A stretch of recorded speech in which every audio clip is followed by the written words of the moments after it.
Okay, I lived. Oh my god, Azalea got here before I did! Woo! Instant transmission sound. Dude, I love anime sound effects. I wish I knew what they were actually called, like what sound bank to go get them from, because like, I mean, you know the instant, like, you know that like the Dragon Balls, like those really good kapow, kapish, and the fucking sound effect, whatever the fuck, right?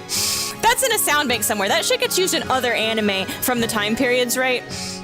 And like, I don't know if it happens as much, because I don't watch a lot of modern anime, but god, I wish I knew where to find those sound effects just in isolation. What package are those in? I want to know. And the same thing for a lot of like old video game sound effects too, but anyway, hi, how are you doing?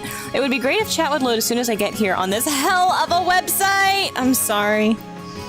One Piece still uses them? Yo! Man, I don't think I'm ever gonna catch up on One Piece. I've read up, like I read to like, Sanji, I think, and watched up to Chopper, and at that point I was like, there's so much other shit. If I continue being a One Piece fan, I'm never gonna experience other media again, ever. So I really, really liked One Piece. I don't know what it's doing nowadays, but I'm sure, I mean, I don't know, it's still going strong, cool. And God bless the man. Anyway. Oh, what the fuck? Continue. Controller feels a little wonky. Alright, we're gonna do new family. We're depression sleeping, guys. Loading. GameCube a little finicky today, so hopefully we'll not get any disk read errors. Wonky? It should feel fixed. I can't move left or right. Oh no. Oh, I can turn, but I can still only go up and down. Oh fuck, I can't. Oh no. Alright, well. Alright, hang on.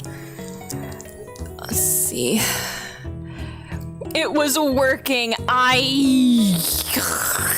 You watched me play with it. The black one? The black one with the black back, not the black one with the orange back? I don't know what happened. I'm sorry, I can't go side to side. Wait, I turned a little bit. I'm going diagonal? Like a little bit? I can go diagonal. I could not do this. If this was not a fucking mechanical error, I am not this good. Look at this shit. Unplug it? Okay. I unplugged it. Plug it back in. Okay. Make sure it's neutral. It is. I wasn't touching it. Alright, maybe sometimes that fixes things. No, fuck it. So that's why I couldn't go adjust the clock. I thought maybe the clock had reset and it was just fuckity, but...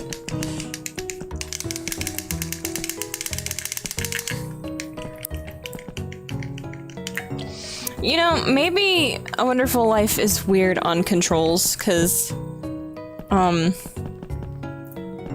when mapping that- well, no, that could just be the Snakebite controllers. Anyway, let's see. Ooh, this one's stick is fucking- oh no, the stick on this one's gone. Maybe I can still use it, hang on. Wonder what's wrong with this one. Like, it's missing the, control stick cap, but maybe it works. Oh, that's a good sign. Oh, this one works. Okay. We'll just use this one. I don't need to be pulling off any precision maneuvers, because, ooh, that's weird. Oh, this one's weird. Sometimes it's got dead zones. This one doesn't like to- oh no, what the fuck? Okay, it goes side to side fine, but up and down, it doesn't. What the fuck? Get the blue one out of the bag? Oh, okay. Alright, be right back, sorry. GameCube controller. Blue one? Wait, the teal one? The Vaporwave one?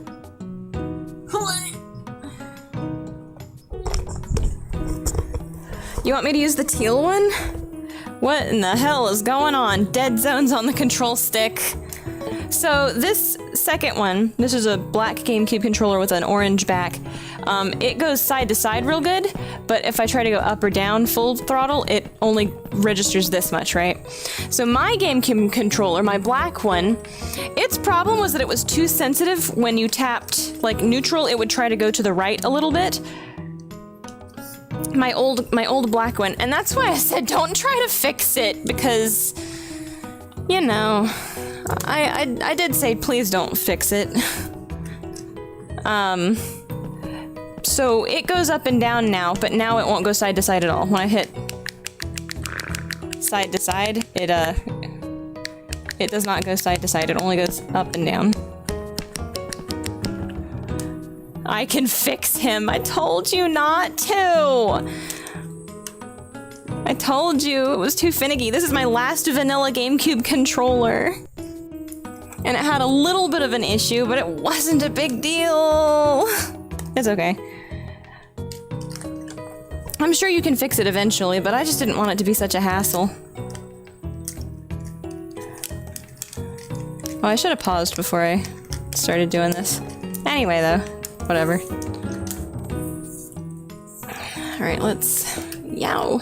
I wonder if you have to be friends with Grant to get the alarm clock. I'm gonna go see if I get this plugged in, we can get going in time. I can get there on time. Alright, perfect. Actually, this one feels really good. This is the Smash Bros. Controller, so I believe that you can make my controller be like this controller. I just didn't want to fuck with it because a little bit of a lilt towards the right isn't a— okay, what's wrong now? Oh no, it's not spinning the disc correctly, so the loading times are gonna be atrocious. Why does it keep happening, guys?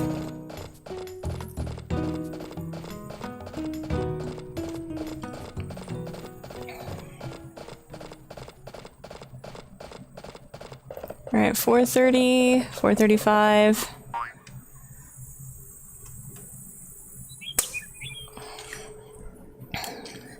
I thought this was being emulated. Nope! That's why I keep having disc read errors, is because the lasers are probably giving— the spin and the lasers are giving out on our GameCubes. They're on their last legs. I did get Dolphin working. I do have this game. It emulates really well. Oh yeah, I should mention, just for you, Azalea, at the end of this, after we're done, right? With, the actual— okay, it loaded the music. Oh, you don't even have to be friends with him, he just gives it to you. Hello there, make yourself at home. Oh, that's right. Uh-huh. I've got a little present for you. Well, it used to be mine, but it's still yours technically. I've been a businessman for many years. I have to get up early, so I've always slept with an alarm clock set. But recently I find that I wake up before the alarm rings. I guess it's become a habit. Uh-huh. Anyway, I don't need this alarm clock anymore, so I thought I would give it to you. I thought I might bring it over now if it's no trouble. No, I don't want an alarm clock. Yes, please, thank you. It's the most useful item in this game. Anyway, what was I saying? Oh yeah, so just for you, Azalea, after we're done with the regular investigation, right, I'm gonna do a bonus, right, on Dolphin. So it's gonna be— we're gonna look at all— I've got save states for all of the Marlin cutscenes, right? Because we wanted to see the Marlin cutscenes, plus the Harvest Festival, and I've got info on this fucking dickhead. After you're married, he still pulls some shit at the Harvest Festival. Why did they make him like this? Why is he like this? See you later. But we're gonna— after we watch the Marlin cutscenes, for one stream, we're going to put it at maximum throttle, which is 200%, which is how I've been playing it on the emulator because it makes it fucking playable. You'll see what I mean when I do it, but we're gonna do a funny mode. We're gonna marry rock. We're gonna get as far as we can into a rock marriage with depression, sleeping, and full maximum throttle in one stream, and it's gonna be the funny mode stream because all the sound effects fucking kill me on 200%. And that's just gonna be the final wrap-up stream, funny mode stream. Okay, we've got the alarm clock, so as you can see, we now have an option for alarm clock. Turn it on and off with the R button for some fucking reason. Press the A button for some other fucking reason to move the hand to a particular time. I don't understand why. And if you want to go, if you missed your fucking bus and you want to go back, too fucking bad, shithead. So normally, I'll put it like this, and then you hit the L button to turn it on or off, right? And now, oh my god, 5 a.m. So it's 5 a.m. on summer day 2. Now we can sleep. You have to hit the button to make that stop. But now you can wake up with your family every day, right? 6 a.m. on the dot. I like how his little flower sleeps with him. That's so funny. GameCube controllers are 23 years old, and all of them that I own are used heavily in Super Smash Bros. That's all you need to know, bruh. I just don't get it. I did all sorts of crazy-ass inputs in Smash to be sure the controller worked. Maybe it's something weird with... I don't know. Maybe this game's fucking dog-ass. I don't know. I touched it and I cursed the controller. I'm sorry. I shouldn't be using your controller right now because I'm gonna... Something bad is going to happen. It's gonna... Something bad is going to happen to it. Now it's gonna stop working next time you try to play Smash with it. Yeah. I'd like to travel around the world after Vegeta. Speaking of instant transmission sound effect. I keep forgetting we named him Vegeta. Mammy. Hi, MK! Also, if you ever want to hear out of context wild shit in One Piece later, I'll go off because stuff is wild right now. It always, I mean, man. Beyond... I don't even know. Family. Okay, so he's got some art skill and interest because it's genetic. Gustafa's just good. He just starts full hearts. Let's see. Child abandonment. Hello. Yes, we did. We abandoned Child in the woods. Man, I forgot alarm clock was something not everyone always had. Yeah, it makes the game so fucking, like, playable. Alright, our trees are bearing fruit because it is summer. And because it is summer, it will be bananas, oranges, and fuck, peaches. I don't think they're ready yet. I don't think it's, like, big enough yet. 2, 3... Yeah, it ain't time yet. Moo Moo, what are you doing? Drop that snake. Misread that as vegetable. Yes! Well, I mean, you know. Chicken. Chicken. Chicken. Duck. So apparently ducks don't lay eggs in this game. Oh god. Apparently it's random whether the eggs the chickens lay will be chicken eggs or duck eggs. What the fuck were they thinking? Why? Why did they do it this way? Natum. 8. Ducks reproduce asexually, so of course they don't. Stop! Stop right there, criminal scum.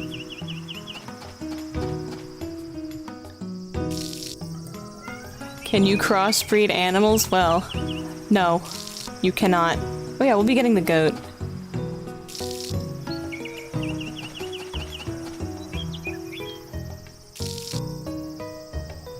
Let's see. Baby models in this game are so cute. I do think that the children models are particularly cute in this game.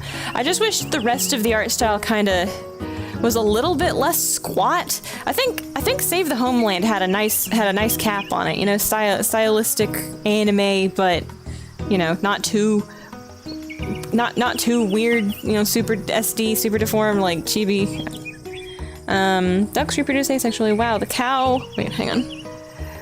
The cow waits for you to go see it before it throws itself over to violently die, right? Yeah. If I remember correctly, can you crossbreed animals? Ducks are fucked up chickens. I mean, I don't know why they did it that way. I just wish the ducks... Oh my god. Forgot to eat. I wish the ducks would just lay eggs, you know? I wonder if they fixed that in the remake, or if it's like, oh, well, you know, that that's something that, oh fuck. You know, players probably nostalgically fondly remember ducks not laying eggs unless there's chickens or- oh wow, of course it would rain. Okay. Bitch! I'm gonna go check on my cows. Wah.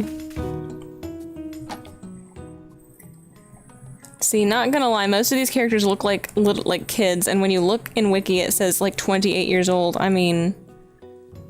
I hate the way she carries the watering can. Yeah... It doesn't look like it's a tool you have equipped. It looks like she's psychically hovering it in between her hands. Woo, magnetism TikTok. I'm going to feed the cow.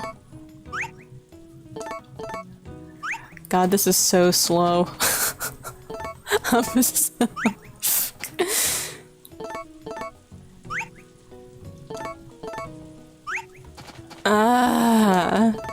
I've been playing on 200% speed way too long. Please.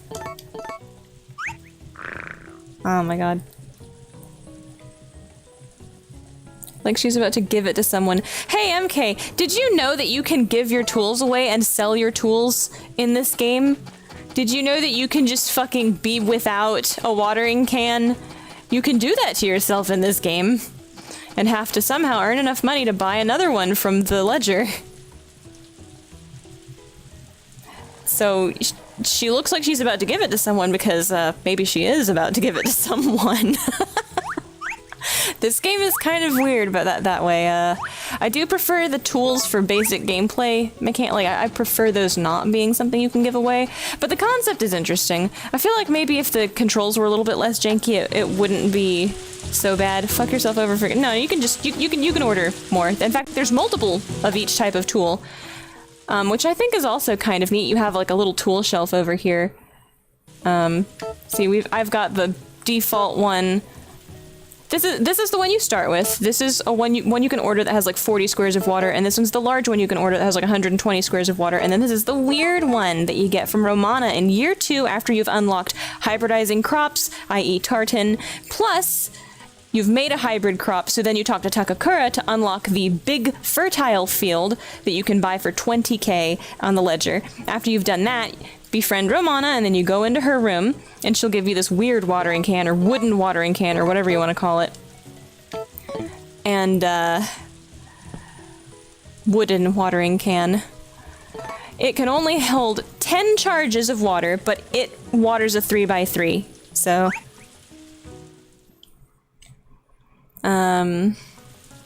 Oh boy, Watermelon. Toba Tama!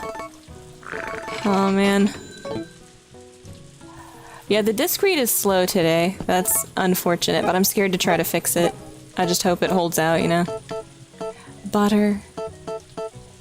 Fertilized egg. So, somebody said fertilized eggs are dictated, like, randomly, right? By what animals are present when you hatch the egg in the incubator. I'm kind of interested to test that out. It would take a while to sell all the chickens, but I am kind of interested to test that out. Which... we have some golden eggs happening, so I'm also a little bit like, oh man, I just started getting golden eggs. I'm not sure if that's like cause you know, information on Harvest Moon is so fucking hard to get reliable. It's so hard to find reliable Harvest Moon information from like older Harvest Moons on the internet. Nowadays, right?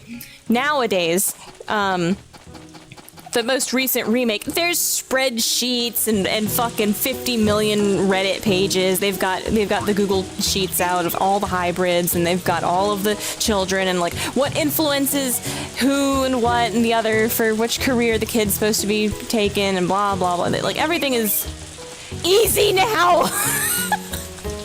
But then you look up, okay, so how did it work in the original one? Everyone's like, who fucking knows, dude? Good luck. Maybe the ducks do lay eggs, but the chickens steal them. I don't know. I've, like, never picked a duck up. Apparently nobody on the entire internet has ever picked up a duck and there was a duck egg underneath the duck, right? The ducks will go steal the chicken eggs if you leave the chicken egg unattended. the ducks will go sit on chicken eggs, but apparently I cannot find any evidence of somebody having picked a duck up and there was, from the beginning, a duck egg underneath the duck. Also, additionally, on the current file that I'm playing at 200% speed, you know, just to like test some shit out to kind of streamline, you know, what the fuck we're trying to do in this file, I have only ducks. I got rid of, I didn't have any chickens. Oh, Dr. Hardy doing house call for Galen. Aw. I have only ducks. I've had ducks for like, it's winter now. 1 male, 1 female, no eggs. No eggs for 2 seasons. I don't think ducks lay eggs. I think that only chickens lay eggs, and then depending on whether or not you have ducks in your coop, when you hatch a fertilized egg, it has a statistical chance of being either a chicken or a duck. Or maybe it's like completely random once you have ducks. Like you sell ducks and then you no longer get duck eggs. I don't know. I have no idea. I'm gonna sell all of my chickens and hatch some of the leftover fertilized eggs I have and see if we get ducks only. That might prove something. Absolutely no way that's intended. Ducks do not lay eggs. They just do not lay eggs. It's... And I don't know if they fixed it in the remake. If they didn't fix that in the remake, isn't that like implicitly... That's intentional, right? Why would they do it like this? Maybe the ducks do, like that single game FAQ is explaining the gem randomization. Oh my god. And it's not even a guide. It's a post. It's like one post explaining the gem randomization. Friends of Mineral Town. Holy shit. Oh my god. Hello, Romana. How are you? I was thinking of, you know what I think I'm actually gonna do? Rather than go for a certain career, I'm gonna let the kid do whatever the fuck he wants. I don't give a shit. It's probably gonna end up being farming route crops because I'm gonna do hybrids and get rid of the animals and then like depression sleep a lot. How you raise your kid in this game, who you are friends with and the stuff that you show them and you know that kind of shit, does influence them down certain career paths. But it takes a lot of time. In this chapter, apparently, it's important while he's young, a little kid, and you can pick him up and carry him where you want to go. Carry him to people who would influence his career the way you want his career to be influenced, right? And you show your child to people who have the influence you want, and then that'll be who they hang out with when you can't anymore, right? So if you want your kid to be music influenced, and you didn't marry Gustafa, good luck. Pick his ass up. Oh god, the disc read is so... We're just gonna let that go. See, if you don't hit the button, it goes for that long. 6 p.m. And I know it says AM on the alarm clock, but it actually means every... So it'll be 6 p.m., 6 a.m., which makes taking care of your animals real easy. Alright, you cows. Get back at your fucking feed bin, you dumb fucking... idiot animals! Why? Oh, apparently, I was reading some comments, right? Apparently the cows in the remake are driving people insane. Because not only can they still not find their fucking feed bins, right? They also randomly sleep during the day, right? How you'll like be trying to go milk your cow and like she'll just fucking nod off immediately like she planned it. Apparently that's like infuriating people. I don't understand why randomly falling asleep is something, especially since you can make your animals angry. See? Look at this bitch! Why? If trying to milk a cow while they are asleep is something that has a negative impact on the animal's fucking rating or whatever. Yeah? Then why do the animals randomly nap? Why?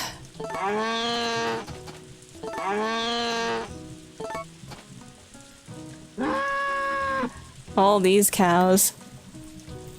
Let's see. If anyone came up with that logic by design, we're about to read the credits and write down some names. Man, it's so past that point. I think at this point we're like, look, Natoma. Cows are naturally narcoleptic. I mean, it would be cute if the animals were just, you know, taking naps. Napping animals is really cute. Why does it have to coincide with this dick-ass mechanic? Alright, I think we're fertilizing I think we're fertilizing these for hybrids because it will make hybridization way— oh god, shit, I missed. Hybridization way easier to have S-rank items. I want to hybridize at least one rare reliably so that we can see how that naming convention works. If I recall correctly, it's these 9 plus 2, and then the rest of those turnips are just so we can unlock the the cooking. I'm gonna sell chickens. I was joking, by the way, cows aren't narcoleptic. I mean, the cows in this game sure are. I think it's fine for a cow to take a nap. I just think perhaps they should rethink the mechanics and how often the cows are likely to take a nap, perhaps. Alright, we're gonna sell— oh, Juju. Alright, we're selling Nugget first.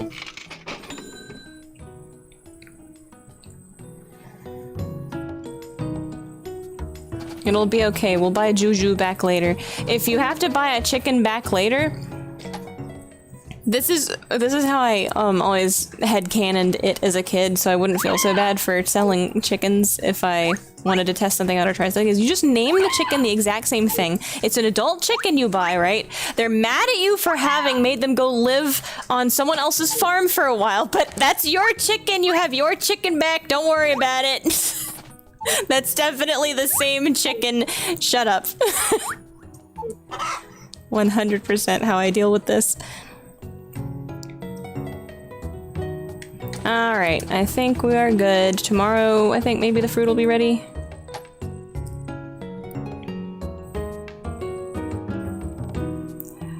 Aw, hello. What have I walked in on? Moons all round. Oh my god, he's an artistic genius. No. I have nothing to look forward to, Gustafa. Save before going— yeah, I'm gonna save because this disc read is really bugging me out.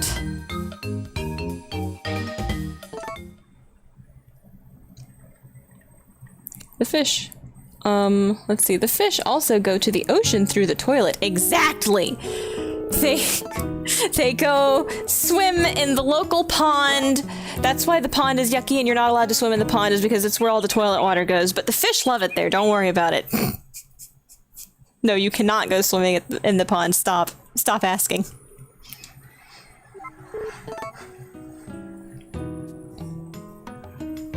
Child. Okay, so normally, no. I didn't mean to do this. I hit the wrong option. Oh well, goodbye, a day. We really are depression sleeping, guys! Oh my god, it really is having the loading issues. Very unfortunate. Come on, you can do it. I really believe in you, my poor GameCube.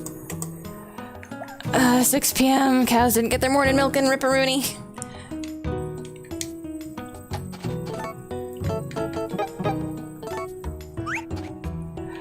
So I turned it. Did it fix it? Are we on slightly better load times now?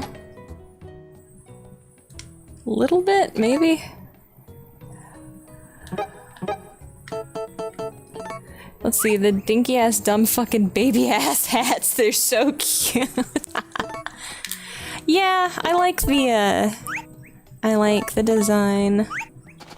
Some of them, I don't know, like, I'm sorry if anybody, like, if Marlin's Child is anybody's favorite, not the kid design himself, but like the fucking outfit. In this version, at least. I haven't seen the Story of Seasons version of Marlin's Kid, but, this— oh wait, I needed to milk the cows. Fuck, right. I don't really like Marlin's Kid's outfit. It looks like a fucking mess. It just doesn't look cohesive and like a cute outfit the way, like, I don't know, like Nami's kid's outfit looks, or I mean, even Gustafa's kid. Oh right, I forgot to eat. Gustafa, I like the stripes, and it's like color coordinated, I guess you could say.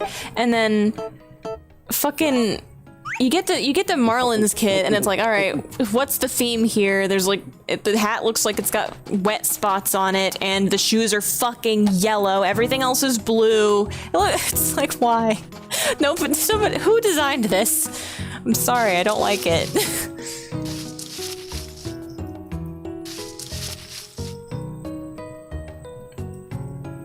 Banana. Yep, and that's fruit. We'll get one more harvest per fruit tree. You get 2 harvests like this per fruit tree. And then that's it for you, buddy. Buster. Alright, what else? Any more banana? All banana. Okay. 1, 2, 3.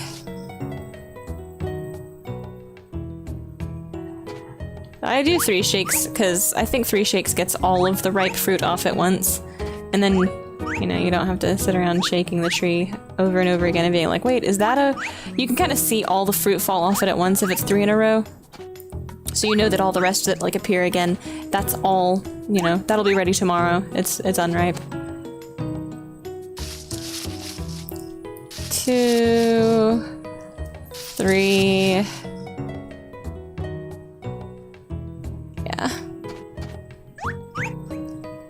A little bit hard to see back here, but... Oops, no! 1, 2, 3 more? 4 more. Okay, 4 more. 1, 2, 3...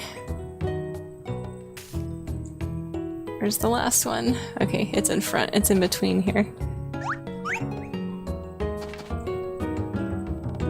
Thank God for the first-person view. Hello, dog. Okay.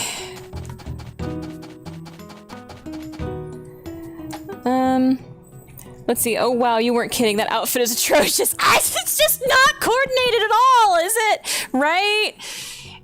I don't want to be mean, but I am mean. I'm sorry. Goodbye, Pinky. Under the brain.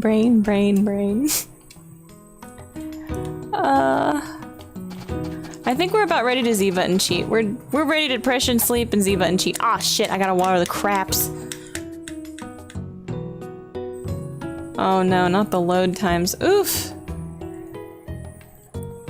I think, what am I thinking? Like, Rock's kid had a cute outfit, I think. Like, the vertical stripes? Was that his? The red and blue, if I remember correctly. And, like, I guess I just like stripes, so Marlin's kid isn't, like, the odd one out for me. Shit, I skipped 1 watering cycle. Whoa, whoa, whoa, whoa, whoa. Let's see. Holy shit, look what I found. You probably have this already, but some people on the Harvest Moon subreddit go hard. Oh, is it the hybridization guide or the all children from Story of Seasons outfits thing? I saw posts about that. Oh, I also saw the career post, that person that did the spreadsheet on which children in the remake have natural predilections towards based on who their parent is, and then what items will affect them, and I wonder, I'm actually testing on the current file, because they found out that toys can actually influence for one thing or the other depending on how you answer. It can push for 2 things, whether when they interact with you about it, it's a positive or a negative interaction that you respond with, which makes a lot of sense, actually, now that I'm thinking about it. It wasn't confirmed back when I suspected that, and then somebody confirmed it. I'm like, oh shit, fuck yeah. Finally, something that makes sense? Wow, finally a good idea? Question mark? It calculates it too. They do all this, yet they don't know if ducks lay eggs. I think ducks don't lay eggs. I don't think ducks lay eggs. I think the problem with, like, the more interesting thing is the kids mechanics, right? Animal mechanics have been so dumbed down in the remakes that people don't even realize you have to feed the animals anymore. That's like a fucking problem, right? Is that back in the olden days, it was like, wow, do ducks lay eggs? I don't know. If we sell all of the chickens and only have ducks and then put fertilized chicken eggs into an incubator, sometimes it hatches ducks more often or primarily, like, I don't know. I haven't done the experiment yet. But like, that's what's going on in the old one. Everyone knows you have to feed the fucking animals. Meanwhile, in modern Harvest Moon, people are like, my animals stopped giving me milk and stopped laying eggs and I don't know why. And we're like, have you tried feeding them? Have you tried feeding the animals? And they're like, oh, that was it, thanks. Okay. I'm sorry. I don't want to be mean. I don't want to be mean to the new Harvest Moon fan base, but y'all's fucking dumb. They made this game baby shit for you because you suck at video games. I'm sorry. Women ruined this franchise. Anyway. Now that I've meme lorded myself to death, no, that's my watermelon and I will eat you if you eat it. Go away, Momo. Shoo. You'll kill your cows, huh? No, New Harvest Moon, I don't think you've had to feed your cows or any of your animals. You haven't had to feed your animals in New Harvest Moon since Pioneers of Olive Town. I know for a fact. In the Story of Seasons remake, you do not have to feed your animals. They just stop making produce. They don't get sick. There's no medicine. Pioneers of Olive Town, same deal. They don't get sick, no medicine. You don't have to feed them. Story of Seasons Wonderful Life remake, you do not have to feed the animals. They're on this now. Women have ruined this franchise. Fucking prove me wrong. I mean it. I'm not going to apologize. Now, I will say they used to have like an age limit in Harvest Moon, right? Where like, you've had this cow for 8 in-game years, that cow is going to die now. There's just a higher statistical probability every day that the cow is dead when you wake up, right? I don't like that, okay? There's a cutoff. I've got an arbitrary fucking cutoff for realism in my farming video games. It's like, no, your fucking imaginary cow should live forever if you take care of it well, okay? That's my stance on this, and I am right. That's my stance on that, too. I'm right. So... Anyway. Vegeta. So, yeah, okay. That's one thing I don't like. After the Marvelous Natsuma split, right? Natsuma kept that shit in. When I was playing One World, right? I was reading about like, oh shit, I'm gonna name this like, it's so cool. You can have all these different kinds of animals, right? That's so cool. And then I read they die after like 2 or 3 years. Like they just have a natural expiry date and just fucking die, no matter how high you got their hearts or how often you feed them or whatever, right? I was gonna praise Natsuma for being like, oh, good job, Natsuma. You actually have to fucking feed your animals or they get sick. You kept the animal medicine in. Good job. But they have the natural expiry date and it applies to the house pets. Why? Why? Why would you fucking do that? I'm not naming this after my fucking cat Zaz. He already died once. God damn, you fucking sociopaths. Fuck you. Anyway, fuck Natsuma. Natuzma fucking balls, bitch.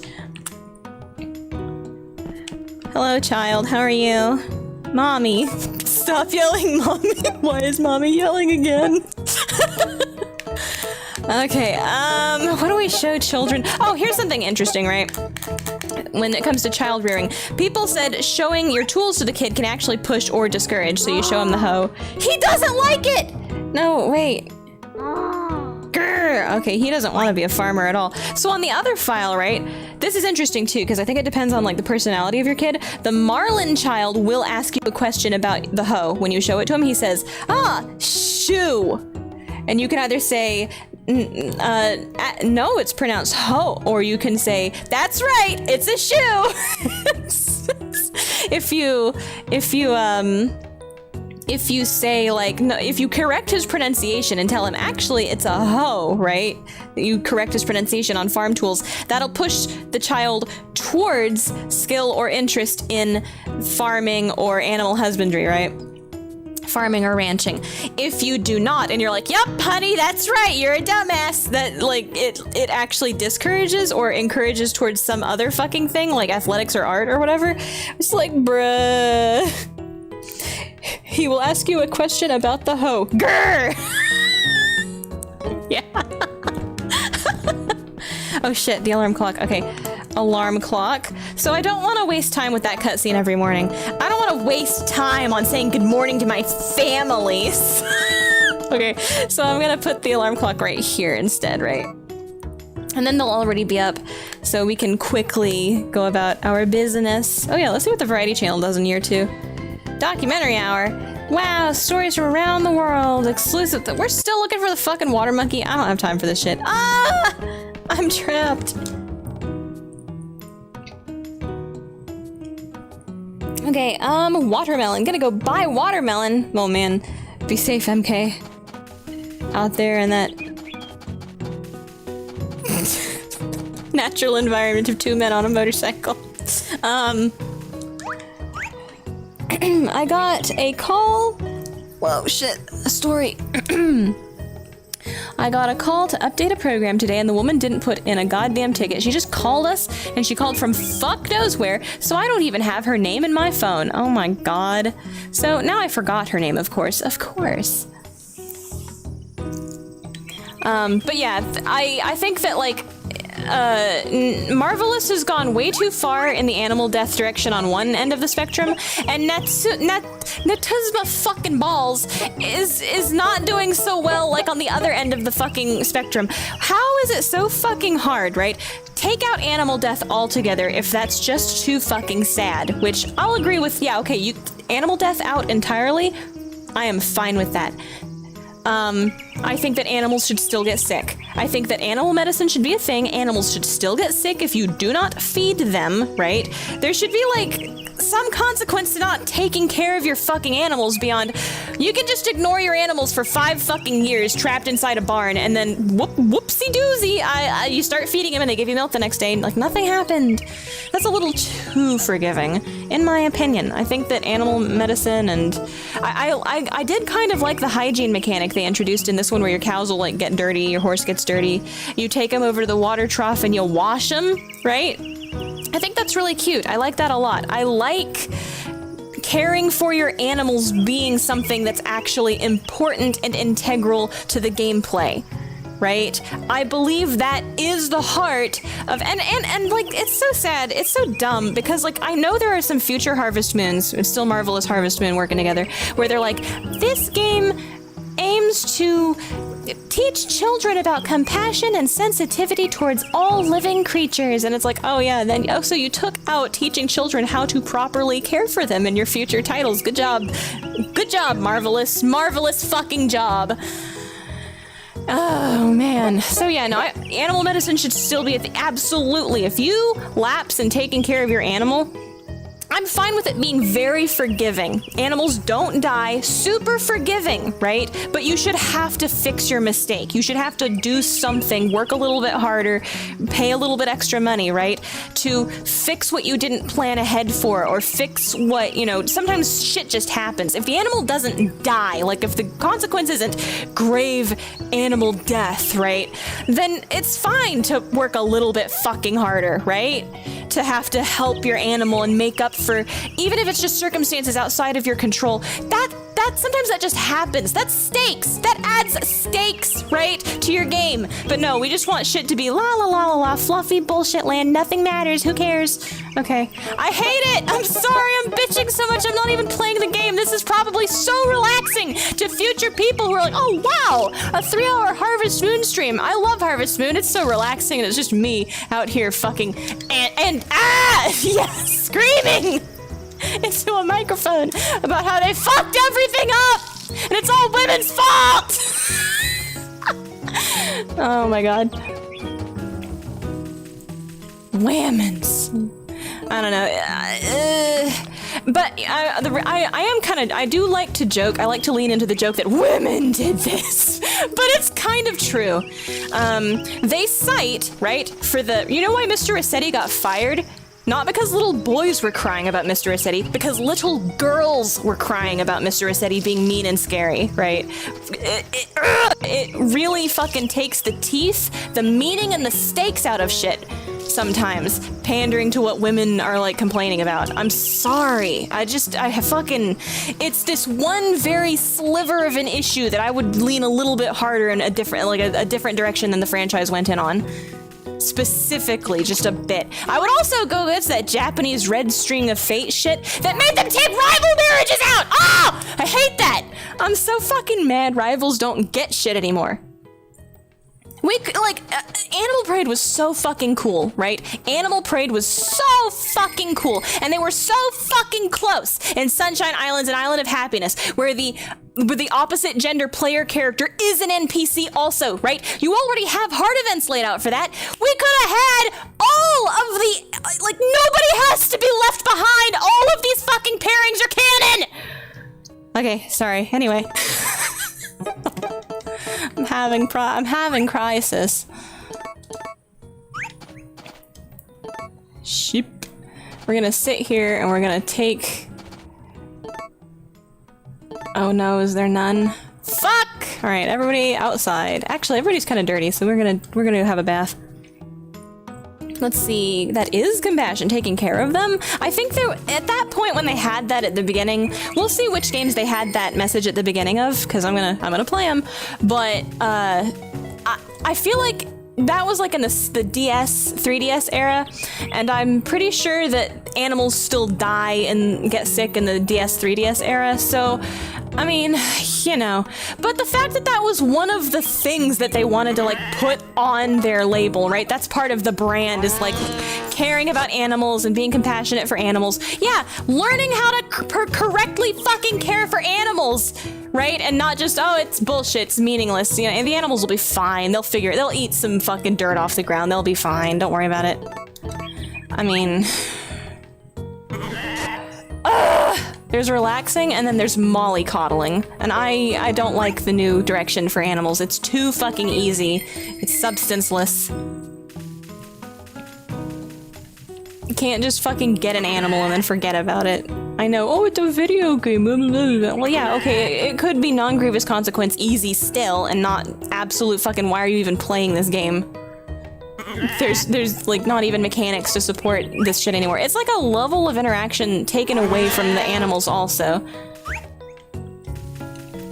Having to care for your animal's health should be an important part of a fucking farm game, in my opinion. That's just my opinion now. Whatever. You animals are too close together. I'm very upset with you. How could you do this to me? Oh my god, what's what? How? They had the fucking cow pushing mechanics down pat in the PS2 Save the Home. Like, they had it down. Why did they change it?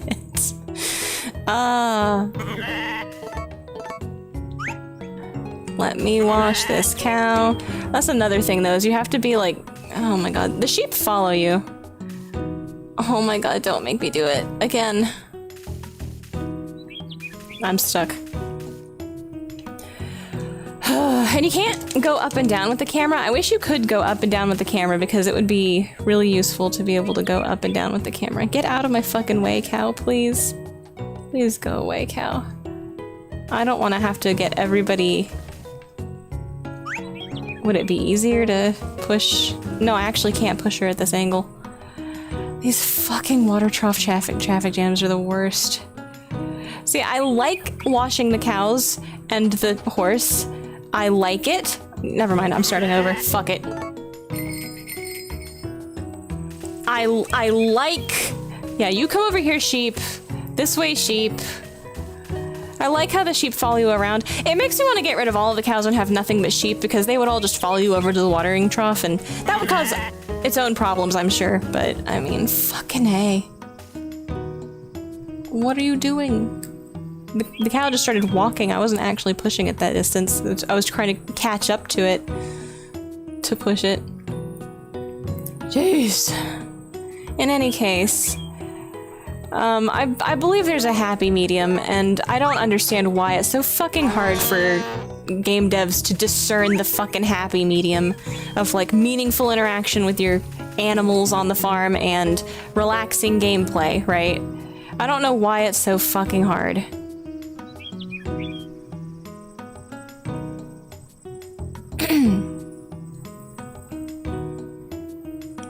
I guess it's like one extra thing that they don't have to program in. It's like, oh, we just don't have to figure out how animal sickness should work anymore. You know, it's like, oh, come on. Okay, so you can't wash from this side of the trough, even if you're like right here next to it. It has to be from this side of the trough. I'll learn that someday, but not today.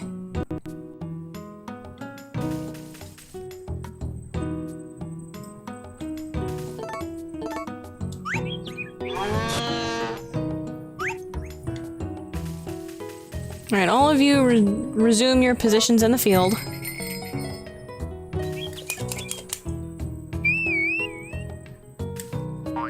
It's really hard to tell when the horse is dirty. Hopefully in Special Edition, well, he doesn't look too dirty. I don't know if he's dirty.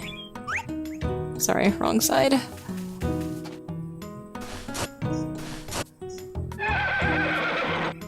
Nah, I don't think he was dirty.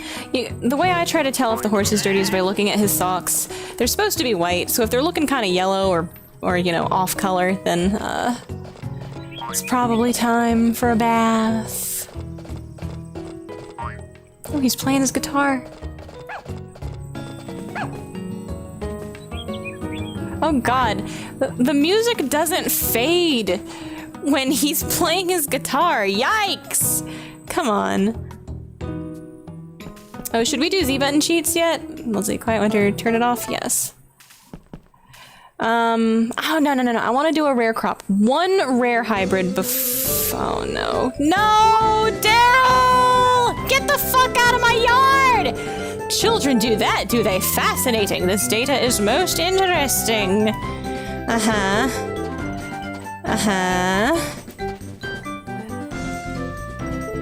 Oh! I'm not doing anything suspicious, really. I have no interest in studying the behavior of children. Uh-huh. Oh. There he goes. Ah! Ah! Uh-huh. Swoon, I guess. Fuck. I don't know. Food for the dog. Vegan dog. No! I turned off the record player and you just stop also? Fuck you! I can't believe he would do that to me. Animal medicine, compassion. Compassionately end this franchise, please. Oof. This is why difficulty selections exist. Use them, Marvelous. Exactly! Difficulty, like, right? What the fuck is seedling mode? All seedling mode has ever done in a Harvest Moon game, or Story of Seasons game, to my knowledge, right? Seedling mode makes shit cheaper to buy, and the shit you ship is more expensive. So, like, you make more money more easily, and it's easier to buy stuff. And sometimes seedling mode makes it easier to make friends with people. Like, gifts will give bigger affection bonuses. That's all I know about seedling mode, and it's like those are like the last two things anyone on Earth has ever fucking complained about in Harvest Moon. Like, those are the two shit, like, and it's like those are also the easiest fucking things to modify. It's like, oh god, literally just changing some number values. That's it. It's so fucking lazy, right? Have rival marriages or rival events be a difficulty toggle. Have animal deaths. And fine, even animal sickness, animal death and animal sickness, have those be toggles also. And if you're super fucking worried about your mollycoddle little baby ass fan base, have them on by default. No animal death, no animal sickness, no rival shit. You have to, if you want that shit, you have to go into the fucking menu and opt into it. Right? Anyway. It's hard to like care about Harvest Moon anymore because there's nothing to care, like there's nothing to care about anymore. It's like a fun, I don't know. It's kind of like a dress-up game, and it's like, what am I going to do in this? I'm going to plant the kind of plants I want to plant in my garden, and I'm going to read some text on the screen, and I'm going to...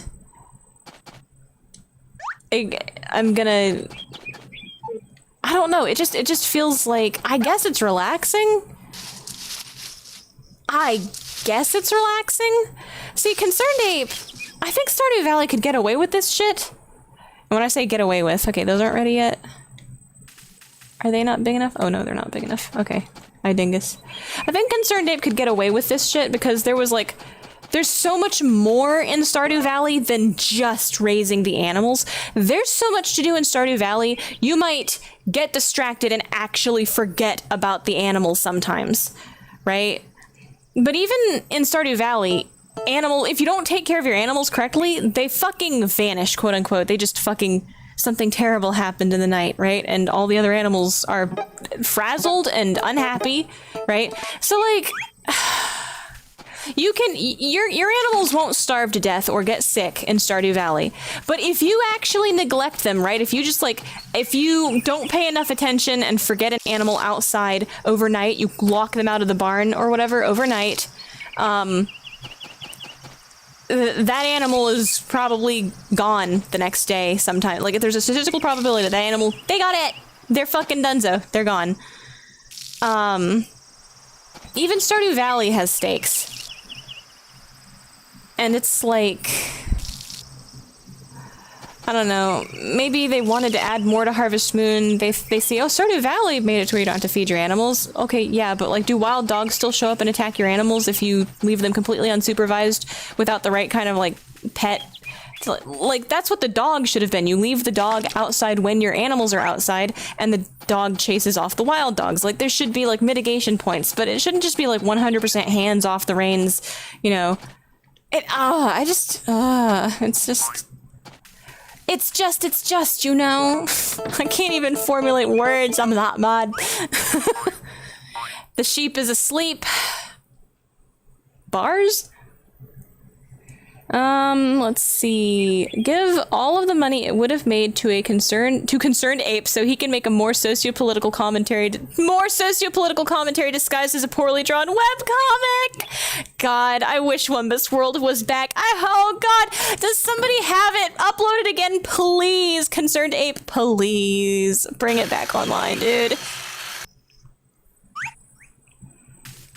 Get in the way.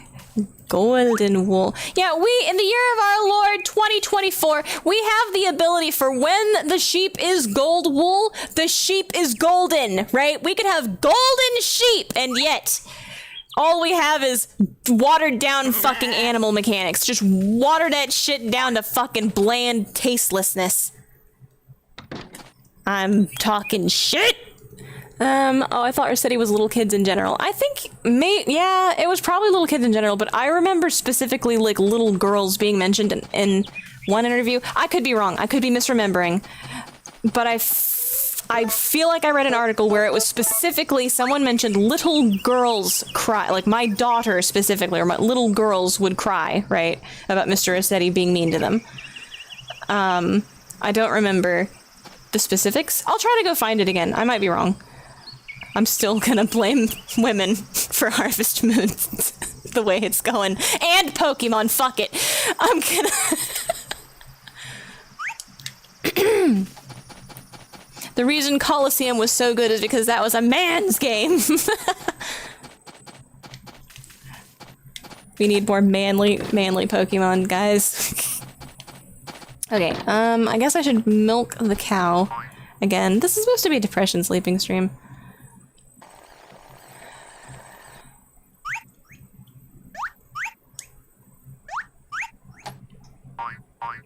But I think we all know, okay, right, normal cow, and then this is the brown cow, and then this one over here is the marble cow. I'm gonna sell the cows, and I'm just gonna do the Z button cheat. And this is the star cow. Star cow has like it's like the brown cow, but like a warmer, redder brown with a little diamond forehead, pink face instead of the brown, gray face.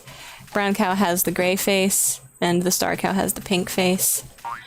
Anyway, I'm gonna work on selling all of the animals so we can depression sleep safely. They were like, people like depression sleeping, so let's just make the animals not get sick or die. And nah. It would be convenient, but if I'm actually playing the game, I don't like that. Suspicious. Daryl, yeah. Pick me up. Sure thing, kiddo. How you doing? Morning. Oh, the little interaction you can do in this game when the kid's small is so cute. I really like this. I wish this had come back in future iterations.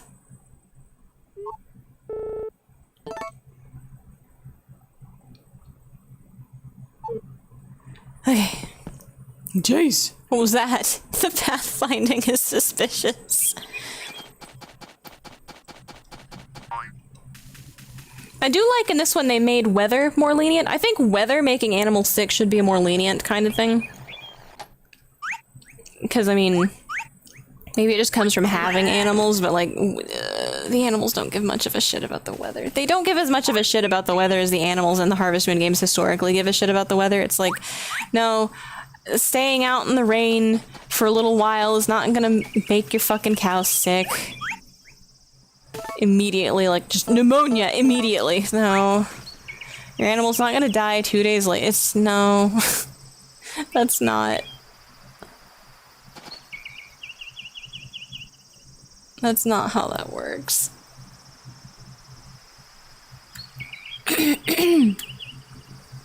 So I do think in this game, I like how the animals have kind of a health bar, right? And different things affect it. So if you take really, really good care of your animals, they actually can tank a couple of days of rain. Sorta. But I mean, you know, if you notice it's raining, even if you like slept and then woke up and it's like, oh man, it's pouring down rain, your animals aren't likely to get sick like immediately as long as you go out there and put them in the barn, you know. I prefer. Let's see, I love it in games where you can toggle multiple settings on and off in menus, not just difficulty overall, like playing hard mode, but no animal death, or animal death, but making money is easy. Yeah. Being able to curate your own experience in video games is like the next level. Honestly, I feel like that's the next level in politics also, where like instead of voting for one shitty candidate or the other shitty candidate, can we just like, we've got the means to now, could we just vote on policy directly at this point? Specifically, we already kind of do that, like in local, like there's local elections that have like, what is it, like topics. There's like local bills that they let the public vote on, like, oh, should alcohol be sold on Sundays? Should that be allowed? And like everyone votes yes. Your local fucking idiot politician can still fuck that up for you, but I feel like that might be that having votes like that on specifics. Having I don't want to turn this into politics. I hate politics. But it's like the same concept, right? Curating your own experience or actually getting an idea on like what do people actually want out of the game. And I guess it's kind of like, yeah, you could make the game too easy, but look at Pokemon. People do Nuzlocke for fun because Pokemon's fucking easy. And it's like, my issue with Pokemon isn't Pokemon being easy, because yeah, I like self-imposed challenges. My issue with Pokemon is the fucking plot. Alright, my stomach growling delayed gravity's effect, but it's okay, we got there in the end. That's so weird, dude. Let's see, I don't know, players should be able to modify more settings. Yeah, I'm gonna say, I know it's, I haven't played it that much, but I liked, shit, what's it called? Pal World. I liked Pal World's setting menu where it's like, do you like the survival elements like hunger and shit? Oh, you don't, that's not what you play video games for? You can just turn that shit off. You can turn the hunger. Like, Serenade would actually be able to play Pal World because you can turn I'm hungry off. That's his least favorite part of Minecraft. He fucking hates it. He just wants to be autistic without having to worry about bodily needs function. Aw, fuck. Are you sick? I was forgetting about the, Oh, it seems fine. Relatively good mood, despite the no food. Alright, Juju, I'm sorry.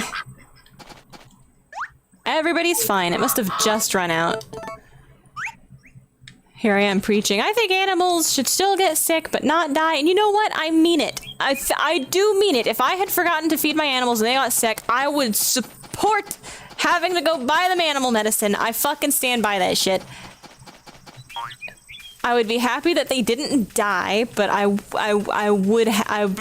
deserve having to pay the extra money to give them medicine and fix it. Let's see. Stardew Valley, you can go on a whole ass dungeon run and forget about Mr. Cow outside. Yeah. So I think it's good in a situation like that. If you can plan ahead and mitigate shit, like set up, okay, we're gonna put extra food in the food bin, right? Because I'm gonna be gone for a couple of days. And we're gonna put the dog outside after having trained the dog to take care of the animals. And that's all you gotta fucking do!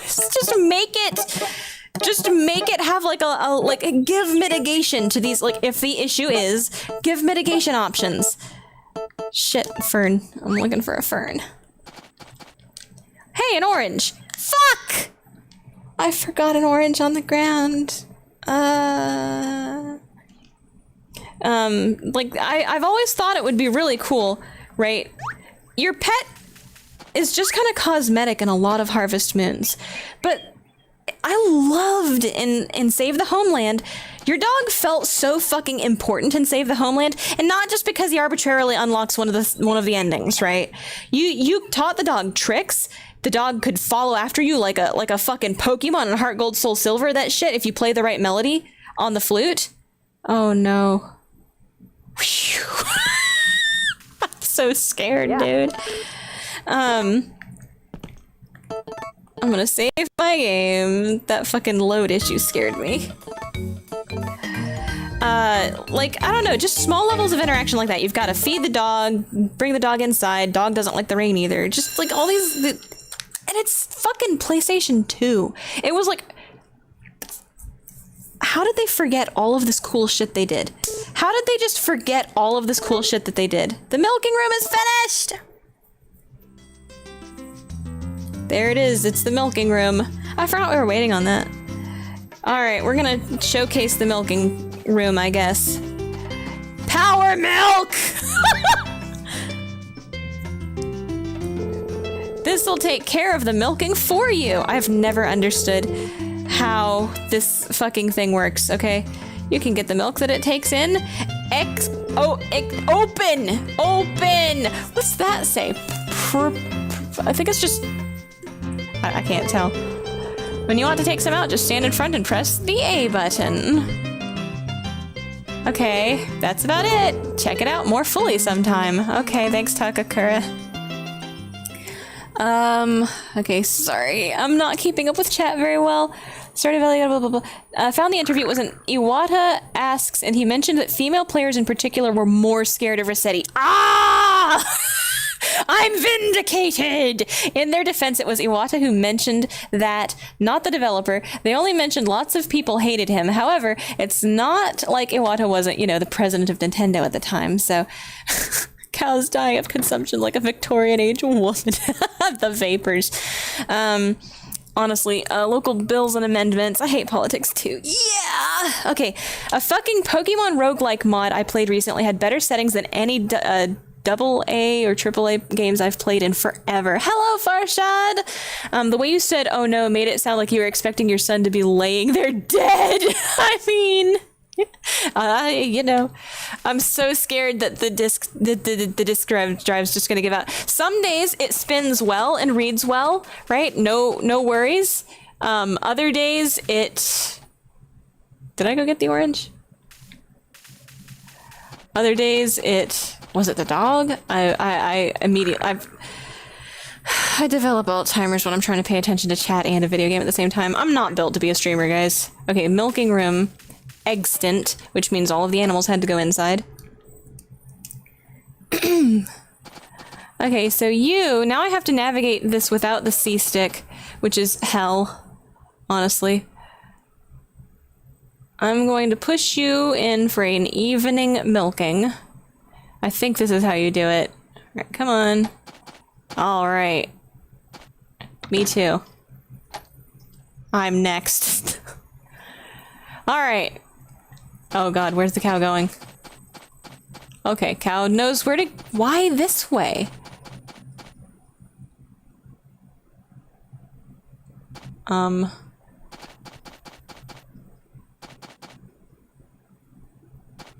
Okay. It knows I'm here and says I am not milkable. Okay. Oh, milk. Oh. And that's it, ladies and gentlemen. The milking room. Wait, there was still a milk can in there. Oh, okay. No, there was not. I love how the cow closes the door on your ass.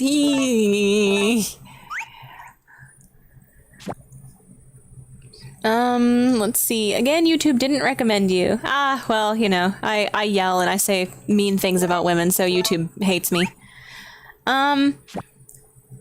I think it's less that they forgot the cool shit they did, and it's more that all those developers don't work there anymore. Yeah. Yeah. Beyond, like, some directors, and half the time they don't do shit! Yeah! I love how the cow closes the door. Yep. They say, I've heard, right? I have heard that, the cows will learn to go milk themselves if you push them into the milking room every day. I don't know if that's true. On the funny mode file, I don't know if we just want a depression sleep or if we're gonna... Like, let's get married to Rock, right? We'll do some upgrades. Get to year 2 so we have, you know, we've married Rock. And then we can start, like... doing... Do I not have any? Oh, right, I didn't have any. It's why everybody is outside, is because I'm lazy and I'm trying to sell all of my cows right as I got the milking room. Because I'm dumb. But I really don't want to deal with the cows as much. Anyway, we showcased the milking room. That's what the milking room does. And allegedly the cows will begin milking themselves if you train them to do that by daily shoving them in there. So I have heard. That is what I have heard. Let's water the crops.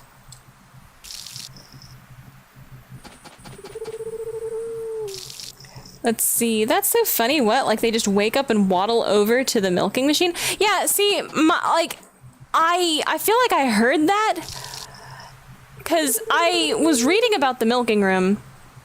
This is back when I was like a teenager, right? So it's years, right? Decade-old game FAQ posts blurrily clashing around in my mind currently, but I feel like I read someone say if you train them by pushing them over to the milking room enough times, they will start to go there to milk themselves. Because I remember thinking to myself, there has to be something I'm doing wrong. There has to be like a bell in the milking room you can push, because why would you have to pay 60,000 gold for this fucking milking room that it is then harder to get the cows milked because you have to push every single cow over to the milking room one by one, and it's such a fucking pain in the ass, right? It's so much easier to just milk the cow by hand. What is the point of the fucking milking room? And so the point has to be, you know, somebody said, allegedly, I could only see the milking room having a fucking purpose if the cows do indeed learn to go and milk themselves. Because otherwise it is more effort, more hassle, and you just paid a shit fucking load of money to go through more effort and more hassle and more tedium just to milk the cows. I don't understand. It would be so funny if they don't, and it's just a waste of money! No! Fuck! God damn it, Natuzma. Why? No, but like, you know, at this point you're worried because what if, dude? Like, in any other instance, I'd be like, there's no fucking way, but because it's Natsuma, I'm like, what if, though? You have to actually worry about it because of all the fucking questionable game. Like, what if they thought, yeah, it's worth it because it influences your child into the academic career, right? That's all it's for, is the academic career for your kid, and it's actually just a massive pain in the ass otherwise. Why? Unfucking real, dude. Oh my god, these turnips. Ah! The 6th! Ooh, my turnips! Nice, alright.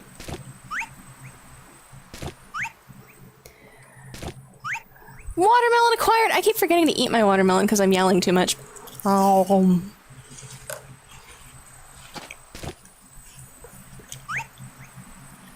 Let's see.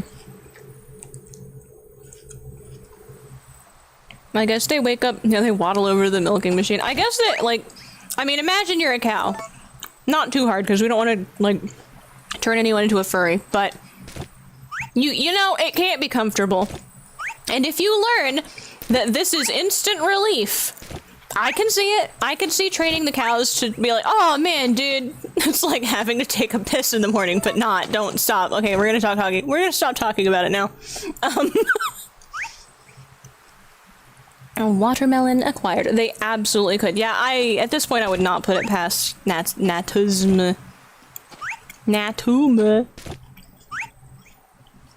Especially in this game, held together with duct tape and prayer. Bruh. This fucking game, dude. It's like, it's got a lot of concepts I really like. I just wish it was, like, smooth. I wish this game was smooth, because I really like the atmosphere, and I like so many of the concepts. I just wish it was actually good. I'm gonna say it, this game's not good. This game is not good, but it's as close to what I want as I can get. I'm sorry. I love this game. It's bad. Oh, man. Let's see, Totally Tracks is just so funny. Needed another 6 minutes or 6 mil in development. I mean, it could use both. It could have any extra time or money it could have gotten. It needed it. Whatever. It just needed one more prayer, dude. One more thought, one more prayer. Anything would. Every little bit helps. I'm at months, yo. Yeah. Anything. It needed anything. I can't even pinpoint what this fucking game needs. It needs Jesus. Minutes or million is funny too. I mean... Oops. Wrong button. My... Okay. We are... nearing... Okay, all the animals are outside. We're gonna go in here and check on the ledger. Whew.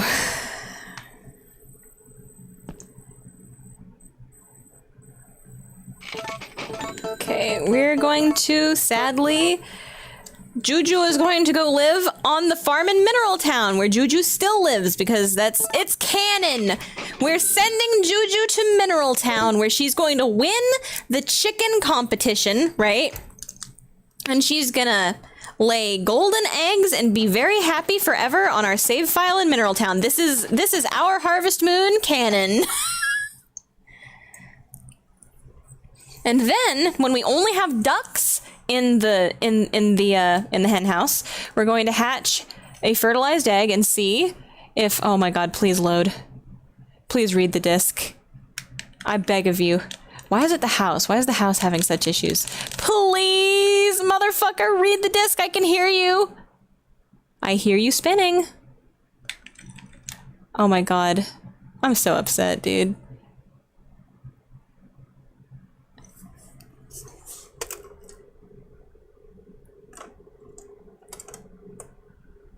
It was doing so well, dude.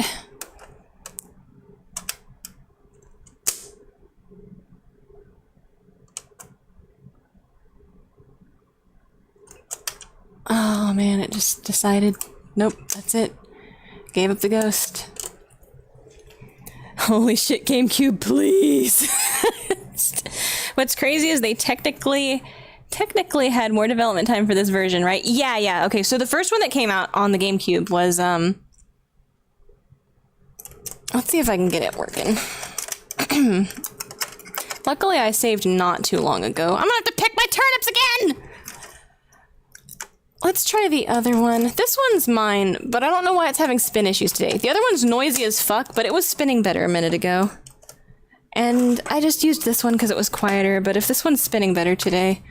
I don't know why one spins better than the other.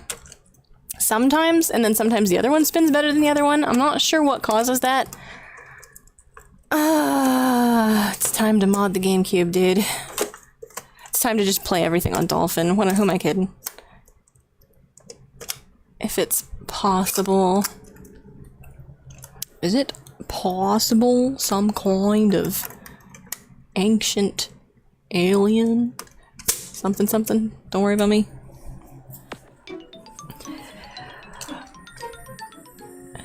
Fuck! Not fast enough. Oh, sounds like it's spinning good. Are you spinning good or are you lying to me? Oh, it's spin good! Okay.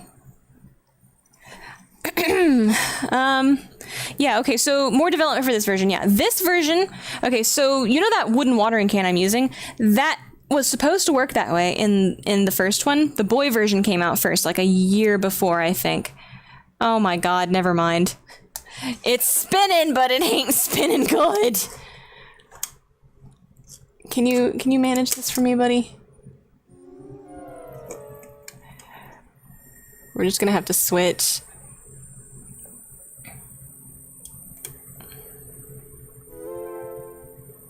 It sounds like it's spinning good. Alright, we're gonna try one more time, and if this is... we might switch over to the, maybe I'll switch over to Dolphin, because I think these GameCubes are giving up the ghost. Which, now that I have Dolphin working, it's such a massive fucking relief, you know what I mean?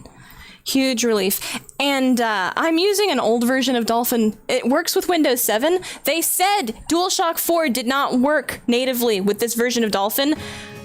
Mine does. It just fucking works for some reason.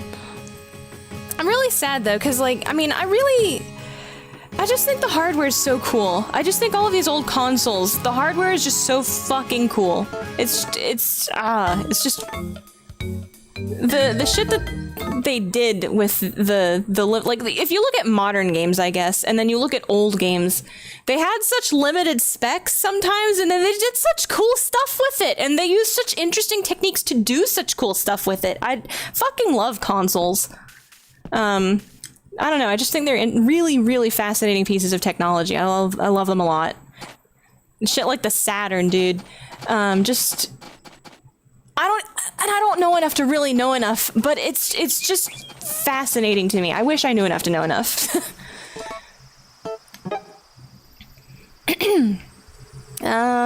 Let's see, GameCube, let's see, one good emulator out there, it's Dolphin. No, it's okay, I think we're safe now. I hope, fingers crossed. I am a console friend. Not to mention stuff works. You get all the nuances without the hassle of workarounds and fidgeting with settings. Yeah, it's nice when it just like works natively, which is why I love how we've got like the hard, like the shit, what's it called? The OPL, the PlayStation is set up with just like a hard drive now. So the laser's what's giving out on the PlayStation. Everything else works fine. It's just the laser giving out, so it can't read the discs anymore. So if it has them on board, then it can just play that shit with no issue, right? The Dreamcast's laser started to give out, so we just, mod that shit. Now you just put whatever you need on an SD card, and it plays shit perfectly, right? Just the laser and the disc spinners keep giving out, and but the console's still good aside from those that moving part, right? So it's like, I don't know. I still feel like there's value, especially because, yeah, PlayStation 2 emulation stinks. Yeah, I don't know. I've had trouble with PlayStation 2 and PlayStation 1 emulation. I've had like really good experiences with it, and then just randomly super fucking bad experiences with no fucking explanation, and like the plugins are a mess, and it's just so nice to have some shit like the console, and it just works because that's what it was literally designed to work with, you know. Not to mention blah blah. Hell, as bad as the 3DO was. Oh man, I wanna. I don't know anything about it. I want to get into it. There's so much to do on the consoles that I already have any kind of like knowledge on, that it feels like there's entire backlogs of shows and games I feel like I'm never gonna get to. So I've got console backlogs to get to now also. Oh man, there's so much shit I want to check out. And the world's so cool. There's so much cool shit in the world. I'm so happy.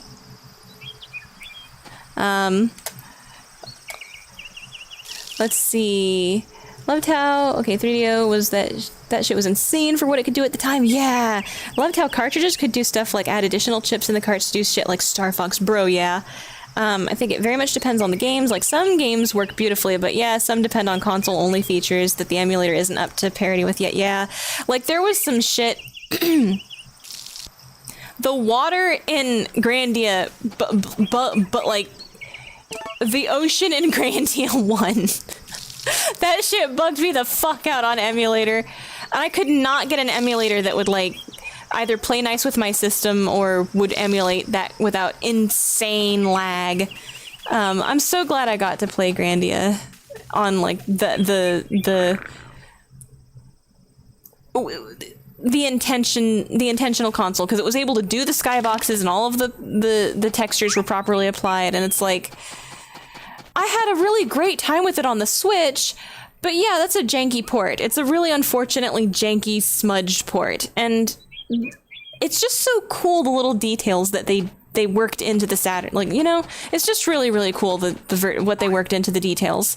And I cared enough about that game. I really wanted to experience it.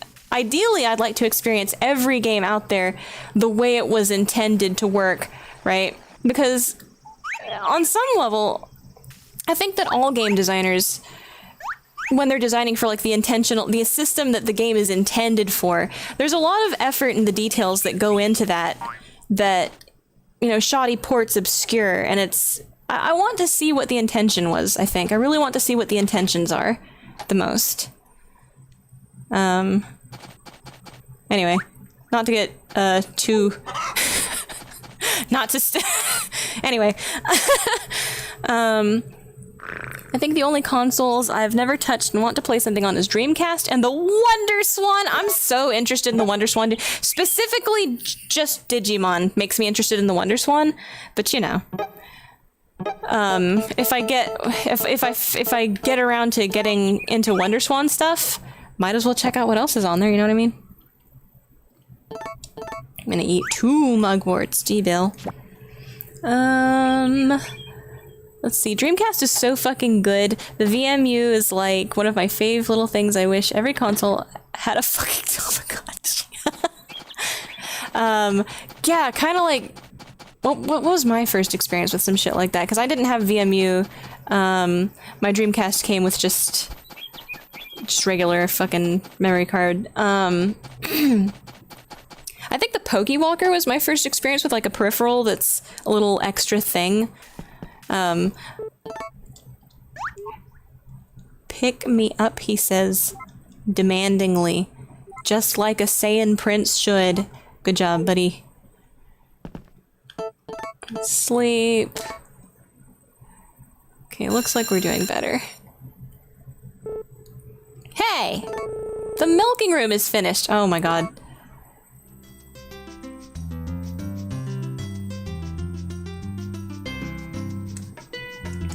GameCube with GBA connector was my first experience with that. Oh, like the Animal Crossing Island, actually. Was that my first experience? What did I get first? Did I get a link cable for Animal Crossing, or did I have gold and silver first? I don't remember. Groundhog Day, yeah. Well, we've already seen how it works, so we don't need to do that again, I guess.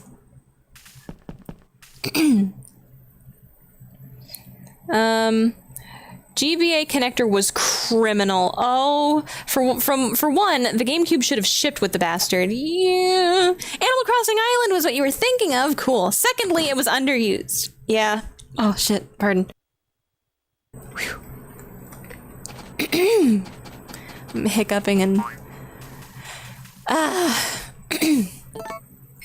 Shit, I need to drink water and eat watermelon.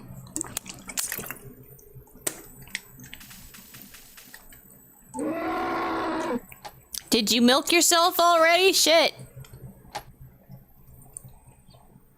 I think... Okay, the light comes on if milk, so no milk. Cow just mad. Let's see. Secondly underused. I had one friend with a GameCube when it came out. He had one GBA connector and Zelda 4 Swords. Oh. Final Fantasy Crystal Chronicles is the coolest use to it. Yeah, I loved... The problem with Crystal Chronicles, right, is, the regular Game Boy Advance doesn't, like it has batteries, so somebody's gonna run out of battery life, right? And then, when they made the SP, the official connector covers up the charging slot on the SP. Why? So it's like, oh man, they didn't think it through. I'm so sad. Yeah, we don't want to see the milking room again. We'll save our game.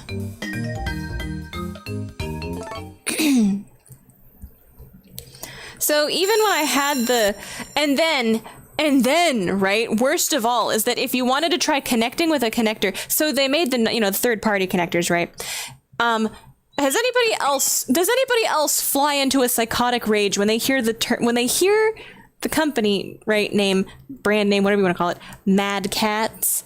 Does anybody else just fucking, I don't know, the tinnitus kicks in when you hear that fucking word? I fucking hate Mad Catz. Normal egg. Mad Catz has ruined my life. The entirety of it. I will never recover.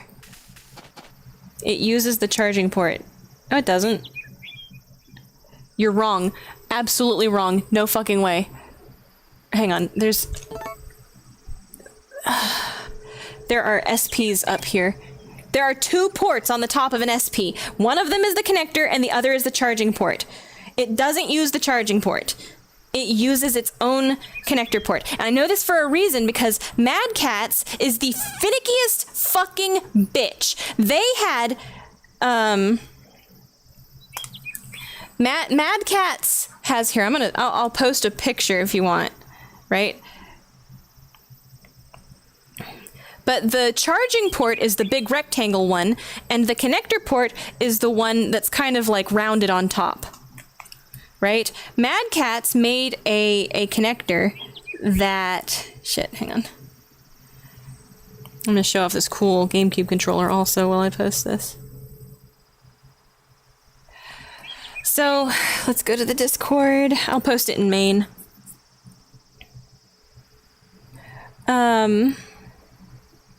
Mad Catz made GBA link cables that could not, they were like 2-in-1s, so they had a GameCube plug and another GBA plug on one end of the of the cord, and the other end of the cord had just a GBA plug. So you could plug your GBA into either another GBA to trade Pokemon, or you could plug it into the GameCube to do like Animal Crossing shit or Crystal Chronicles. The problem is those fucking cords never fucking worked. It was like a crapshoot, right?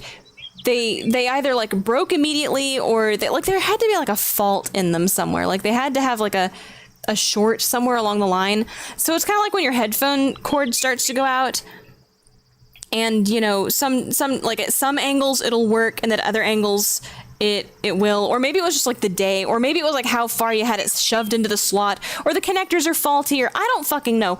But like, these goddamn things were possessed. They chose what day they wanted to work on. I fucking hate Mad Catz. And their controllers feel like shit too.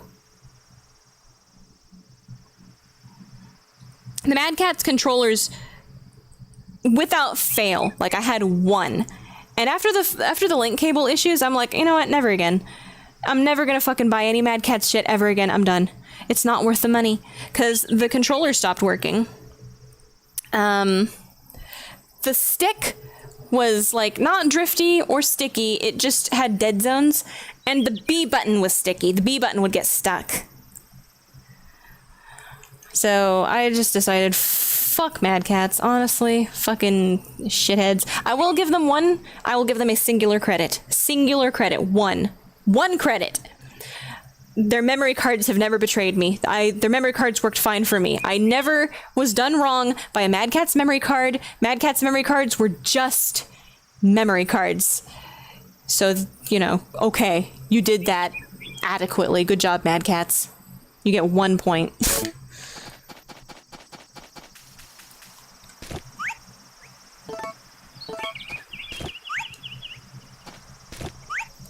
Here we go again.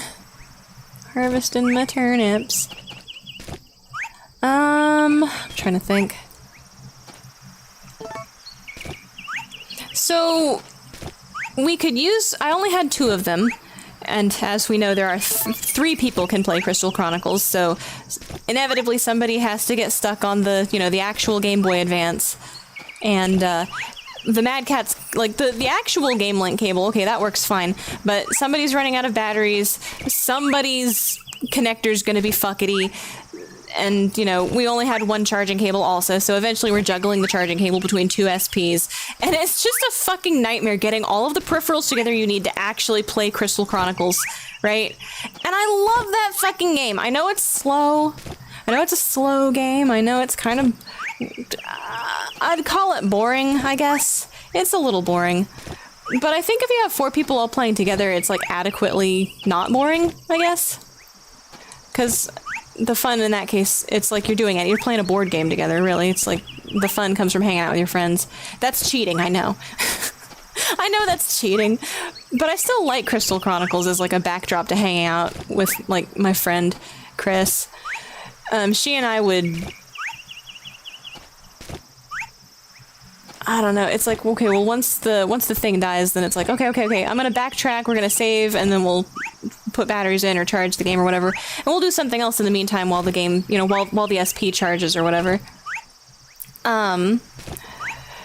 I remember very specifically a fond memory is like playing Crystal Chronicles together with her, and then when we have to wait for the SP to recharge, we'd pop in Klonoa too, and we'd take turns playing the stages in Klonoa and writing stories back and forth in a notebook. So it's like, I take as long as I want to write like my 3 or 4 paragraphs of the story, and then it's like, okay, I finished my part of the story, and then you trade it off to her. She pauses the game, we trade the controller in the notebook, she reads while I play the rest of the stage and the next stage, and that's just how we would spend summer.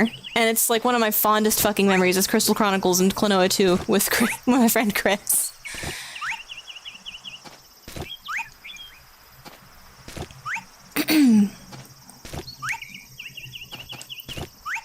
Let's see, Mad Catz caused generational trauma. I do know them, but I've never used anything Mad Catz. Next to the charging port, Mad Catz make Guitar Hero. I don't know anything about Guitar Hero.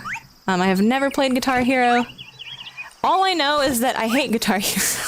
I don't hate Guitar Hero, but I do hate how much the fucking controllers and the games, like, cluttered up the bargain bins and the used... merchant. Like, I'm looking for hidden gems here, and there's nothing but John Madden and Guitar Hero in the bin. I have to dig through this pile of shit to get to anything good. Like, it can't be that good if this many people are throwing it away. Okay. Let's see. I bought 3 GBAs and 4 cables specifically to play Crystal Chronicles with friends like 5 years ago. I would love to play Crystal Chronicles. I feel like net play would be so... like, the game's already kind of feels like it's you're wading through water. I want to say, like, it's in pudding, right? Everything's a little bit, like, slow and delayed feeling. I still like it. It is just how I think the game feels, though, which is very off-putting to a lot of people, I think. But, oh god, doing that over the internet, I cannot imagine how much delay it would be, man, I don't know. Let's see. One day I'll play Four Swords and Crystal Chronicles. I refuse to play it without 4 players. Oh, hi, Delta! If anyone asks me why I'm depressed, I'm just going to tell them it's because I'm a Final Fantasy Crystal Chronicles fan and Enix never does shit for it except for that port that sucked ass! Oh no! Was the port bad? I thought it was cool that they did extra costumes for all of the races.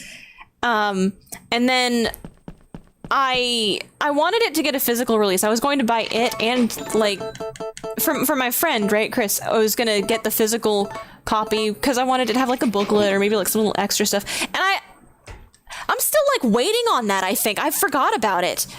Shit. Aw, shit. Did they ever do online co-op for that, for the re-release for it? Oh shit, I never showed anyone that. So I did, like, a really shitty Photoshop because I like editing material. I like character customization and editing material, so I did, like, a Photoshop of,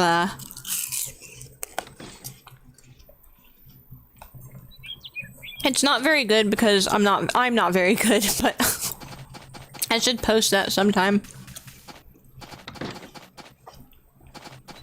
Like a spoof character design for one of the characters. Or should I say an additional character option for Selkie female, I think. Wait. Alright, turnip S. Turnip A! Fuck! I didn't season them enough. Very sad. Okay, we are going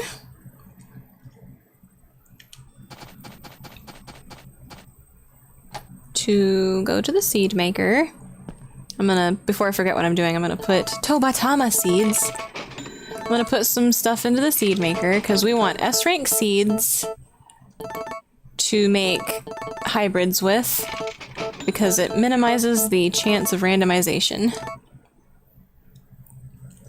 Let's see. I get that. Everything feels so deliberate, especially when it comes to managing enemies running around. Yeah. I mean, once, like, I guess maybe I was young enough to kind of be fine with learning the timing on everything, but, like, I understand how the timing is. I'm gonna plant these, and we can get those up to S rank easy. Oh shit! I forgot. I'm gonna put some tree fruit in for special trees. Peach B. Oh fuck. Orange B. It's gonna suck. Haven't been fertilizing. Although it's extra chances though, so I am gonna make a bunch of seeds out of the trees so that we can reroll until we get what we want. Which is gonna be a pain in the ass. I think I might do that off stream. Or maybe I'll just stick to a named crop. Okay, I want to make one rare crop so that people can see the process. But then, I'm gonna use the Z button cheat. Because I just don't care that much. Okay, now that all that's taken care of, we're gonna listen to Gustavo while I read chat. You're a good guitar player.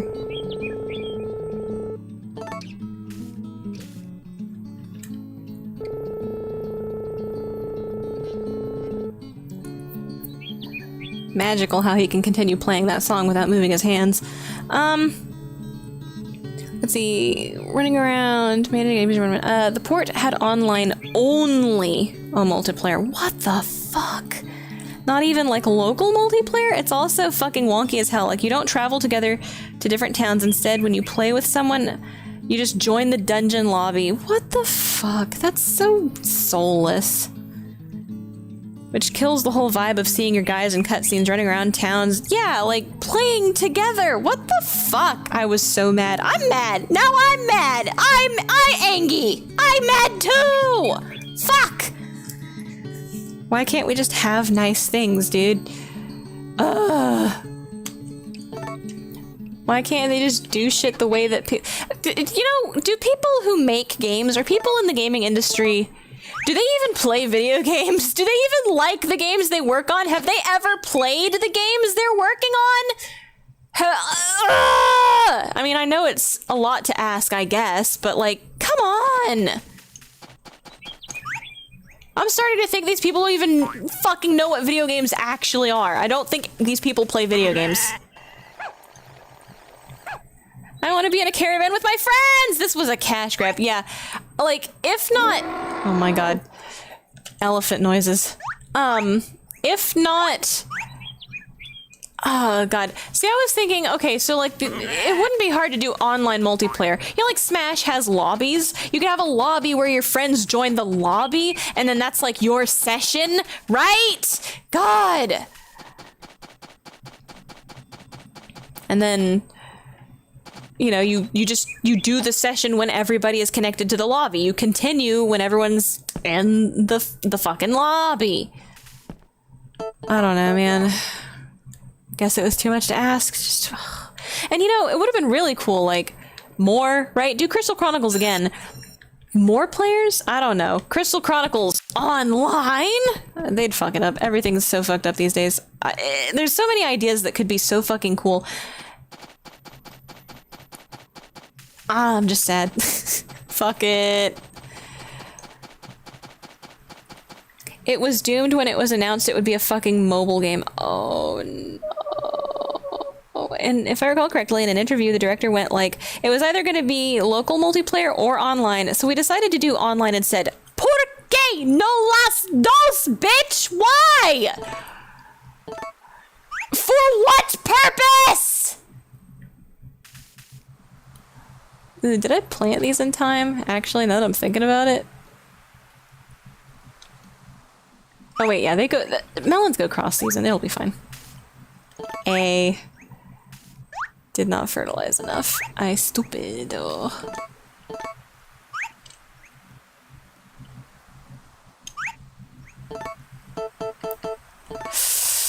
Way.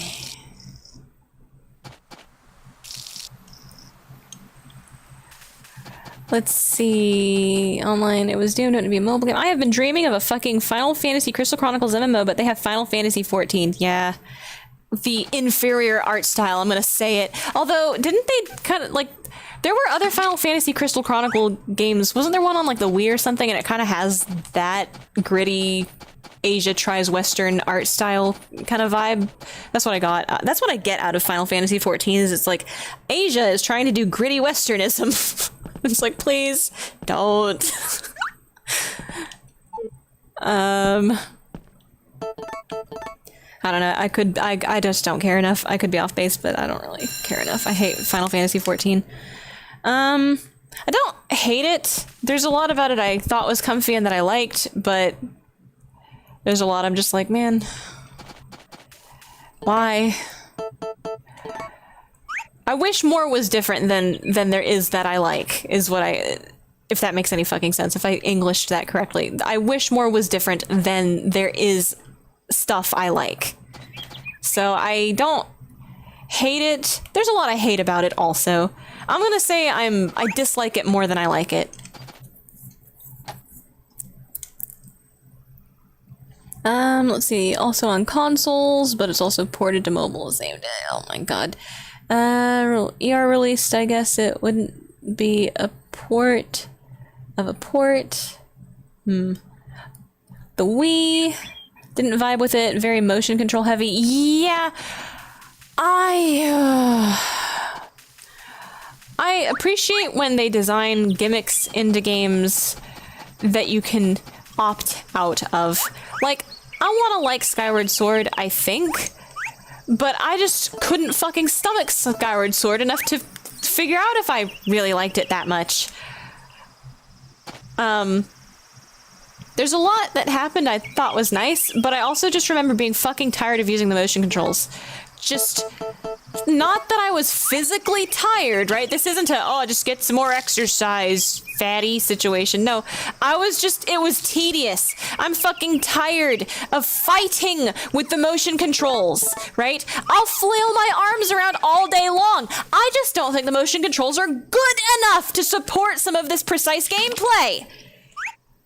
Now, Breath of the Wild did an excellent job with motion control aiming, I think. I think that, like, even then I had a little bit of trouble with it sometimes, but I think it's way fucking better in Breath of the Wild, and it's also used less. So I don't get sick of it. Although, I guess I am using my bow and arrow quite a lot, and I don't really remember getting sick of the motion control in Breath of... Like, I just think it's better. I think they got better at it. I think it finally got, like, fine-tuned enough to be better. It's hard for me to say definitively, because if a game had motion controls, it was like, motion control is a big fucking gimmick of a game. I tended to avoid it. It would kill that game for me. I would say, never mind, I'll wait until the next, release in the series. I really, like with Star Fox Zero, God, dude, bruh. Alright, we're gonna sell the cows. I know we just got the milking room, but we're selling the cows. Let's see, I heard good things about the DS games, but I never had them. I'm such a dumbass. I think I will play the DS games eventually. I think, whoa, Gustafa, he's booking! What the fuck? Where's he going? What's going on, buddy? It's pretty relaxing, he says, as he fucking sprints across the field. I didn't know he had this animation. What's going on? Is this normal? What's going on? I've never seen Gustafa do this before. It's like, I know Wally and Hugh have running animations. Huh, very interesting.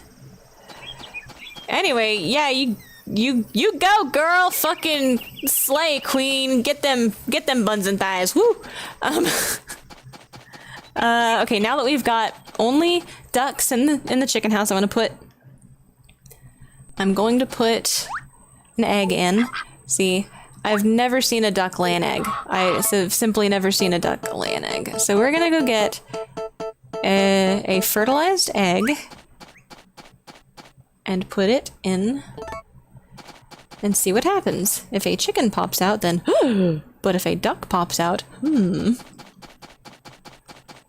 We're doing science here.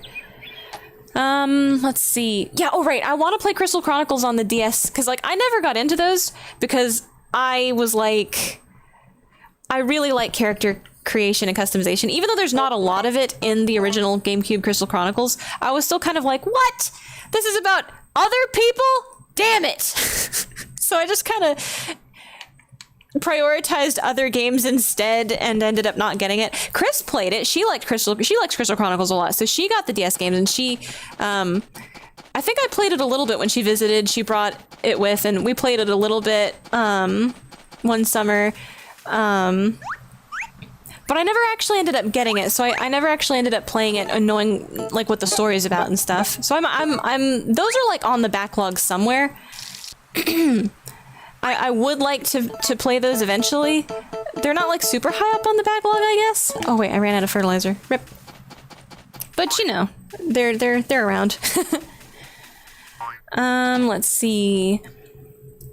Voice acting grated on me. Oh no. When gimmicks were very minimal. Let's see, the whole point of Wii Sports or Mario Party. Yeah, that's the point. For, like, yeah. Twilight Princess just requiring a little flick was good, and the aiming was great. Yeah, just, like, every once in a while. Yeah. It's fine, but, like, Star Fox Zero pissed me off so like, just have there's no reason for it. Just let me play Star Fox like it was on the N64. If you're doing a fucking remake, have classic controls available. Let people, and honestly, in the year of our fucking Lord 20, whatever the fuck it was, let people remap their controls, please. Like, please let people remap their controls, or at least have some alternate controls. Like, just, oh god. Okay, I think we're good. Like, I just... Why not? Right? Why not? The fact that you had to use motion controls in... Oh, God. What? Who thought that was a good idea? How do you be so out of touch? You want to make games for everyone. Like, the first fucking thing is options. Everybody's different. You need options.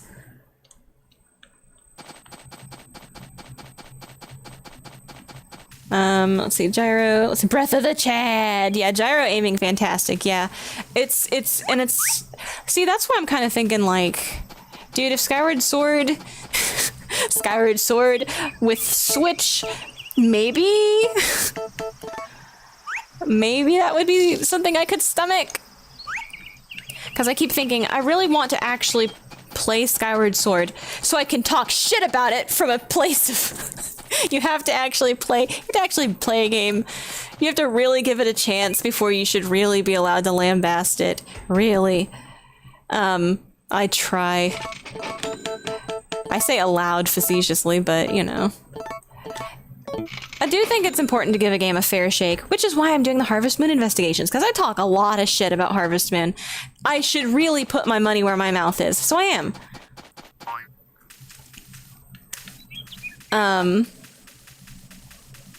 Gosh, but so for Skyward Sword, I want to actually play it again, right?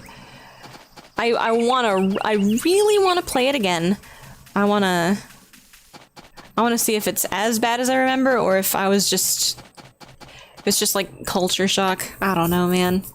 I remember liking it kinda, so what if it's not that bad, you know? I don't know.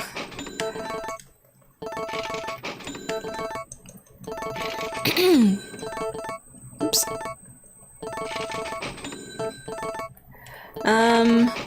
Breath of the Chad, gyro-aiming. Have you ever tried WarioWare on the Switch? I have not. I don't think I've ever played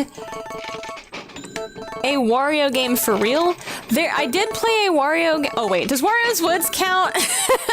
Because I play the hell out of that on GameCube, Animal Crossing, NES. I played Wario's Woods a lot. I think it's very cute. I like it a lot. I love how you can play games, like you could actually play games in Animal Crossing on the little NES. That's so fucking cute. That's so fucking cool. I thought that would be like, if only they had kept doing that. Oh, I wish they'd kept doing that in like future Animal Crossings. You know what I mean? Such a soulful inclusion. Work a little bit, husband, bring home the bacon. Yeah! He's booking. Yeah. Oh, man. Ghost of it, interesting. Let's see, two of them, one doesn't have any character creation, but the other one does. Ooh! Okay. 2 Crystal Chronicles on the DS, on a handheld. One does, one doesn't. Okay. Now I'm intrigued. Yeah, I like character customization a lot. I'm fucking dumb. I like dress-up games. I'm technically a girl. 2 DS games. One of them has character creation. Same. Okay. Black Mage Race and Final Fantasy Crystal Chronicles were so fucking good. And the music! I remember... I like the music in Crystal Chronicles, but I do not remember any music except the opening song, which is a rare instance of me liking both the dubbed song and the original. Like, I don't like one better than the other. I like them both. Very rare. I think they did a very good job.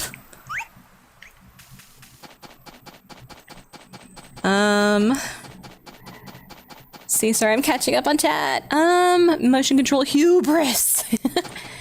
I heard the Switch controls were really, really good since they translated everything to thumbstick motions that I heard was pretty natural. Oh, okay. It wasn't a fever dream, right? Skyward Sword is, Switch? There's Switch Skyward Sword?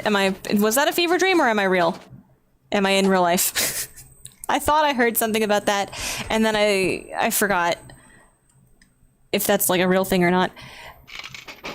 Let's see. Love the festival song. Oh, shit! Fuck yeah! I remember the festival song too. That's the other one I remember that I like a whole lot. Riverbell Path is like ingrained in my brain, but it's like just okay, right? It's one that I remember, but I don't like love the fuck out of it. I just kind of like remember it. It's and the map screen music, actually. Yeah, the Riverbell Path and map screen music, and then it's just like pan flutes and various instrumentation, kind of hit or miss here or there. I've got like vague snippets of songs, but the one like the festival song, the opening song, and Riverbell Path and the map music are those are the musics that I could like pick out of a crowd, and then the rest of them I have no fucking idea. I just know that it's Crystal Chronicles sound font, I guess, or the style that they chose, the instrumentation. Let's see. The English song is so good. It is for once, right? Yeah. Okay, it's like Kingdom Hearts did a good job too. Yeah, okay, it's like it's girl pop, but I think Kingdom Hearts did a good job with theirs also. Fucking Square Enix did good there for a while with their localization of songs, at least. Like just good decisions made, good calls. They did correct things. It was correct. It worked very well. Whatever decisions were made, it was correct. Let's see. Switch Skyward Sword came out 3 years ago. Shit. Okay, good. I didn't just dream that. Whew. I want to. With better motion controls, I would like to play that game again. I would really I want to give it another chance. Is what I mean. Maybe it would be funny to do the Wii, like try it on the Wii, just to see how mad I get. Or how much I suck. Let's see. Has good vibe. Everything was cozy and felt connected. And man, okay, Kingdom Hearts is cheating because it's literally the same singer. Yeah, okay, so yeah. But it's also cool. It's nice, right? She did a good job. Very talented. It was the correct decision. It was still the correct decision. Give me the duck. Give me the duck. I was given the duck. And you, awake. Quit running. Why do you do that? Does the boy have the cuter noise? He does. He makes the cuter noise, and the girl just sounds like a goose. Frightening. Kingdom Hearts is cheating. Crystal Chronicles, it definitely was a different singer, but it worked, right? Yeah? They did a good job. It's the tone of the song. What? For the remake, did they remake the song too? I gotta eat. Normal milk. B, I'll take it. I feel like I remember listening to this song, like they redid the Crystal Chronicles song, and I did not like the remake of the song very much. I'd have to listen to it again because it has been literal years since I listened to it, but I feel like I didn't like the remake song as much.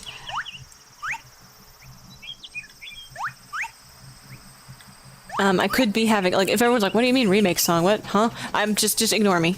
I'm having a fever dream again. It might have been something else around the same time that I'm remembering. I feel like something got a remake song from a previous song, and it was like a marketing thing, or like a big deal. Like, oh, we did this. And then I'm like, it's not, I don't want to say this person's a bad singer, but I don't think they're using their voice in a way that I like for this type of song. That's my problem, is oftentimes not to be mean to like Disney remake singer girls or whatever, but it's like you're not using your voice as an instrument, you're singing for the sake of your voice being heard. There's a difference. And I don't know, it's hard to explain without being mean, and I just don't want to be mean. Even though I'm very, very mean. Shit. That's you know, that's the best way I can describe it. Let's see, different singer. She's great. She even rewrote the songs in English, not only flow better, but like they're very different songs in a good way. Yeah, I liked I think it's the same spirit, though. If I remember correctly, I'd have to look into it again, but it's like...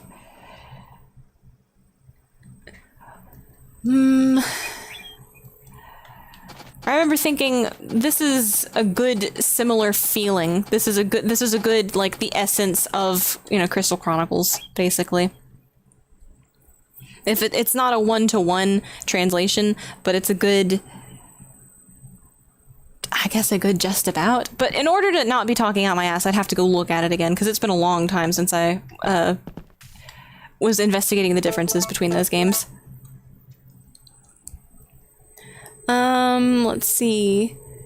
I don't remember. They might have... She, meaning the Kingdom Hearts singer. Oh! Ah, okay. Yeah, there's differences in the...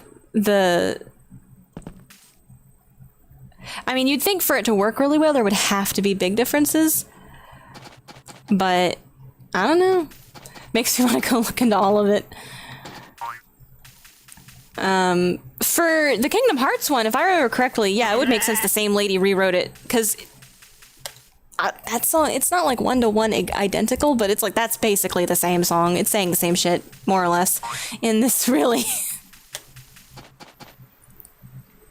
Let's see. Kingdom Hearts, they had to re-record the song for the first Kingdom Hearts game because of licenses, and then it released on PC, and so they made a remake kind of then, and it wasn't as good, and I loved most of the other remakes of the song, and then there's and there's been like 3. Okay, I don't know as much about Kingdom Hearts. I have to say that right now, is that I don't know. I don't keep up with Kingdom Hearts because I fell off the bus. The Chain of Memories and Kingdom Hearts 2, that's where I tripped and fell down the fucking stairs on Kingdom Hearts, right? I don't fuck with Kingdom Hearts. I'm done. They've betrayed me. I'm dying. Fuck. I can't with Kingdom Hearts. So at some point I'm gonna play like Kingdom Hearts 2 again, just because people said I should. However, I know too much about Kingdom Hearts. There's like 6 swords running. Oh no! Stop! I don't want to know anymore. I'm tired of this shit. I didn't know that, and I was happier when I didn't. I was happier 2 seconds ago when I didn't know that. Fuck! I hate Kingdom Hearts so much, dude. I like Kingdom Hearts 1. Kingdom Hearts 1 is the only Kingdom Hearts that exists, okay? Chain of Memories ain't a fucking thing. Doesn't fucking exist. Fuck Organization 13. Fuck whatever the fuck a nobody is. There's only Heartless. There's only fucking one Sora. He died at the end of Kingdom Hearts 1. Everything went back to normal. Kairi is sad. The end. Fuck you. I'm done. I like Kingdom Hearts 1. Because it's the only Kingdom Hearts, and it's a shame that they didn't make any sequels.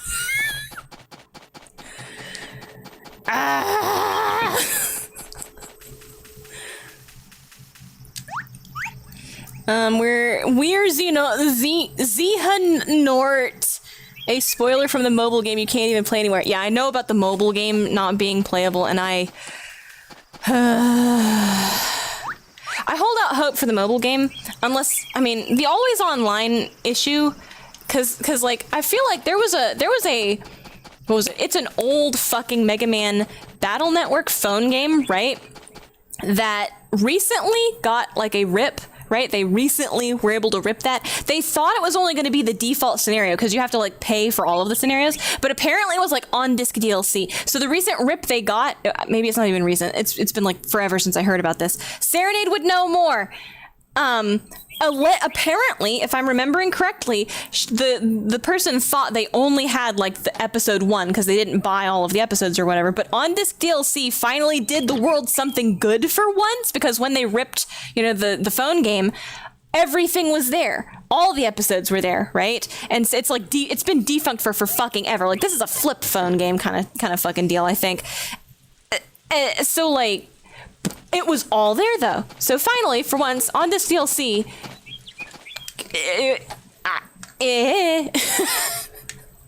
that I'm happy for once. Finally, for one time in my whole career, I was happy about a phone game. Let it be known, today was the day. All right, I gotta I have to cut grass or my animals are going to die. That's the consequences of my actions for having animals. Let's see, remake, kind of thin, 3, know too much about Kingdom Hearts, 6 hours, Weerzy Hanort. What kind of fucking name? Also, like, you have to put X's in the name. It's like, fuck this game. I hate Kingdom's Heart. Do you know what happens at the end of 3? No! I'm happier that way! Stop! Fuck Organization 13! Whoa, whoa, whoa, let's not get ahead of ourselves here. No! Xehanort meaning Ansem from 1. Fuck! Xehanort! I don't fucking... Who wasn't actually Ansem. It's a guy who just took the real Ansem's name and... Stop! Stop telling me things! Okay, the Mega Man game is so fucking good, the way they handled that, yo! That and the recent Metal Slug game. Oh! I still need to get an emulator set up to play PON and LON, huh? Old mobile game re-release with all the mobile shit included for free. Yo! What? Nah, the fans had to do this shit for Battle Network. Oh. I'm going to say it, and fuck whoever even cares. Sora gets teleported to the real world! And...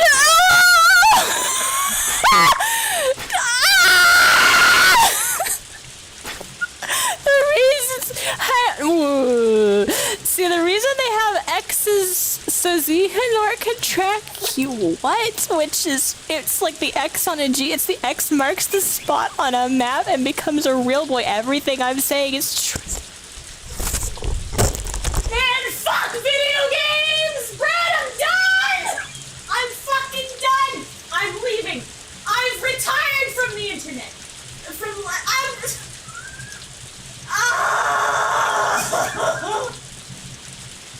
Kitty, what have they done to me? Fucking... Kitty, can you fucking believe this shit, Kitty? I'm done. This is bullshit. Video games were a mistake. Alright. I've recovered. I have not recovered.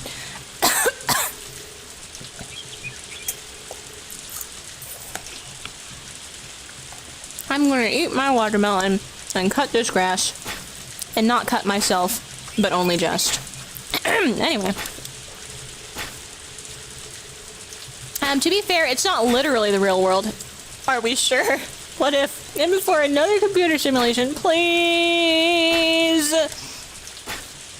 It's pretty bad. I find it fascinating that people are into it still. I can understand, like, guilty pleasure stuff. Like, you're so far into it that it's too late for you and you understand that. But, like, having self-awareness about that is important, in my opinion. Like, when you understand, yes, this is dog shit. Like me in Harvest Moon. This is fucking dog shit. But this game is comfy and I like it. This is a bad game. I like it. I just...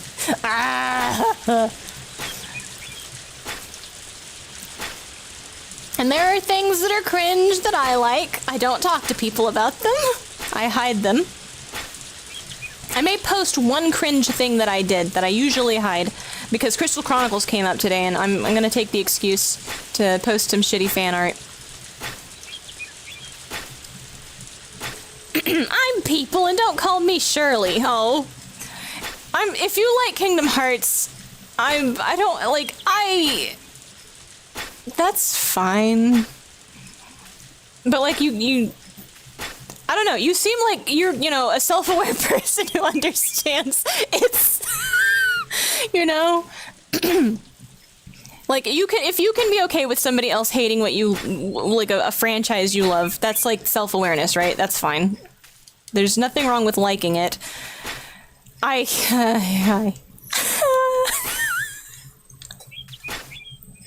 so mad, dude.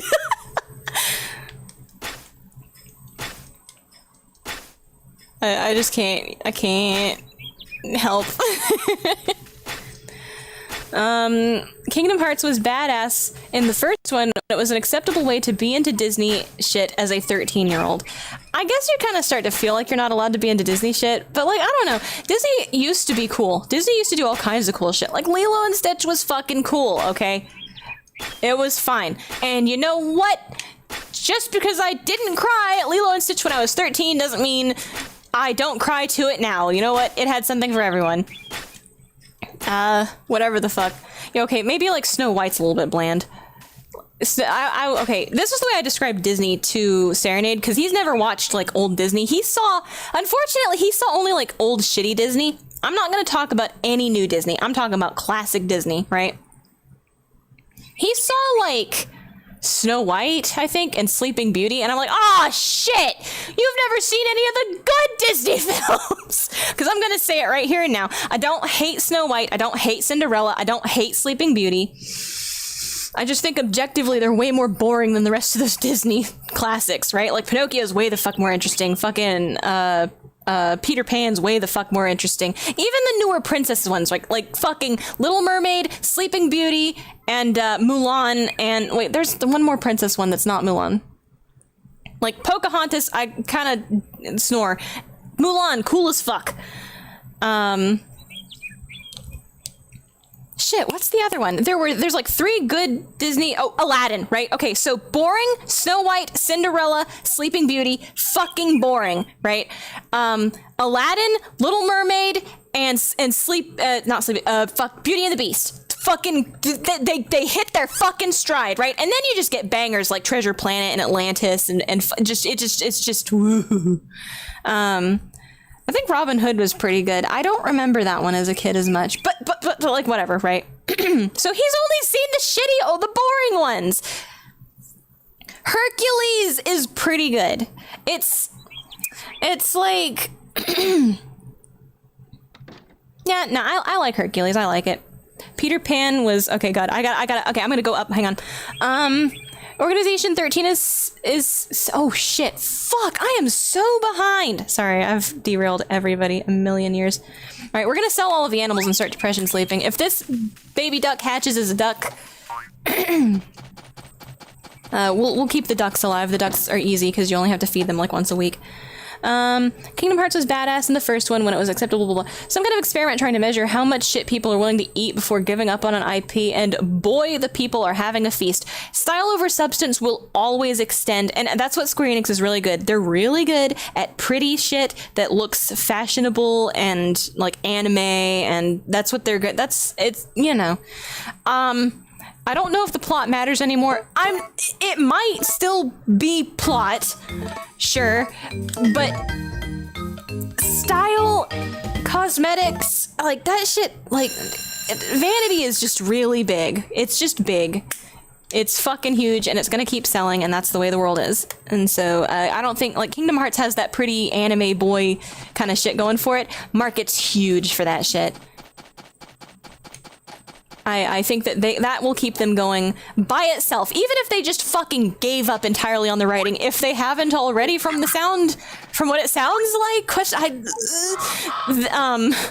the fucking Hello Kitty, right? Style over substance. Pokemon, style over substance. The marketing for merchandise alone on the style over substance will keep them going. That's just how it is. I'm gonna sit here and take, let's see, then the second one happened and was a sequel to what got billed as a port/remake on the fucking Game Boy Thonk. It's the Matrix for video game enjoyers. I unironically love Kingdom Hearts and even Organization 13 and the body stuff, but I cannot say with a straight face that it's not fucking dumb as shit that I can say with a straight face that there are 7 Soras. No. Please. Oh. Let's feed these animals quickly before we continue. 7. Why? Are they cloning him? No, I mean, maybe I'm happier not knowing. Like, I don't think I'll be happier if I know the explanation. Like, it makes me want to ask why, but I know I'm not going to be happier after I know. I'm going to be angrier after I know. And that's why I hate it! Like, what is it even worth engaging with the IP? No, for me it's not. It's just not worth it for me anymore. Organization 13 is sick, but they introduced them to get fucking blown up with no setup or relevance. Yeah, and then they invented relevance for them. See, that was my problem with 2, is that not only, like, who the fuck is Roxas and And who are these fucking people? And am I supposed to care about any of them? And it's like, they're not doing a mystery box very well because this guy literally fucking died. There's like, before you even, and I didn't even get to explore the beauty. I was so excited to explore the Beast's castle and like Beauty and the, and it felt like there was like no stage. There's like nothing there. We run into this stupid guy with a stupid haircut and a stupid looking guitar. And he's like a boss fight, I guess. And I'm like, I don't want to fight this guy. I want to fight the furniture. I want to fight Beast. I want to fight Gaston. I'm here for the Disney, not the fucking, I don't know, Hot Topic trench coat reject man with a buzz cut. Shitty mullet. Fuck you. And your sitar. Anyway. I don't know. Kingdom Hearts 2 made me confused and not interested in any of these people. Because if maybe it was like one or two mysterious characters that led me on for a bit and I was uncovering. But it's just one, like, what's going on? Who's this girl in the mansion who draws pictures? Who's this kid we're playing the game as? Why can Vivi talk now? Who's this guy with the sitar? Who's this guy with the eye patch? Who's this person? What? We've got another Hollow Bastion. Who are all these people at this Hollow Bastion? And it's like, I don't care about any of this. None of my questions are getting answered. I've played this game for 3 fucking hours and not a single goddamn question. Why was Sora in the Egg of Enlightenment? Why? Not a single fucking question was even close to getting vaguely answered, and I've just got bored. I got bored, even though a lot of shit's happening. I'm fucking bored because I'm not learning anything. I'm just sitting here in confusion, not understanding a goddamn thing, and I just get kind of tired of that after a while. There's a level of being strung along. I need a little bit of feedback before, to stay engaged. Don't listen to Fen. Get help. Oh. Make sure no one noticed it was made up on the spot. They had to obfuscate it with bullshit. That's... the obfuscation is not mysterious to me. It's just annoying. Because at some point you can tell it's wasting my time. It's a delay. It's wasting my time. It's not mysterious. It's a waste of my fucking time. Answer the fucking question. Answer my fucking question. I've been playing the game for 3 hours. Answer any single fucking question I had, please. That's how I feel. That's why I'm done with Kingdom Hearts. Kingdom Hearts 2 fucking dropped the ball for me. I can't. I'm done. And I'm glad I dropped the ball because the more I hear, the less interested I am. Because it seems like they just keep doing shit and then never answering any of the questions I originally had. They answer questions with shit that is so fucking obfuscated, far out, made up bullshit that it creates a million more fucking questions. The answers are not satisfying to me. I just hate it. I hate it. I'm angry. I'm a hater. 1 up from 6 because I forgot about the data version of Sora, which is a separate character who thankfully only mattered in one game. Please. I'll say it. I hate Snow White. Hate?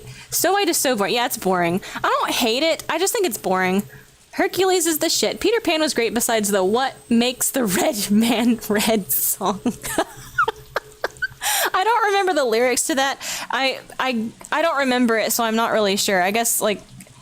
But I hear both sides of it, because, like, it's like the, what the fuck? I don't know anything about sports, but, like, is it, like, the Boston Redskins or whatever? There's, like, some people that are all mad about, like, how dare you use that? And then there's a bunch of, Indian people who are like, what? Why? It's fun, right? It's like the getting mad about Speedy Gonzalez, whereas there's, like, the entire country of Mexico is like, what? We fucking love that dude! We put him on all of our t-shirts and our restaurants! We love him! So, I don't know how to feel about shit like that, because I don't know. I'd have to look at the lyrics. I'm sure it's just some... I don't know. It just doesn't feel malicious. It feels like, okay, you guys are out of touch and you're dumb. That's okay, honey. The people who wrote the songs, right? It's like, okay, you poor person from another era. Pat, good job, I guess. An okay movie with great songs. Wait, which one? Peter Pan? Golden Age of Disney, and then the Disney Renaissance. Yeah, starting with The Little Mermaid. Yeah. I don't know the exact cutoff. If it starts with The Little Mermaid, then yeah, fuck, banger after banger after that point. Mamma Mia for kids instead of middle-aged women. Oh, Hercules is so good. So much plot. Is it all good? It's plot. I mean... No, I like Hercules. Like, you can be like, oh man, it should have been so much more like the source material. Well, neither was The Little Mermaid. Neither, like, I think that maybe Little Mermaid and Aladdin hit the basic beats better than Hercules did. Hercules strayed further from, like, mythology, but mythology itself strays from itself so fucking much that at this point I don't really care, right? It's basically, it's fine. They wanted an excuse to have Sora fuck it up in Star Wars and Marvel worlds, so they shoved him into a less overtly anime-styled world, bruh. They aren't even clones, they're all different. Oh my god, to be fair, I'm being a little facetious with 7 Soras. There aren't literally 7 Soras, but there are 7 people who were born from Sora. Oh my god, no! Stop! It could be more accurate to say that Sora has 6 kids. No! Stop! Killer 7 is easier to follow. That's a problem! To be fair, the Egg of Enlightenment was explained in the previous GBA only game, but it's fucking insane they didn't answer that in the game itself. Yeah, okay, yeah, right? There's such a thing as, like, reiterating to the point that it's boring, and such a thing as, like, could you at least give me, like, a little text log on the table nearby that I can get me back up to speed if I wanted to get back up to speed? Why? The fact that Organization 13 is more like a barely affiliated boy band. No, they don't operate as a group. They seem to hate one another. They just exist. 2 halves of Organization 13, the ones who were investigating the Tower of Oblivion, and the rest, TM. It's Washington. Washington, which I remember because for like 4 years they couldn't decide on a name, so they went as the Washington football team. Oh no. Sorry, plot was referring to Kingdom Hearts, not Hercules. Oh, yeah. I like Hercules a lot. I think that it's like, it's fine. There wasn't really a singular, like, I do think they chose hate. They did Hades dirty, but like, he's a good villain. Like, as a villain in the Disney universe, he's such a good villain that I'm fine with that, right? The actual Hades was also, I guess he was a dickhead, but like in a completely different, like a much more chill way. Like, he's not evil. He's just kind of around. No, but like I like Disney's and Hercules is good, and Zeus is much less of a dickhead, so maybe it evens out. I don't know. But yeah, I don't know, like, I liked Peter Pan a lot. I liked Alice in Wonderland is another one I would call. I'm gonna call Alice in Wonderland like the in-between of boring and actually kind of interesting. It's very silly, but like, that's Alice in Wonderland, you know what I mean?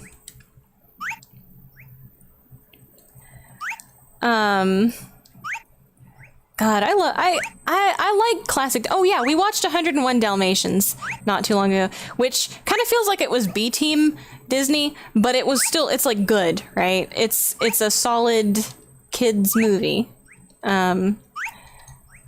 It's very cute. I like 101 Dalmatians. I'm gonna put it like at a B. If I had to give it a letter grade, I'd give it like a B, because like Aladdin and Beauty and the Beast and like Atlantis get like A+, right? But I think 101 Dalmatians is solid. Like, if Snow White's in C for being boring, 101 Dalmatians is like in that mid-comfy area with like Alice in Wonderland. I don't know. Ranking Disney movies stream when. I'm out of here. I hope you guys have a good time talking about Disney. The interpretations of the myths changed constantly, even during the time they were relevant. Yeah, it's like... Oop, can't carry anymore. I've done it. I've maxed out my inventory. And it only took me until 5 a.m. Wow. In fucking Kingdom Hearts. I guess that's why I liked the first Kingdom Hearts so much. Is like... I'm trying to think of a world that I felt gypped on, right? Going into Kingdom Hearts 2, I immediately felt gypped. I spent so much fucking time in that game's Traverse Town. Ooh, we get the Takakura cutscene. So much fucking time in that game's Traverse Town, hanging out with these dickheaded kids that are really, like, they're boring. I fucking don't care about any of these children. And I don't understand why, because, like, we did the same thing with Destiny Islands, But I was way more interested in what they were doing with the Destiny Islands, because, like, we're trying to make a raft and, like, go off and have an adventure. These kids in town are just like, all right, we're the Little Rascals gang, and today we're gonna get ice cream. And I'm just like, okay. What? So I don't know. And then, like, once we finally get to, like, you know, the Beast's Castle, it's just the Beast's Castle. I don't remember there being, like, the woods or, like, a town area. I guess it's just, oh, man. I felt immediately gypped on both Mulan and the Beast's Castle. I don't know. I just have bad memories of Kingdom Hearts 2. Maybe it's not even fair. So I do plan on, like, streaming it again someday.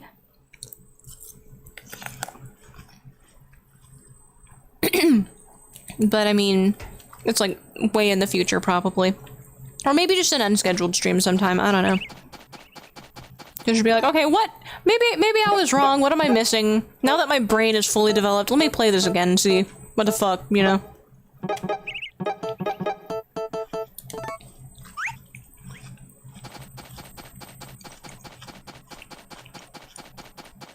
Alas, it is fall. Let's see. But yeah, the Peter Pan thing was fine at first because, like, yeah, the red Indian designs were out of touch, but everyone seemed to act like a normal human being. And then the song jump scare. I'm gonna have to, because I don't really remember the song. I don't remember anything about the song. I'm sure it's bad. I don't know. Maybe it's like... Whenever I see something that's, like, super fucking out of touch dated, I just kind of think, oh no. They sure did back then it was sure different. And I don't know. It's like, maybe it's just because I'm the type of person to, like, think Mayo Monkey is funny. I just don't take any of this shit seriously. It feels like people want to say you don't have a place to talk about it from because you're not that ethnicity or race or whatever. You don't know, but I think it would be funny if it was about mine too. I think it's just, that's the kind of thing I think is funny. I'm sorry. I guess it's not just because it's like, I don't know, it's like somebody did that, right? They did that! That's the part that's egregious. I don't know. I just think it's fucking hilarious. Somebody fucking did this. Oh no, they did that. Okay, I'm gonna wait for these to ripen. Well, I probably shouldn't. I'm gonna check on the ducks to see if they have food still. Okay, they do still have food. We're gonna sleep and see if we can get them. Sora, Riku, and Kairi would have fucking died out there if it wasn't for the literal apocalypse. Yeah, imagine getting saved by the apocalypse. Like, okay, you kids are so fucking dumb. The apocalypse saved your life. I mean, I was all for it though. I'm like, all right, 2 coconuts, I'm ready to go. 2 coconuts and 1 egg. I am ready to go to sea. I wanted to see them skeletons. If you didn't finish Kingdom Hearts 2, it's because you go back to finish the world story, huh? Like, the worlds are broken up in 2 parts, which I liked, but also fucking confused me at first. Aw, man. It's all about stories about what made their skin color red, and it was like, oofa doofa. And I'm like, I find it funny from an outrageous POV. Wait, stories about what made their skin color red? Oh my god, they have a whole they have a Mayo Monkey song, cause that's what makes that makes it better now. Though I wish somebody would write a song like that about mayonnaise is what makes white people white. I like shit. I'm sorry, I'm fucked up. I must be like, I don't know. There's something wrong with me, I guess. I'm just not fit for society. I like stupid. I'm sorry. I just like stupid shit like that. I'm dumb. It sucks when all the representation got along. Wait, it sucks when all the representation got a long while was just that. Sorry, it sucks when all the representation. Oh, the only representation that anyone got for a long time was that ad nauseum. Yeah.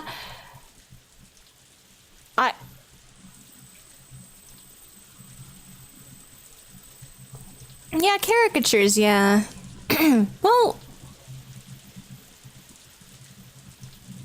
Well, wait, what time period was that, actually, now that I'm thinking about it?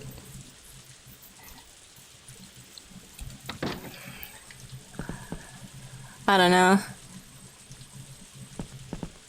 Let's see, things are way better now. I don't know, it kind of feels like we have a different problem now.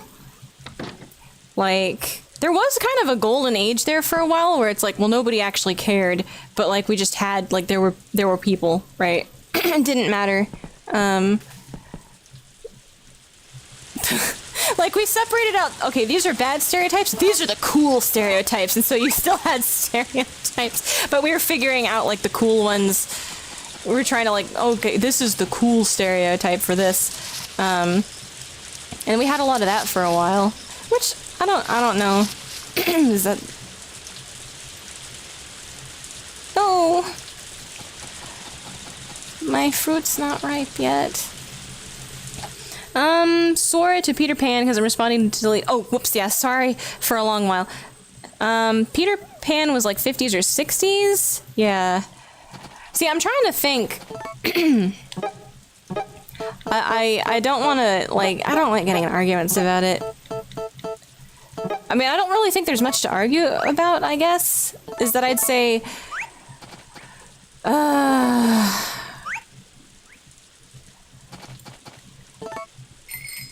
I don't know. The representation argument's really weird to me. Like, I just think it's really weird. Because I prefer that people just, like, not have to think about arbitrarily including ethnicities for the sake of it, rather than just if their character happens to have an intrinsic trait, that's the story they wanted to tell, right? It feels weird to me. Okay, did I sell... She's on the ledger, right? And then we can sleep, and then it'll be... my cool stereotype are also my bad ones. I like when they cross over. That's the thing, though. I guess I like self-deprecating humor a whole lot. So even bad stereotypes are kind of like... If you're taking them too seriously, okay, there's a problem, right? There's like a level of self-awareness and balance in all things in life, right? But like, I just think bad stereotypes are just as funny as good stereotypes. I don't know. Because, I mean, that's just like judging a group. It doesn't matter if it's like on skin color, ethnicity, or whatever. Like judging a whole group of people... Or judging an individual by, like, a perception of a whole group of people that happen to share any trait. Hey, a duck! Wow! Boy duck! So it's like... I don't know what to name him. I'm gonna name him, what would a cat name their child? Meow. What would a duck name their child? Quack. I'm naming him Quack.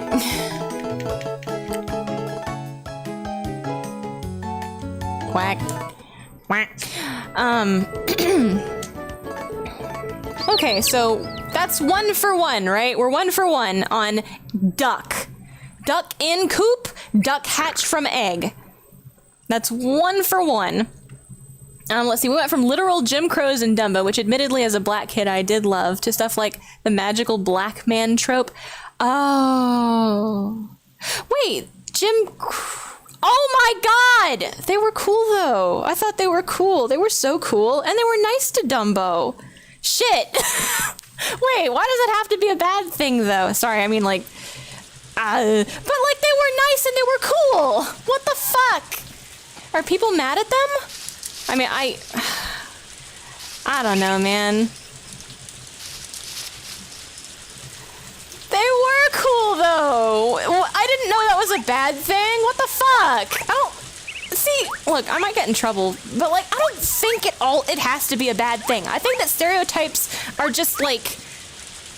You can use them in a way that's fun or cool. You can make it not a bad thing. And I didn't know those guys were... Shit!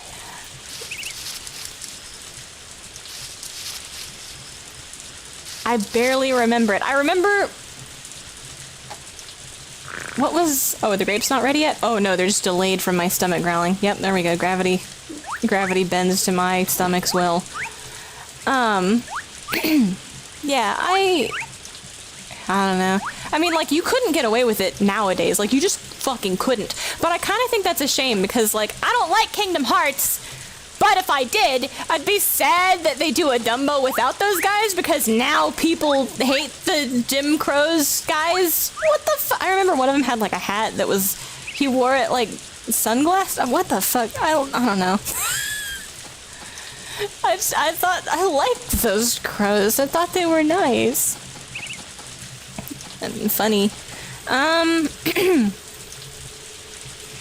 There's a difference between tokenizing and, like, letting diverse characters exist. I mean...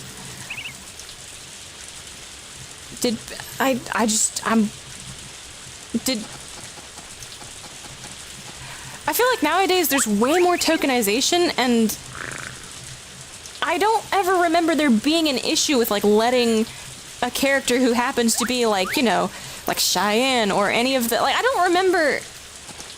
Maybe... I don't know. I just... Characters were cool, and they happened to be what they are.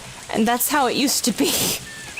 And maybe with, like, more and more people in the industry with, like... Because people tend to write what they know, right? So the more and more, you know, naturally, the more and more you get knowledge, and, like, the internet helps with, like, spreading knowledge and people sharing experiences and blah, blah, blah, right? Naturally, that stuff becomes more and more commonplace. That's, like, naturally is how it's supposed to work. But everyone's just on a fucking stump about it these days, and so much of it does feel kind of in your face that I start to feel detached from modern media. I just kind of want to take a step back, and things felt way more chill, but also totally fucking inclusive, like in the 90s. I don't know. The 80s and 90s felt... I don't really know. We had really cool buddy cop stuff, and but I've never been huge into movies, so I don't actually have as much of a place to speak on it from, I don't think. Oh yeah, duck. Second experiment with duck. Let's see. I've said it before. I love the fact most of the BR representation comes from Japan. Oh god, yeah, and Japan, right? They don't give a fuck about getting anything right or correct, and that's how we get Omeda. The whole "and I'm the black friend" trope. I know. I hate it so much more when it's like, we've got a cast of characters, right? We're gonna have 5 characters for this show, and, you know, every single one of them is a different nationality or race. It's like, all right, we've got it. It's the fucking Friendship Brigade. We did it, guys. You collected a child from every continent, just like Pokemon. You did it. I hate that. I hate that. And I don't know, it kind of feels like the things that did that were not good. Like, I'm gonna say, like, the fucking... I can only think of 2 things off the top of my head that did that. Captain Planet is one, and I'm not gonna say Captain Planet was bad, but I don't think it was, like, super riveting or anything, right? It was like... It was Captain Planet. And then the other thing that did it, if I'm remembering correctly, and I don't know if I am, but if I'm remembering correctly, the other thing that did it was, like, the Sonic drive-thru.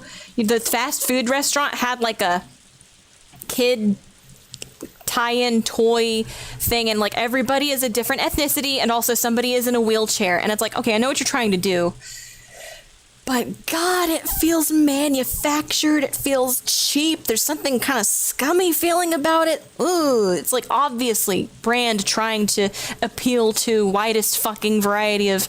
There's something that feels weird about it. It feels artificial. It feels really fake. Let's see. Couldn't be happier about... Yeah, Japan. They were cool though, I mean... I don't like when people are restrained to the thought of, well, how will they feel about what I'm doing / the character I'm creating? Yeah, I don't like that. I don't like walking on eggshells. I don't like people feeling like they have to walk on eggshells. I just wish people could give other people the benefit of the doubt more often. You know? Shit's clumsy a lot of the time. But I don't believe that, like, Olmeda's malicious. It's obviously just, like, a really weird story. None of these ethnicities mean anything. If there's anything that connects to it, or, like, with the it's just, like, having fun with that stereotype or that culture or whatever. Like, I don't want to interpret anything maliciously.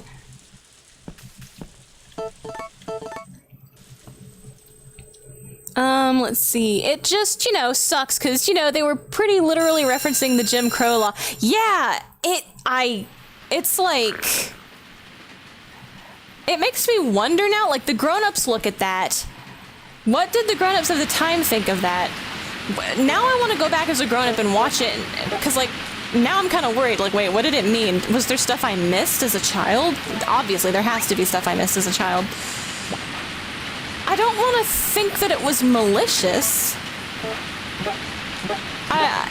And I don't know, but I thought that those characters were cool. If it was malicious, they did it wrong because I like those characters and I think they're cool and I like them. So, you know, if any of those stereotypes hold true in reality, right, and you come across someone like that, you immediately remember these cool, nice characters and you're like, oh,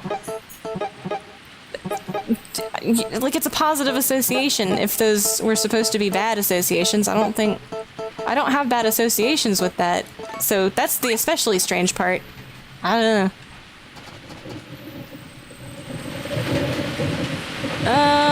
Let's see. One of my favorite things in As Told by Ginger was how one of the main bullies was black. Ooh. She was a bitch and I loved her. Uh-oh. Also, to be fair, Captain Planet was literally gathering kids from across the globe. Yeah, okay. I never actually watched Captain Planet's origin, whatever, so I don't know what it's about.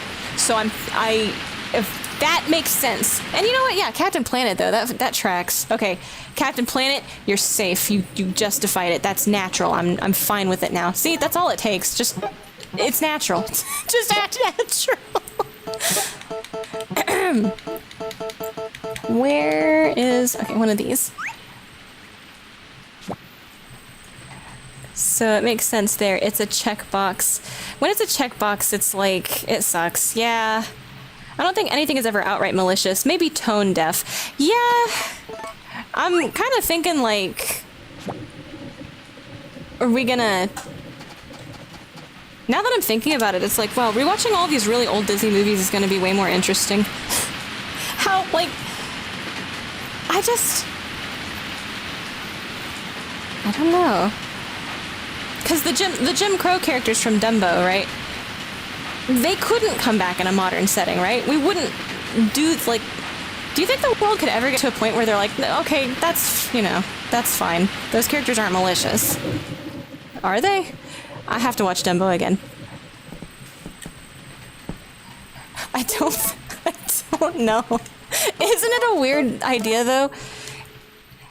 To be hung up on it? I don't know.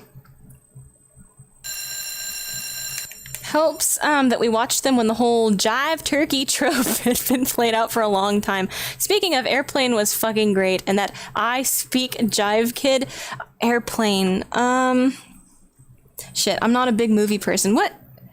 I've never watched, Airplane. I don't actually even know. I've heard someone say jive turkey, though, so I imagine... Is this one of those, like, I speak your language, fellow insert demographic here. You need to watch Airplane? Uh-oh. There's so many movies I need to watch. Aw, fuck. We should have a movie stream. We should all watch movie together. On Discord, TM, not on YouTube, where YouTube would nuke us off the face of the planet. Or like a watch together, I don't know. Airplane is great. Oh my god, 2 recommendations. Hey, do you know what Airplane is? It's a movie. Have you watched it? No. Do you want to watch it? I'm sure that I could sometime. Yeah, I think it would be possible to watch it. I'm asking, do you want to? I don't see why not. Okay. Oh, I didn't get any grapes. No!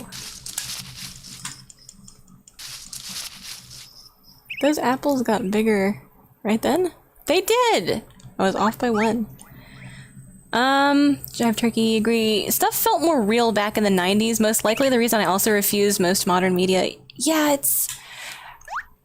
And I'm not sure if it's been poisoned by, like, online discourse, or if it's... But no, I don't fucking care about Twitter or pay attention to shit that often. I, like, see some shit and think, okay, but why?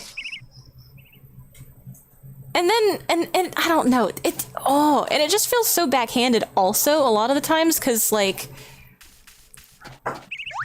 they're gonna do this thing, and then...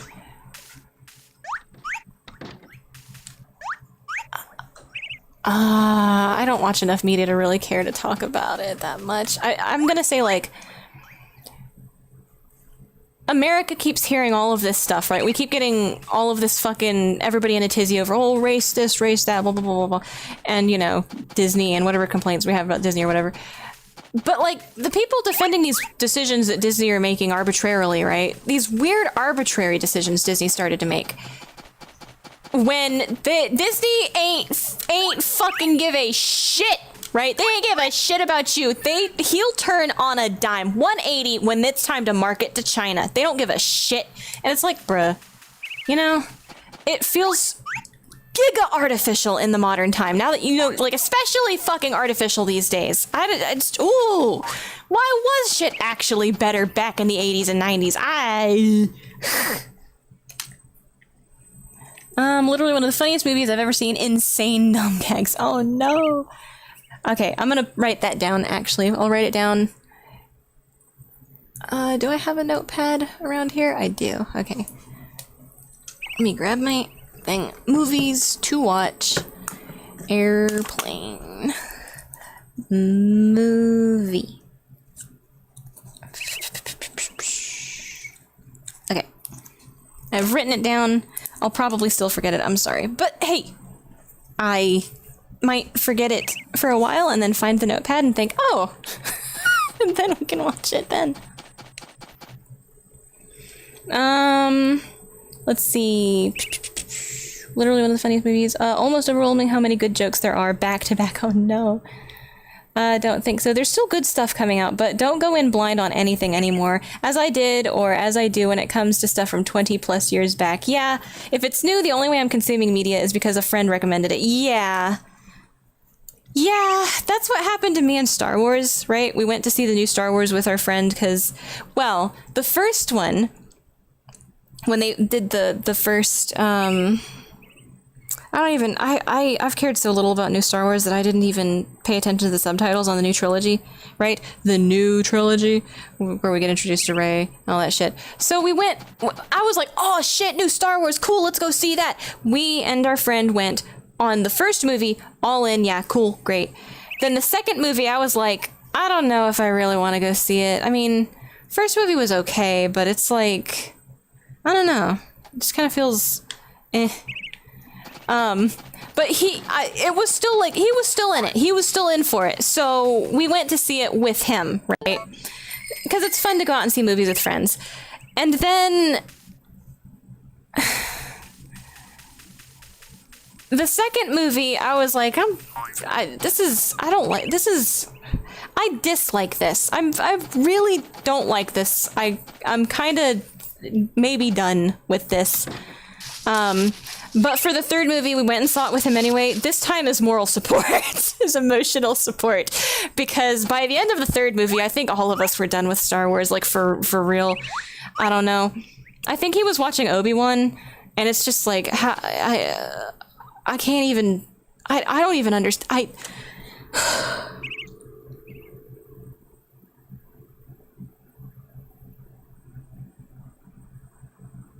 Just remembering it is psychic damage. I'm so done, dude. Alright, we're gonna sell the sheep. Let's see. 20 years back, don't go blind, it's new, blah, blah, blah. YouTube comments have a very limited message limit, and I keep talking. Oof! It's like 200 characters, yeah, it's difficult. Hey, what are you looking for? Stop searching for cheese. Don't be a bad kitty. I saw first movie because Friends. I didn't watch the second movie because of Friends. Half of the second movie was complete and utter dog shit, but there was some glimmers of, wow, that's fucking good. I think that the issue with Star Wars now, those three back then, I don't understand. Like, I have no fucking clue what's going on now. It's also going in a bunch of different directions, right? Like, there's a bunch of different little side projects and things, and I'm done. I'm fucking done. I'm fucking done with Star Wars. It's over. Bye. I do feel a little bit insulted that they flip-flopped on the extended universe is not canon. We're going to do our own Disney Star Wars thing. And now, right, now they're like, well, maybe we're going to do stuff based on the extended universe. And it's like, okay, bitch. I see how it is. But I don't think they care. Like, nobody cares about the fucking integrity of Star Wars. Nobody cares about being faithful to the lore. No one cares about the original. They're just doing their own shit. It's not Star Wars.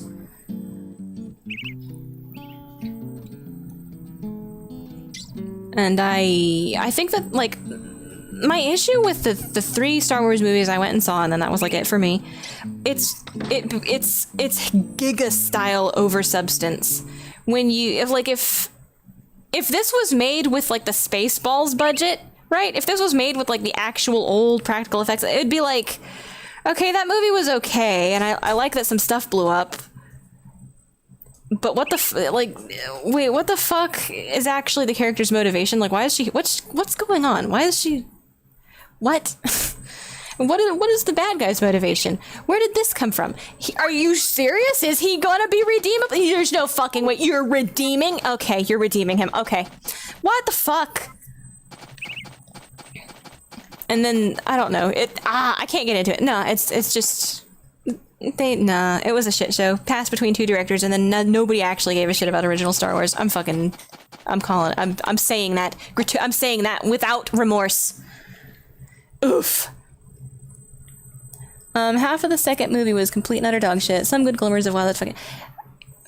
I think most of that was like... Most of what I thought was good was like, wow, the space battle was good. Why did those torpedoes arc? But the space battles looked cool. Things looked cool.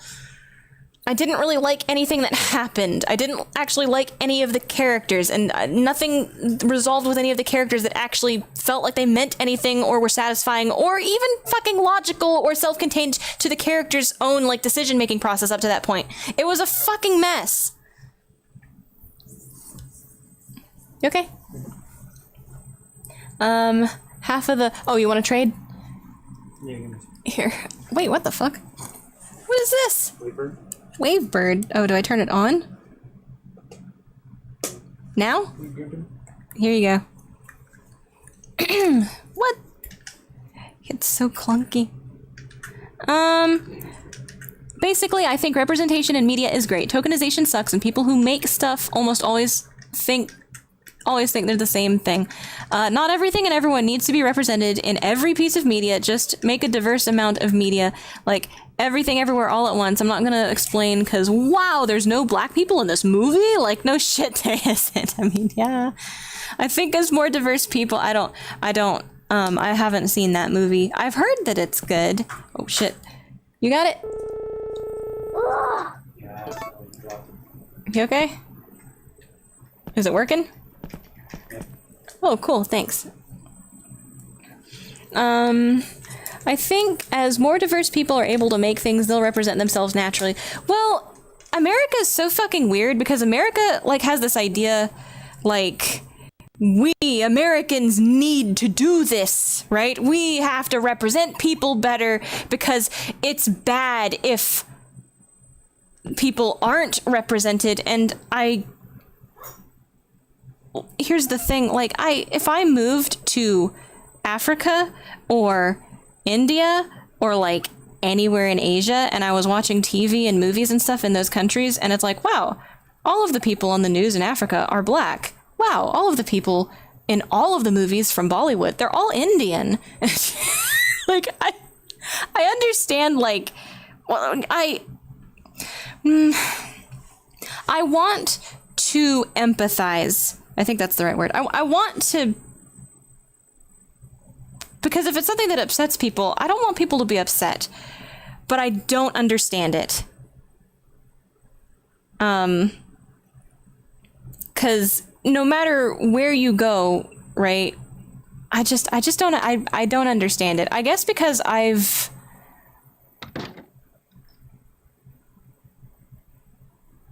maybe I guess I kind of feel like, well, what would it feel like? Would it be, I think it'd be kind of interesting to live like that, like not seeing, I've never felt the need to see myself in the media. I like character customization, but I don't necessarily customize characters that reflect me either. I actually, which character I'm going to be using is a big, massive fucking crapshoot, and a lot of it's influenced on like all these different characters that are, boy, this thing has a dead zone too, fuck it. So I kind of don't understand it. But that could just be, I know that the argument against that would be like, well, you've never had the problem, and so you could never understand the problem. I don't know if that's true or not. I kind of feel like it's not, because as a child, we watched a lot of the, we watched a lot of foreign television. I never cared. Sure, you've had the problem. When? 99% of Harvest Moon games, you have to be a boy. Oh, that's true, but it kind of feels like... But I played them anyway. My issue with this Harvest Moon is that... It exists. Yeah, that it exists. My issue with this Harvest Moon is that obviously the boy candidates weren't designed to be boy candidates. Like, the girl candidates all look like normal, and then the boy candidate... But, like, as I got older, I'm kind of like... No, the boy candidates are kind of more interesting in this one. I think there should be a better spread if you're trying to do it that way. But, like, video games are kind of different from media, though. Because, like, I wouldn't be happier if...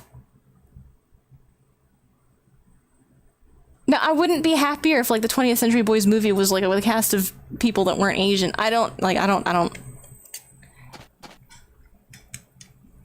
I guess it just confuses me. Maybe it's, like, a drought of it? But I don't know, I don't even know. Growing up, there's not a drought of... I never thought, why don't more of these games have girl protagonists either? I just thought, wow, Mario sure can move. When it was Harvest Moon, I kind of thought that because I guess of like...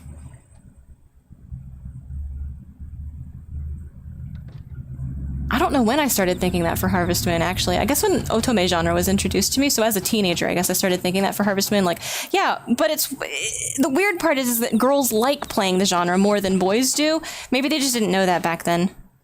So that's why that's weird to me, is that I feel like this is like a girl-centric genre. But in that same vein, I wouldn't necessarily think it should only be for girls. I just think it's so weird that the girl version's got the shaft so often, where, like, you get married, game ends, right? Game over, dude. That's the part that I have a problem with, is that when it exists, it's so unequal. Arbitrarily. Randomly. It would be like, when you get to play as a character of a different ethnicity, their game just fucking ends. I wouldn't think that's fair either, regardless of whose ethnicity it is or which gender it is. I'm not, is that a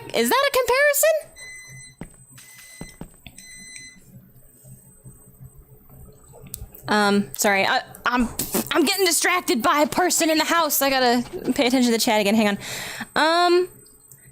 Genuinely really a great movie. Okay, I've heard like a couple of people say that. I might want to watch that one. There's so many movies, it's like, okay, I'll put that one in the backlog. It's new, so I distrust it for being new, not because, like, I trust your recommendation, but I don't trust it because it's new. To be fair with America, it's more diverse than those places. Yeah.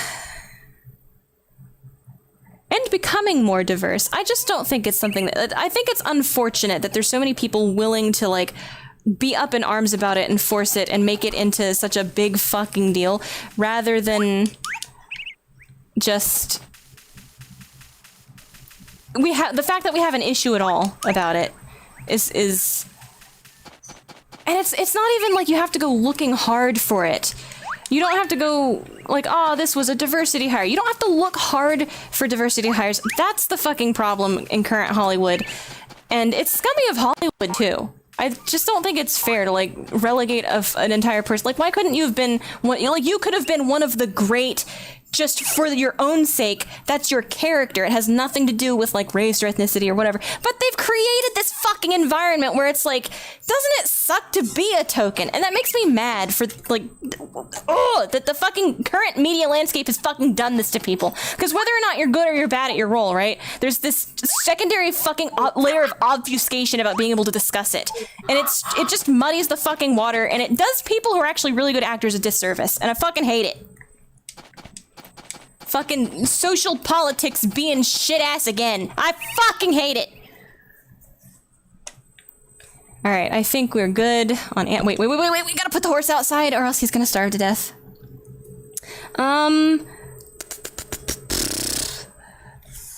Did I fall behind again? Basically, representation being great. Tokenization sucks, yes.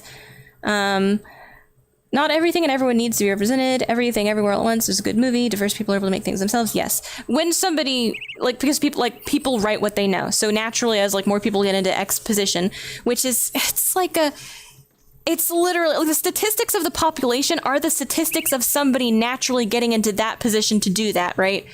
That's just how it works. It's literally statistics. But people want to act like it's something else. I don't know. And now it is something else, unfortunately, in a lot of cases. Like, it's tiring. To be fair, blah, blah, blah, at least speaking from the games are definitely different because the player is literally you. Yeah, movies too. I watched American Psycho and the protagonist is literally me. No! You know what I mean. American Psycho memes. I disagree because of nepotism. Ah, true. Nepotism. Oh, that's an unfortunate other can of worms. But I don't really... Yeah, honestly, I don't care enough. I don't visually need to see it. I just don't... Like... I hate that it's poisoned my mind with the suspicion now for all of all these decisions. You know, when I look at a decision being made, and it's like, okay, was that objectively the best decision to be made, or is there an ulterior motive here? Okay, the horse is outside. I'm so distracted, guys. I'm sorry. It makes me like the fact that you have to think. The fact that it creeps into my fucking thought process at all nowadays is so tiring. I'd rather just watch media from before any of that shit even existed as a concept on the landscape. It feels like there's like a safe zone from like the 80s to the mid 2000s. There's like a safe zone of that's just gonna be shit where you don't have to worry about it. Don't think about it, don't worry about it. It's just entertainment for entertainment's sake. What happened happened. And I guess that's just kind of how I feel about it. That's why I like old media better.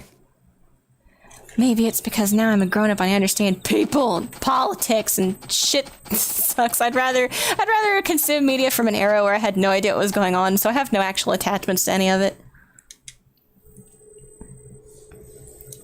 To be fair, it isn't just statistics. There's plenty of studies that show that racial bias exists when it comes to getting more power in industries, and shit like civil rights didn't fix everything. The racial bias, yeah, that's like a thing across all races, though. So, it's hard to be like, oh, well, that's just natural, right? But the thing is like, I don't.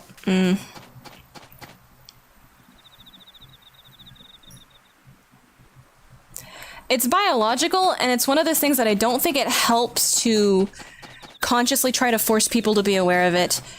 I don't actually think that helps because people rubber band too hard in the other direction, and now we are where we are, and everyone's really mad all the time about everything on a hair trigger. I felt like we were doing a really good job there for a while about just like, hey man, people are people, you know? And if you have some kind of natural biological kind of, you know, thing at the back of your mind, it's usually overcome by just like human beings caring about each other as individuals and getting to know each other on a one-to-one basis. But like the rest of the world does it too. Like America, it's like if I lived in a foreign country, it's one of those things where, well, I just have to be okay with that. That's just biology, you know? You have to work around that. Which, I guess it sucks. And it sucks to say, like, oh, you just have to deal with it, right? But I really...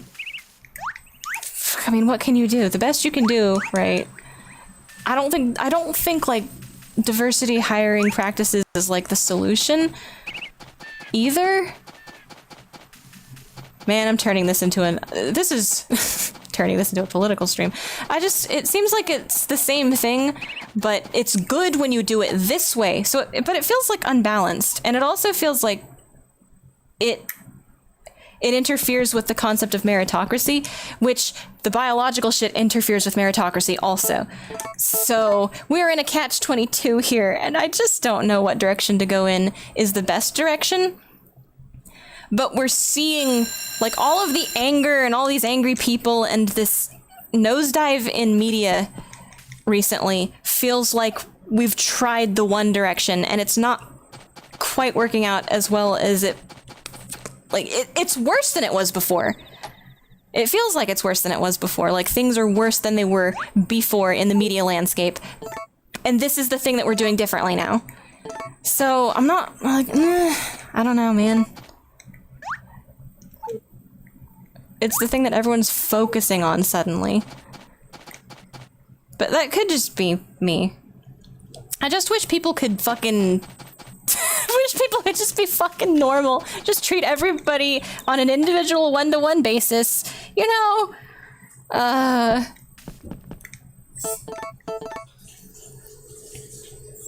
Let's see, same. What? To be fair, everyone was really mad before. It's just because there wasn't internet. Oh, that might be true. You're right. Actually. Whether it's biological or not is a whole debate too, because it's the whole nature versus nurture argument. But well, I think it's there is definitely. I would say nature's probably. You can probably nurture to overcome it, right?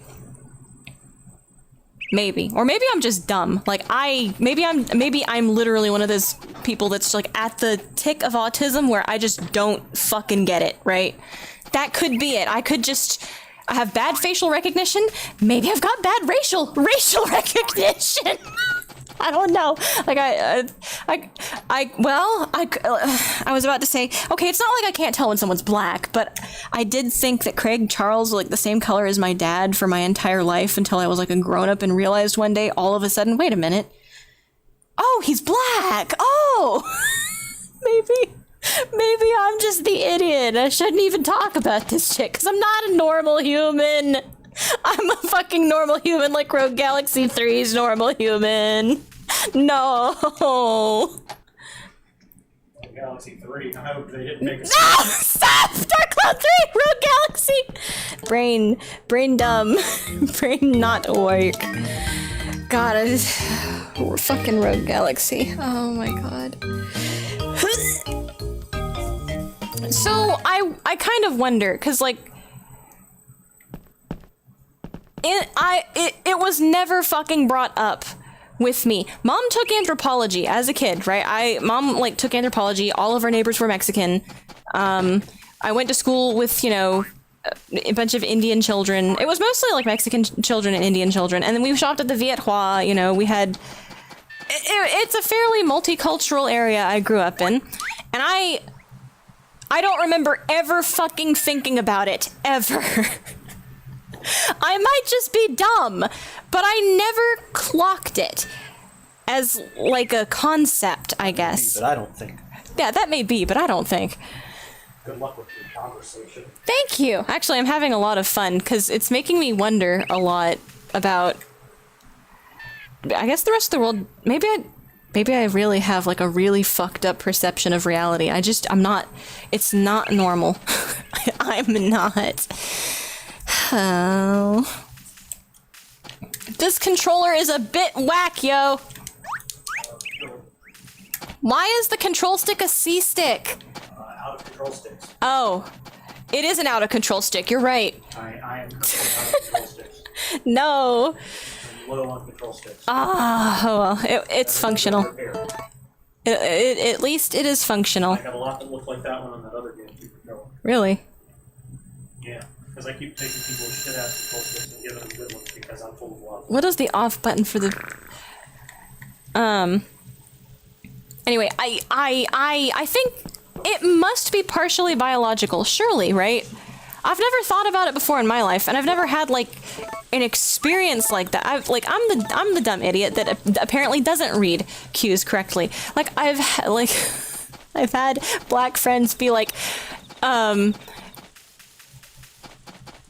like, no, don't, like, in this area, do not trust that, blah, blah, blah. Like, you shouldn't trust strangers at all, really. But, like, there's actual places where they've said, no, do not trust person on street here, right? If you see black man coming this way on this street, don't, right? And it's like, but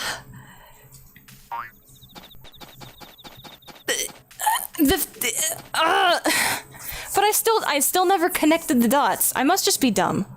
I must really just be fucking dumb. Maybe it is a nurture thing. What the fuck? But it would make sense for it to be biological, because human beings are also kind of, like, biologically... Shit. Human beings are... Naturally, like, if you think about a human being as, like, an organism, right? Out in nature, out in the wild, frolicking free, Cro-Magnon man, caveman. Tribalism and races and stuff, like, that comes into, like, a survival thing, right? From... like, from the perspective of an organism, right? Wouldn't it make sense for it to be, like, a nature thing, kinda? Like, those of your tribe, or who look like you, or who are similar to you, who are around you, right? Biologically, are more likely to be organisms that you can cooperate with, you understand more inherently, you know, you're more likely to survive if you stick around people like that, you know? Duck test number 2! So, it makes sense from, like, a biology... It is a duck!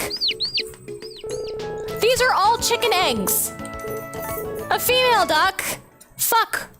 No, I'm not gonna name it fuck. I'm gonna name it... Duck. This is a great name for a duck, trust me. Oh, I'll name it Ducky! Was that with a Y or an IE? I'm gonna name it with an IE. Land Before Time is a cute film I want to show Serenade also. I'm trying to think, like...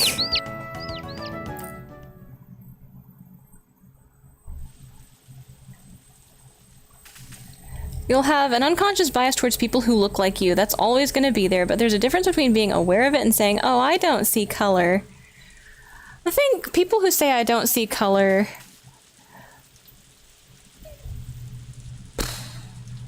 I mean, I don't think there's anything wrong with either one of those things, I guess. Because people who say they don't see color, aren't they trying to, like... Are they... I mean, I guess there's two ways you can read that. You can read that you can read that with, like, charitably or uncharitably. And, like, the uncharitable reading would be like, I don't want to address my inherent bias. But I don't think it's that deep. Like, there might be people that are doing that maliciously on purpose, but I think most human beings are more normal than that. And if they did notice themselves doing something, then they would kind of, like, kick themselves and be like, oh shit, you know what? That's not fair. At least I want to interpret in good faith. For people that say, I don't see color, as being like, I refuse to see color. I'm going to try my best to treat people equally, you know, by merit and as an individual. That's, you know, you can interpret it a good way or you can interpret it a bad way. And, like, the reason I don't like I don't see color is because I like color. I appreciate when people say they don't see color because I know what they're trying to do is treat everyone like an equal, and that's a good thing. But I like culture. I like different races and different cultures. I think they're all very interesting, and I think they're cool, and I like them. And I think that inherently, oftentimes, actually biologically, we are very different. People are all different. Races, ethnicities are biologically different sometimes. And that's also cool. Like, anthropologically, right? Biologically, right? What made you what you are today? Who you are today? Like it's really fucking cool. I mean, it's like a dumb turn of phrase to say, because, like, yeah, of course you do. You see color. Yeah. I think this is like a chicken or the egg situation, I guess.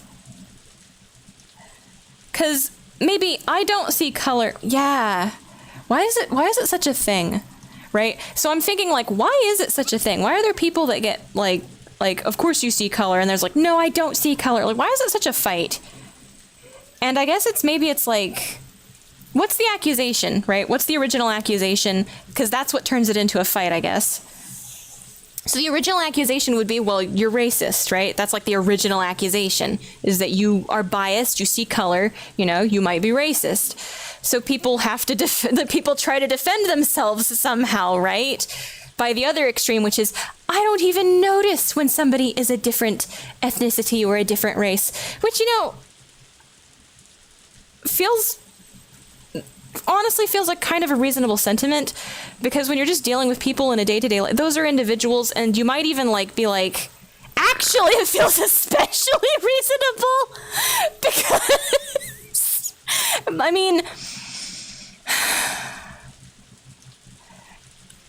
let's say you have someone that's kind of a medium brown color. How do you even describe, right? How do you even describe the difference in brownness between this brown person and this other brown person and this black person and this other black person? Where are they from? Can you look at them and tell me which Latin American country is my stepfather from, right? Can you tell me by looking at him where he's from? Can you tell me if he's Latin American? Can you tell me if he's Indian? Like, can you tell if he's like a Filipino? Can you tell? It's not that you don't see that he's kind of a brown person, but, like, you have no fucking idea, so why would you focus on the color? I don't see color. Most charitably interpreted should be, I don't care. I don't focus on the color, because that person's an individual to me in my day-to-day life. They're not like, it's so inherent. Its background is I think is the charitable interpretation of that, which is the defense to, well, you care so much you're racist against people that are, right? That's the defense against someone being uncharitable to begin with, I think. So it's an extreme in the other direction, on the other side of the argument, I think.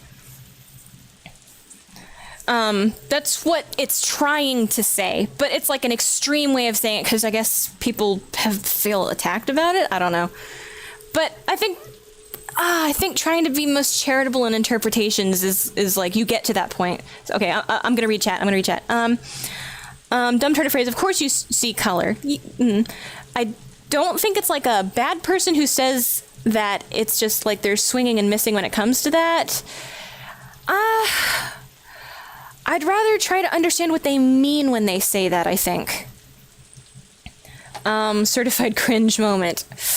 I think that cringe people might wave it around in a less self-aware manner, but I kind of agree with the sentiment of, like, why does the color matter so much to so many people? And it baffles me personally. Usually in my experience, it'll be in, like, if we're talking about, like, tags in bio situation, yeah, okay. Okay, it's a little bit like, okay, tags and labels in bio kind of make me feel like, nah. I'd rather just get to know you as an individual from the ground up. If I need to know something, I will learn it by interacting with you, because you are an individual, I am an individual, and we're going to, if we're going to be friends, we're going to interact, and we're going to learn about each other in that way. That's more important to me, but, usually in my experience, it'll be in a situation of like, oh, was the person black or white? Because it's relevant to the story. And they're like, oh, I don't see color. And it's like, oh no, that's like the opposite end of it. Oh shit. Like, oh my God. I like it. I mean, okay, look, I understand people trying to hide behind it, because people are so mean on the internet these days. It's like, no, it's not, color's not important. But then it's like, see, I hate this whole fucking thing, because then there's the other side. There's like the stupid side where it's like, what did the man who mugged you look like, ma'am? Oh, he was kind of tall and kind of beefy. And it's like, okay, well, can you give us like a description? Was he Caucasian? Was he black? And she's like, I don't see color. What the fuck? Who? Why? Come on. But that's the part of my problem with all of this fucking, like, the current social politics, is because it makes people afraid to say shit innocent. Like, why do you feel like you can't say say that? That's my question at that point. What would it hurt to tell the truth? Why won't you just say it? Why won't you just say what it is? What led to that? What caused that? What fucking political social climate fucking caused that? It's the one we're in currently. Why? I don't get it. That's a different, like, it's in the opposite end of fucking ridiculous, right? I don't, like, and you can still interpret that charitably, like, but it doesn't make sense. How do you interpret that charitably? Where it's like, well, she obviously is, like, filing a report, she got mugged, she wants her stuff back and for the culprit to be apprehended, but she doesn't want to... is this like a greater good kind of thing? Like, we want to apprehend this individual, but it would make the statistics look bad if I told the truth about, like, that just looks worse when everyone finds out. It's like, oh no, now you're making it look like the statistics are skewed in a different way. And oh god, I hate modern I hate people, social fucking I hate Twitter. Anyway. We don't have time to get into the whole black doesn't always mean of African American descent, and that's another fucking thing.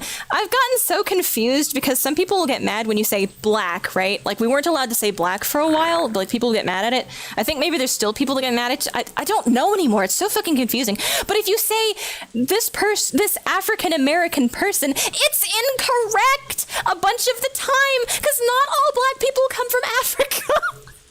That's such a strange thing. But you're not allowed to say black. And then now saying, like, brown person feels weird also because we're white people, but we're not, like, actually white. We're kind of, like, you know, peach, tan, you know.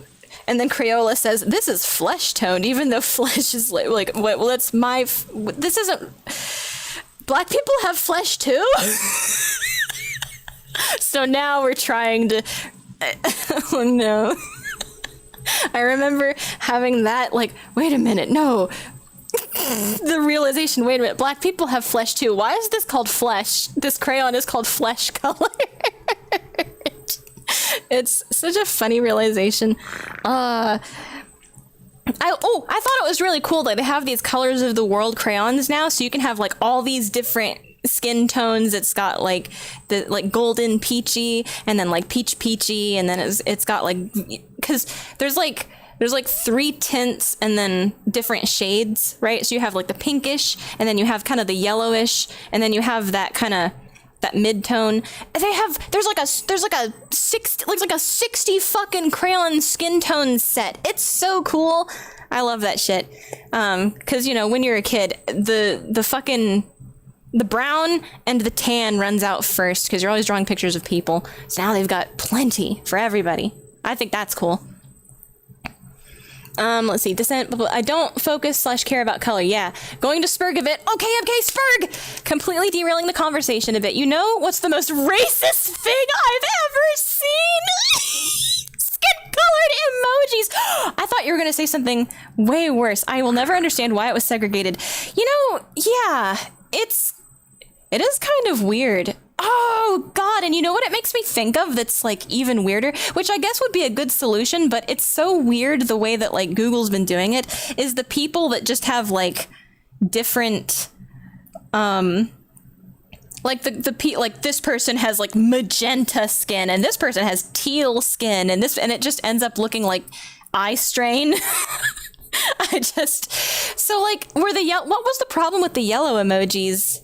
Maybe it's just they wanted to expand the emoji list and they thought, well, here's something we can expand it with. But I kind of feel weird. Like, I just like using the default yellow because, like, the skin color emojis feel kind of weird to me. I don't know. Maybe it's just because it happened in the climate of starting to feel kind of uncomfortable and people starting to be weird about this stuff. So the skin color emojis kind of just make me think about that stuff, and I just kind of get this feeling of, like, about them. I don't mind when people use them, because, like, sometimes phones will default, or you've got your settings or whatever. So sometimes it's default, so I don't really care if people use them, but whenever I'm, like, if I think about it too hard, I kind of think, man, what? instead of being a single representation of everyone. It is really weird. Okay, I'm reaching back a bit. There's something known as just so argument when it comes to psychology and sociology. I'm going to give a bad definition because I forgot, but it basically means, okay. When there isn't sufficient amount of data to support a proposed theory about some human behavior, or it's impossible to test for it, so it has to be true because it just makes sense. Well, I guess in lieu of empirical data, we have to make do with what we know as common sense, I guess. So I guess that makes sense. That's fair, but I would err on the side of caution, like a let's see kind of thing. And there's always going to be exceptions to rules. Anyway, isn't how science works. You have to be able to test for something, yeah. So testing across cultures, and especially testing from extremely young ages, helps for some evolutio behavioral, yeah. What I think is emojis are a solved problem, but they can't run a company that doesn't work. So in the interest of maintaining jobs, they keep adding stupid shit like pregnant man and skin tones for handshakes. Oof. It's grubby practices of capitalism, and I say that as being the most loving capitalist out there. Big fan of money. Pregnant man emoji scares me. I mean, maybe science can. Maybe science can. As it stands right now, if there are people that like unironically use pregnant man emoji, unironic use of it scares me on a deep intrinsic level for like humanity. and that is funny to me also, because what the fuck? Why is this like a thing that we have to talk? We don't have to talk about this, okay? We could just stop. But why is it even how did we get here, guys? What is the purpose of life? Why are we here? Just to suffer. Tests. Okay. Evolutio behavioral tests. Yeah. You also kind of have to read how those tests were administered, I guess. There's a lot of tests that it's like, okay, people will say that this points to XYZ, but the way they did the test is extremely biased. And if you don't actually read the file, disingenuous people can just say, oh, well, look at the test results came out. And it's like, okay, but, oh God. And so many fucking shitty journalists run camp with that shit, and you're never gonna solve the issue of like the average bear, right? The average Joe on the street isn't going to read how the test was done, and you're never gonna stop stupid grubby fucking journalists from being sensationalist about this shit and misinterpreting the data, or just blatantly misrepresenting it in a way that is legally technically get awayable with, right? They can just get away with it because, you know, like, there's no solution to this problem. Let's just do our best and be happy. You know, let's just try to be good to each other, man. Let's go to bed now, Vegeta. Yay! Yeah, me too. Let's sleep. I'm done. Good night. I can keep going for as long as I want tonight, so I'm probably just gonna keep going until I think I'll hit year 2. Chapter 2, year 2, I think. Tonight. Which we've got, yeah. Let's see. With all due respect to all my pregnant men and skin-colored emoji users out there, have fun. I'm just a spurg, yeah. I mean,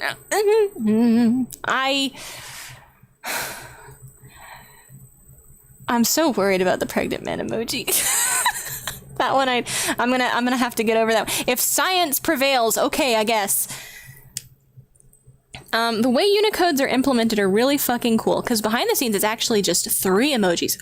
Base emoji, connector character, and modifier. So that's what that shit is. The pluses. I see. So that shit has looked like foreign fucking language to me, and I'm like, why is this so fucking long? Like, when you see it not resolved because you don't have the right character set on your phone or whatever, and you just see this random string of code just in the wild, now I know specifically what the pluses are. Okay. Very interesting. Okay, the tests are administered, the way the tests are administered is so fucking important, yeah. Which is stuff like, why stuff like women are naturally bad at video games from a biological level because we did a science, and the science is literally like 12 people clicking on a touchscreen when something appears. I guess you could say like hand-eye coordination. I'm not like, okay, so the clickbait article, right? The clickbait article is like women are bad at video games, but like the real article that does it in good faith is like men and women have natural predilections and are better at different types of video games. It's like, bruh. The emoji thing is cool just because it allows practically anything to be combined, which is how there's so many different skin tones, because it's literally just pregnant plus man plus brown. Huh. Wow, so you're telling me it's character customization, but emojis. Suddenly I love pregnant man emoji? Question mark? Quick, get Bacchus on the phone. I've changed sides. Oh shit, I gotta give the ducks food? What the hell? What was that? How did I do that? I need to eat. This is waste. I keep forgetting to eat, and it's costing me so much time, guys. My speedrun is ruined.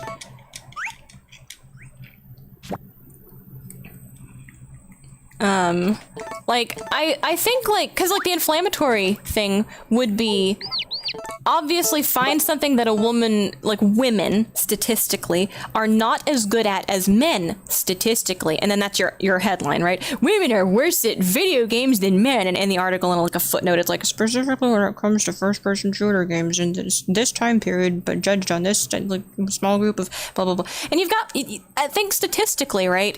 It's true that women are not as good at first-person shooters as men are, statistically. Because if they were, there would be more women playing first-person shooters, right? Statistically. That's a fine statement to make. I don't think there's anything bad about that. You can frame it as a bad thing to get people angry so that they'll click on your article or have a shitstorm in the comments section. Yeah, get out of the way, duck. And boost engagement, I guess, right? But I don't think inherently there's anything wrong with that. So, I don't know. But also, like, how was the study done in the first place? I feel like the numbers tend to follow function. So it's like, how many people of X demographic are playing Y genre? Okay, naturally, that's one that just, like, there's probably something biological there. It just seems like common sense. I don't know. No! My bad points are giving my character nightmares. She's tired of talking about this shit. Let's see. Scientific article doesn't mention stuff like, you know, when the test happened, maybe the guys who did it played games a lot and some of the girls who did it didn't, and it's more of a thing of societal norms or cultural norms and not literal biological. Maybe.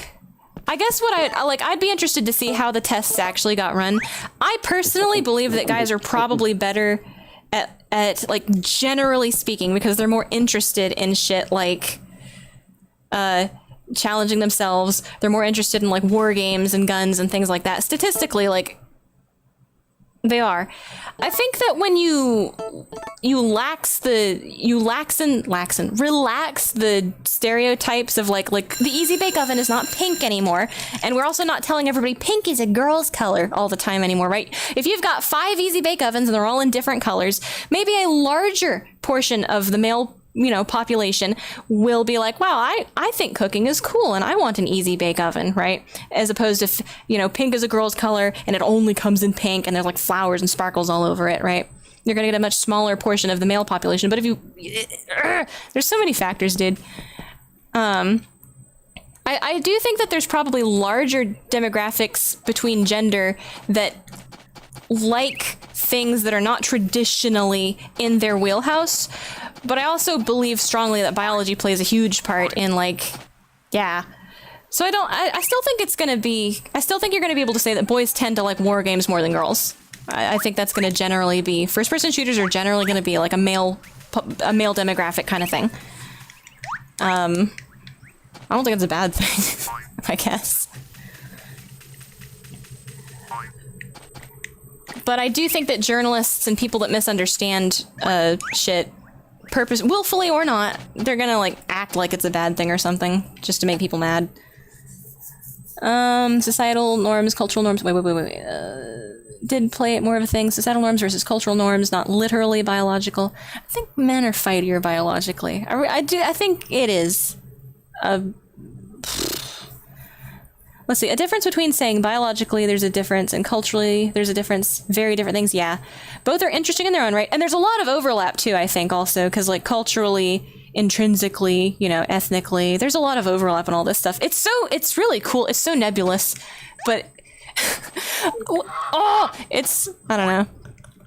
I think that people need to, I think that generalizations are useful, but should not be treated as absolutes. That's what I'm gonna say. That's like the fucking common sense of the whole fucking ordeal, in my opinion, is that generalizations are useful.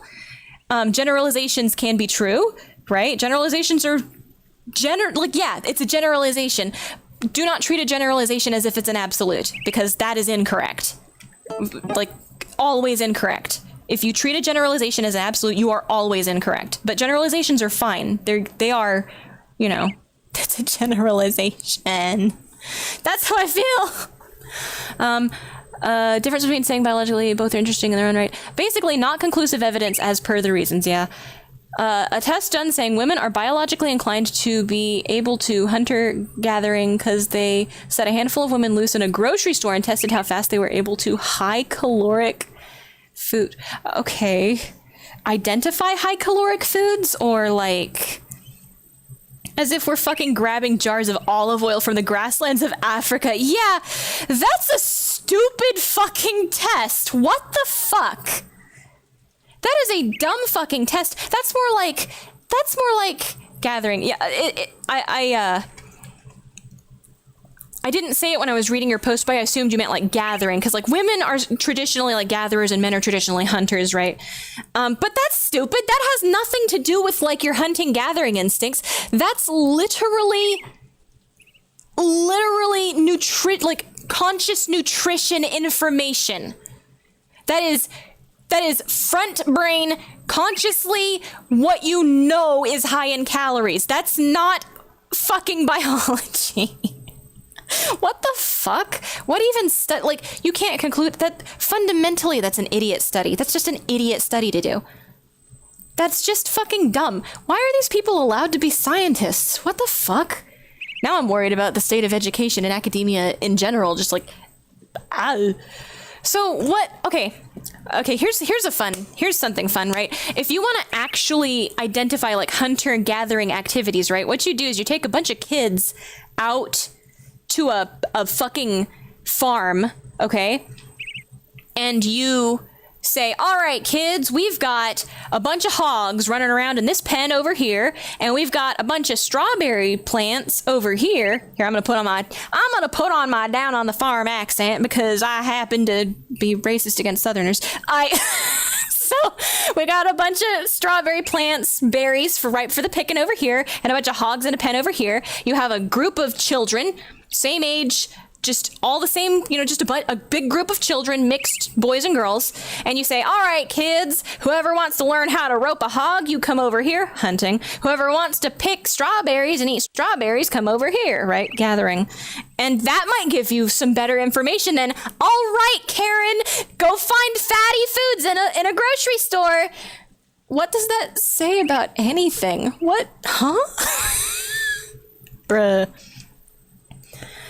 Academia is done for. I know, because I'm a scientist. I'm a scientist too. I'm a Harvest Moon scientist. I feed my dog oranges. He does not die. Science. We're doing Harvest Moon science right now. We have only ducks, a bunch of fertilized chicken eggs, and all these fertilized chicken eggs are magically giving us only ducks. Science. Yeah, so I think that they fucked up the coding, or at least they designed it this way on purpose, and that infuriates me. Fuck off, I'm an actual scientist. Oh, okay. Yeah, I'm just a Harvest Moon scientist. That's a very fake degree. Like, that's like the second degree of fake degree. That's a double fake degree. I guess I'm checking on the horse. Where is he? You living? 11. We'll check on the ducks. Most of the stupid studies aren't peer-reviewed, they're just published. That doesn't mean dumb peer-reviewed papers don't exist, because, yeah, they do. But if I recall correctly, that one wasn't. I mean... I used to, like, oh, a study was done on it. But, like, now it's like, okay, cool, what did they do? How'd they do? What do you mean? How did they study it? Uh-huh. I've become a skeptic. It's like, oh, you don't believe in science? No, I don't believe in people.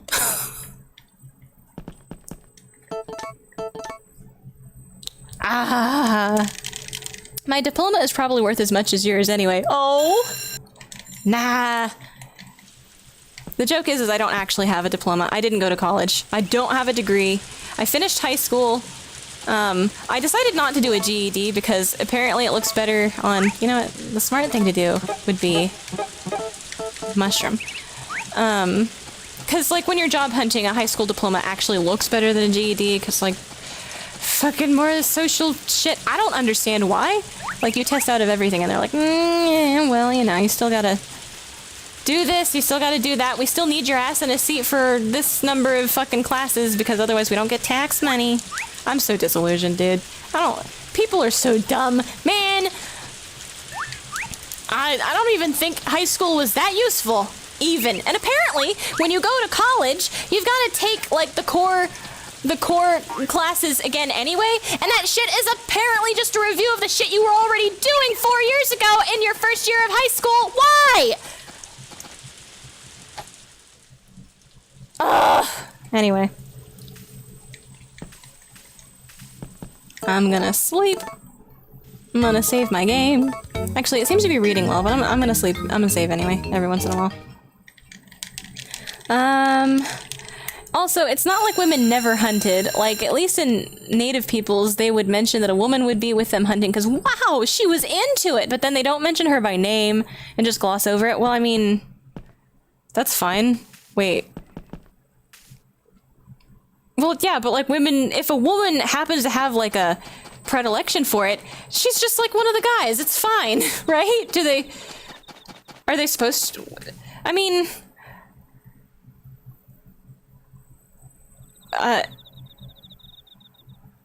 let's see, my diploma only tells my boss that I have the discipline to sit down for 4 years and do the same shit over and over again. That's useful. That means you're diligent. It's a badge of diligence, perseverance, and tolerance. Tolerance of your superior's bullshit. They know they'll need that. They want they want to know that they're going to be tolerated. You'll put up with their shit. I'm sorry, MK. You've been branded.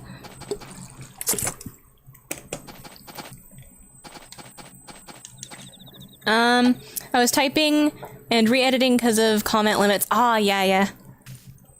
It's only 200. I know it's 200 characters, so it's like... And I know the delay is also kind of annoying, because, like... You know. It's like we're talking through a 1 minute time delay or something. Okay. I keep wanting to check. Okay, Winter Day 1. Dude, maybe I should show the hybrids off on funny mode. Because now that I'm thinking about it, sitting through Tartan hybridization dances and then most of them fail, right? Half the time they fail if you don't have S-rank stuff. God, and then having something grow in a season. Oh my god. Bruh. This controller is dog shit! I'm so mad. Well, my controller was fine. Why? Come on. Bitchin'. Anyway, yeah, no, I think that generally women like... I think that girls and women would tend towards, wanting to pick strawberries. Actually, from personal experience, you have a group of kids and you're on a farm and it's like, okay, who wants to learn how to be a cowboy and ride the rodeo thing? And all the little girls are like, there's like a couple that are like, oh yeah, that looks like fun. But a lot of them are like, that's scary. I don't want to do that. I don't want to get hurt. Nah. You know, it's like, I would say generally women probably liked being hunters or gatherers better than hunters, and men are like, fuck yeah, let's go fuck some shit up. Like they're more likely to go want to be hunters. I think that's a fair generalization. Let's see. Basically, they would have some women with them hunting, and then go on to say immediately after, yeah, it was a strictly gender-based thing, and ignore that men also gathered a lot too, because hunting is hard, and you go home empty-handed a lot. Yeah. I guess people, well, yeah, okay, people saying these gender is, dude, maybe it's like straight up the way we're taught, it's like it's not a black and white thing. Everything is a gray area. Like, obviously the dudes farmed, right? When there was farming to do, like the women would like tend the crops, but generally, like back-breaking labor, like obviously women had to do that also.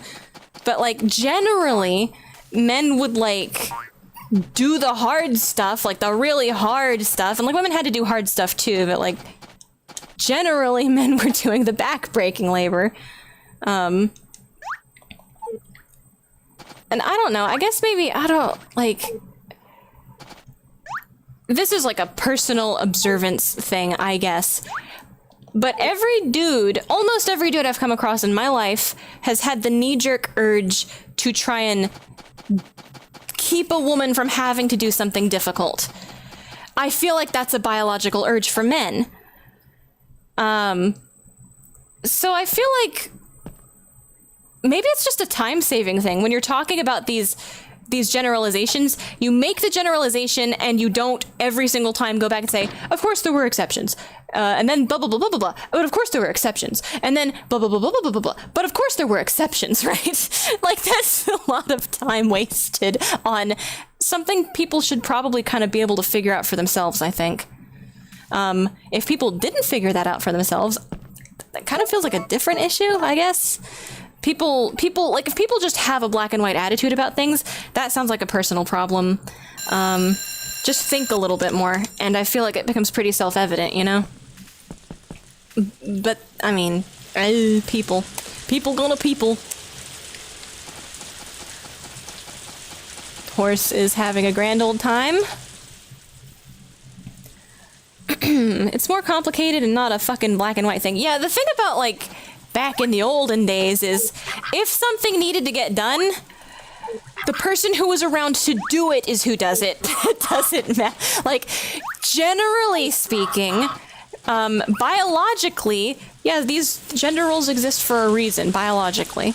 But whoever's around can do and has to do the thing, maybe with a little bit more or less suffering, depending on how physically equipped you are for the job. I don't think it's like people are trying to say, oh, you're incapable of. I guess it's like that, the for your own good shit. That is a little bit annoying. Like, oh no, honey, you don't do that. You're a girl. And it's like, how do I feel about this? Do I feel patronized, or do I feel protected and put on a pedestal like a precious gemstone like I am? Like, how do I feel about this?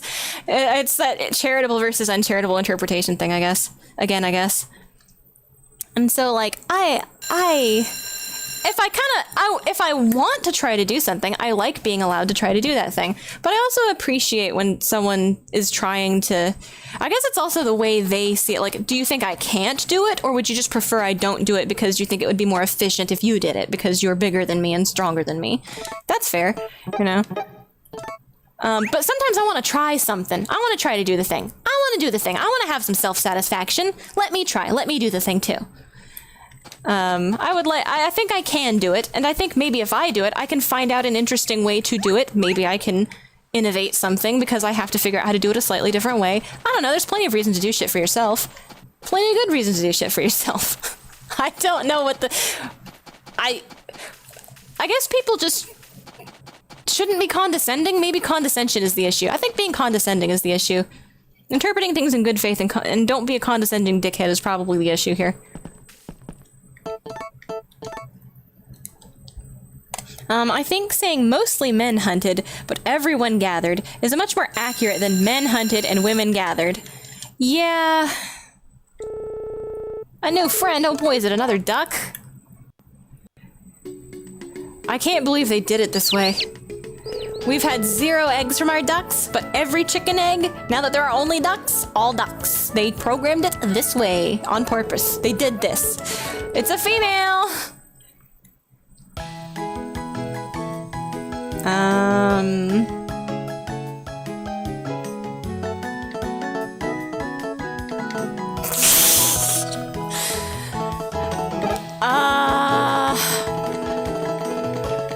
What does Psyduck say? He says Gua.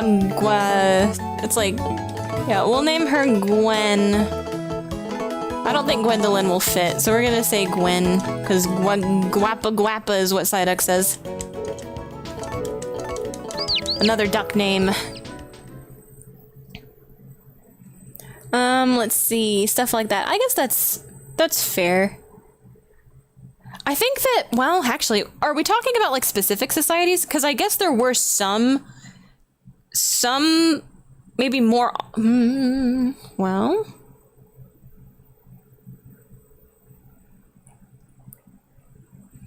Yeah, generally, I guess, okay, the way you could phrase it is that, like, generally hunting was societally a man's job, and gathering was something that, well, yeah, everybody did that. But, like, you know, staying at home and taking care of the children and dealing with domestic things and fostering the community, because, like, when the men are out doing all this back-breaking labor and getting eaten by lions and shit, right, the women are, like, at home with the children all together. The women are doing women stuff, because they're not out there getting eaten by a lion. So I guess maybe, like, I guess, and I guess you could have, like, the footnote of, like, I don't know, I guess I never thought about it that much. Like, what would be the best way to accurately generalize the situation? Some societies and tribes must have done it differently than others also.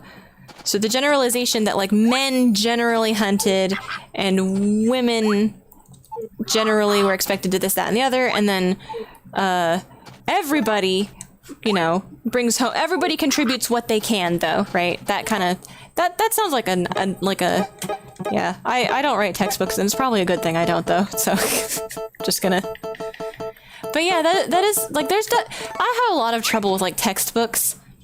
In not like this particularly, but mostly my trouble with textbooks when I was a teenager is, like, they could have summarized this in so many fewer words. Why are they wasting my time? Why can't I, like, this, like, flowery fucking paragraphs of shit flowered up for, you don't have to fucking fanciful, this doesn't have to be like this. You don't have to figure out all these colorful, goofy fucking ways to say this shit. Maybe it's to help kids remember, like, if they think they say it a goofy way, or they say it an eloquent way, people will remember it better. But I've always been like, could you just, like, just the facts, ma'am, just the facts. I've always hated when textbooks do that shit. It wastes my time. Let's see, much more accurate than men had to win the other. It's stuff like, I don't think people are saying you're incapable of, you haven't known the people I've known. Now, I think generally, like in textbooks and things, I've definitely run into people who've said that also. I just ignore them, right? I've definitely had, you know, some 50-year-old grandpa at the store that's like, oh, you know, oh, honey, that's not something you're supposed to blah, blah, blah, blah, blah. And it's like, well, I can. Right? I think it's supposed to be charitable. I've felt slight indignation about it before, but honestly, I think perhaps it's like, okay, he's from a different generation for one thing, and also I think he was probably trying to offer to help, or like trying to be like, somebody should do that for you because I don't want to see you suffer or struggle. And it's like, okay. And I know there's, like, a word for that. There's, like, a benevolent whatever the fuck, right? But in that particular interaction and that, like, that kind of feeling of, like, well, no, I can do it, but it's like, I don't care about getting bent out of shape about it because I think he's just clumsy at trying to be helpful. I think it was just him being clumsy at trying to be nice. And that's fine. I don't think Grandpa's gonna retrain his entire way of doing shit. That's fine. I appreciate you, Grandpa. Good job, Grandpa. You did your best. Thanks, Grandpa. And yeah, I probably could have asked someone for help. Like, I probably could have gone and asked a stranger. Some like, hey, you look strong. Can you help me? And actually, I've done that before. Cause yeah, it's useful if like, there's been times when I literally could not do the thing I needed to do. I needed help.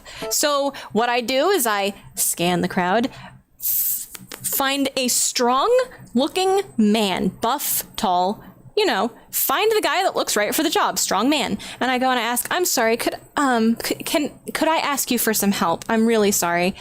I can't move this. I need to move this thing, right? And most people are nice and like they will help, especially if they're physically able. It kind of makes them feel good. It's like, wow, this is my talent. And like, you know, it's an imposition, but also if a person is like able to help, it makes them feel good. So I don't feel bad going and asking for help like that sometimes from somebody that looks like they're like, you know, fit for the job. I don't know. It's like the worst they can say is like, I'm sorry, I can't, or like, oh, I've got this football injury. It's like, oh, okay, yeah, no, you know, find someone else. But like, sometimes you just want to struggle. Look for what? Elephant. Did he just say go look for girl? He thinks the textbooks should be more gray area too. He's reading a book. Look for girl. He's looking for women in history. Oh my god, Gustavus Child really is the best. Not a single egg.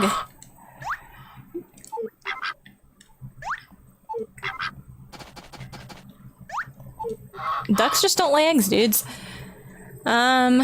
Haven't known the people, trolling or not, I've known a few people who loved to argue and say, no, literally, men are just biologically better at games than women, period. And it would be a whole thing. Yeah, they're probably trolling. That's bait. That's like low quality bait too. It's like, period. It's like, you can't speak in absolutes. There's going to be a woman out there, she exists, who could kick your ass at video games because you are probably not like the #1 Counter-Strike champion in the world. There are some women in competitive game scenes who are extraordinary. They're abnormal women. They're exceptionally good at these games, which is outside of like their generalization. And yeah, they could probably kick your ass at video games. Those women are better than a lot of guys are at video games. That's just reality. So that's like low quality bait, and I wouldn't even engage with it. Societally varied a lot, which of course it would. Go look for girl. What? He can't find women in history. No, we need to buy better books. He can't find. Mumu. You go look for girl, Mumu. He was reading a book when he said that, so maybe he agrees with. He agrees. He agrees. We need more women in history. Anyway,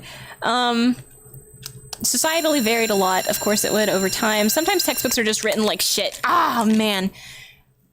Ah.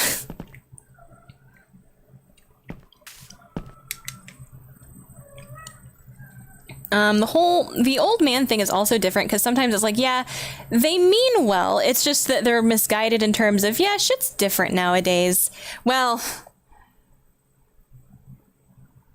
I think in an ideal world, maybe, yeah, it is like an ideal world. Like you have someone strong that can help you with that, or you have somebody strong will step forward and help you if you are not as physically capable of performing the task you're currently struggling with.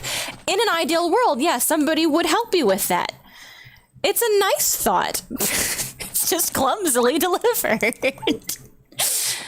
It's nice to think that there would be somebody that could help you do that, you know, if you needed help, when you need help. Oh, Grandpa. Secretly too pure for this world.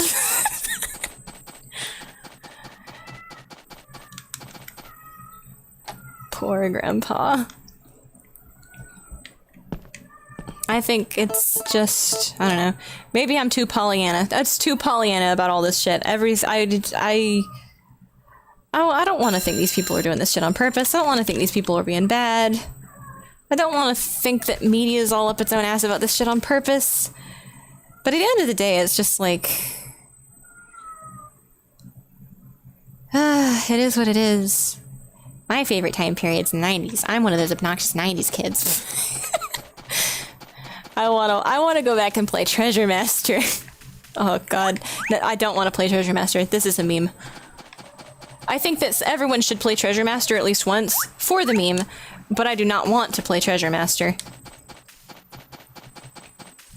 Okay, what are we? What day? What day? What day? 5. Let's see. The old lady who gives me a Kwanzaa card at Christmas is a very different kind of racial literacy, or lack thereof, than like someone shouting the N-word at me. Oh no.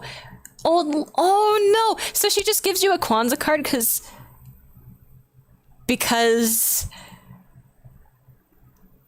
you're black? What? She just thinks that automatically? Kwanzaa? What? Oh, that's... No! Oh no. Aw. Aw, she went out of her way to do that though. Like, you know, she went out of her way to try and do that to, like, be nice. Aw. Thank you, Grandma. Shit. Oh man.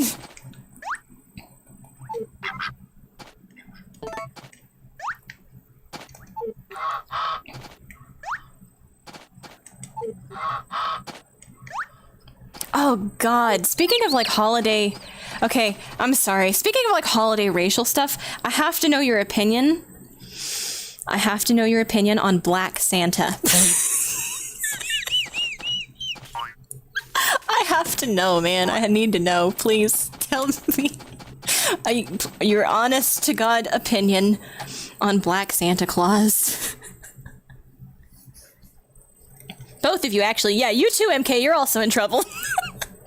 I didn't remember Treasure Master, but one look at the walk cycle and I instantly... I know, right? He's got the strut! Sometimes when we're in public, but like not in public, like we're on an abandoned aisle at a shop, at a grocery store, Serenade will do the Treasure Master walk for no fucking reason other than to remind me that Treasure Master exists. He keeps asserting dominance over me and I'm scared. I don't like it. Chad! Ah! Wait, is that Black Santa is Chad, or is that Treasure Master? Chad? It's the Treasure Master thing. Maybe Black Santa is also a Chad. I'm sure he's a nice person. Kwanzaa has not really been a thing since the 90s, and even then, barely anyone, me or my family knew, celebrated it, because God, there's a whole dumb thing on about the guy who made it. Oh, I've never even known what Kwanzaa was. Sorry for being culturally unaware. I just thought it was kind of like like it's just another thing that like people celebrate around Christmas time. Like there's Boxing Day for Canadians, and wait, is that a Canada thing? And then shit, I keep forgetting. Oh yeah, Hanukkah. Jewish people have Hanukkah. Serenade, absolute unit of I mean, yeah, it's like he keeps asserting dominance over me, and I kind of like it. Swoon. How dare you, Treasure Master, walk at me, swoon. I love Christmas, but I couldn't really care about Santa. I don't think I ever believed in Santa. I did.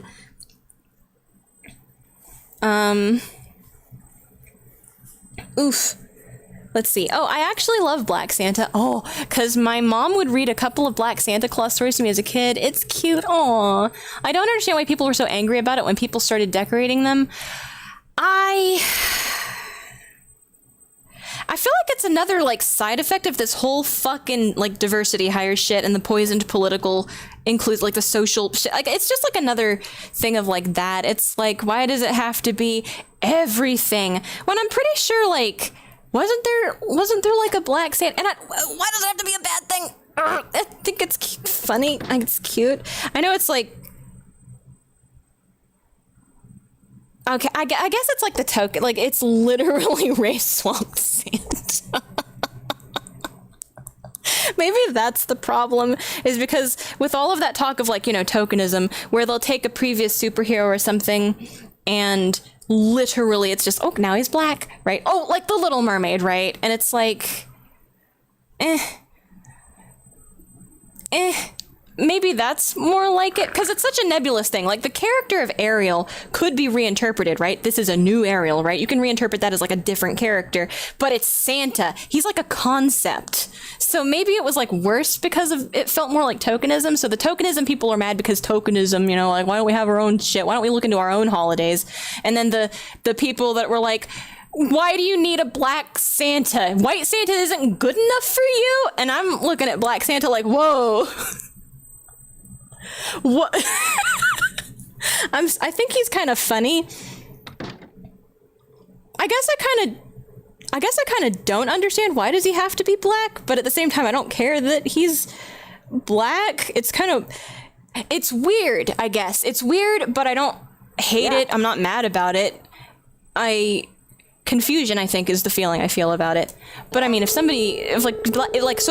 Santa becomes someone's childhood, then it's like, okay, yeah, no, that's fine. I don't remember about the superhero stuff, but I also kind of thought it was weird because there were people that were mad about Miles Morales. And wait, sorry, hang on, I'll read chat real quick. Okay, Black Santa. My Santa doesn't exist. Oh. Well, I wonder what would have like fixed it. But I also kind of wonder, like, why. I mean, that's like the crux of the argument, right? My question is, I feel kind of scared to ask the question because I don't want someone to interpret it wrong, I guess. But it is the question, like, why does Santa have to be black? Like, why is it better now or more appealing now that he's black? I guess it goes back to the biological thing, right? The biological, like, oh, I like Santa better now because now he looks like me. But that feels weird to me because Santa isn't real, so it doesn't. No. I know. It's like I kind of want to explore the concept, right? Because it makes me feel curious, like, because you can interpret that question a good way or a bad way, right? Why does Santa being black matter? Why does his skin color matter? For people on one side, it's like, you don't like white Santa? Why did you have to turn Santa black? Why do you care about skin color that much? But then for like black people and people who like black Santa, black Santa, I feel crazy explaining this shit. So like for people, it's like, well, why do you care so much that Santa's white, right? Why is it a problem that we have black Santa? So it's like the same fucking question with two different sides for the same, you know what I mean? And it makes me wonder, wait, what is the problem? Me personally, black Santa coming into existence confuses me because if the skin color is not supposed to matter, why did it happen? That's why I'm confused. And I don't mean it like in a bad way or a mean way. But if you think about like the biological aspect of it, maybe it's as simple as that, maybe. I don't know. But also it's like the worst example of like the tokenism argument. People, that's like, it's Black Santa is such a death knell to the I don't think there should be, oh man, it's so weird. It's like,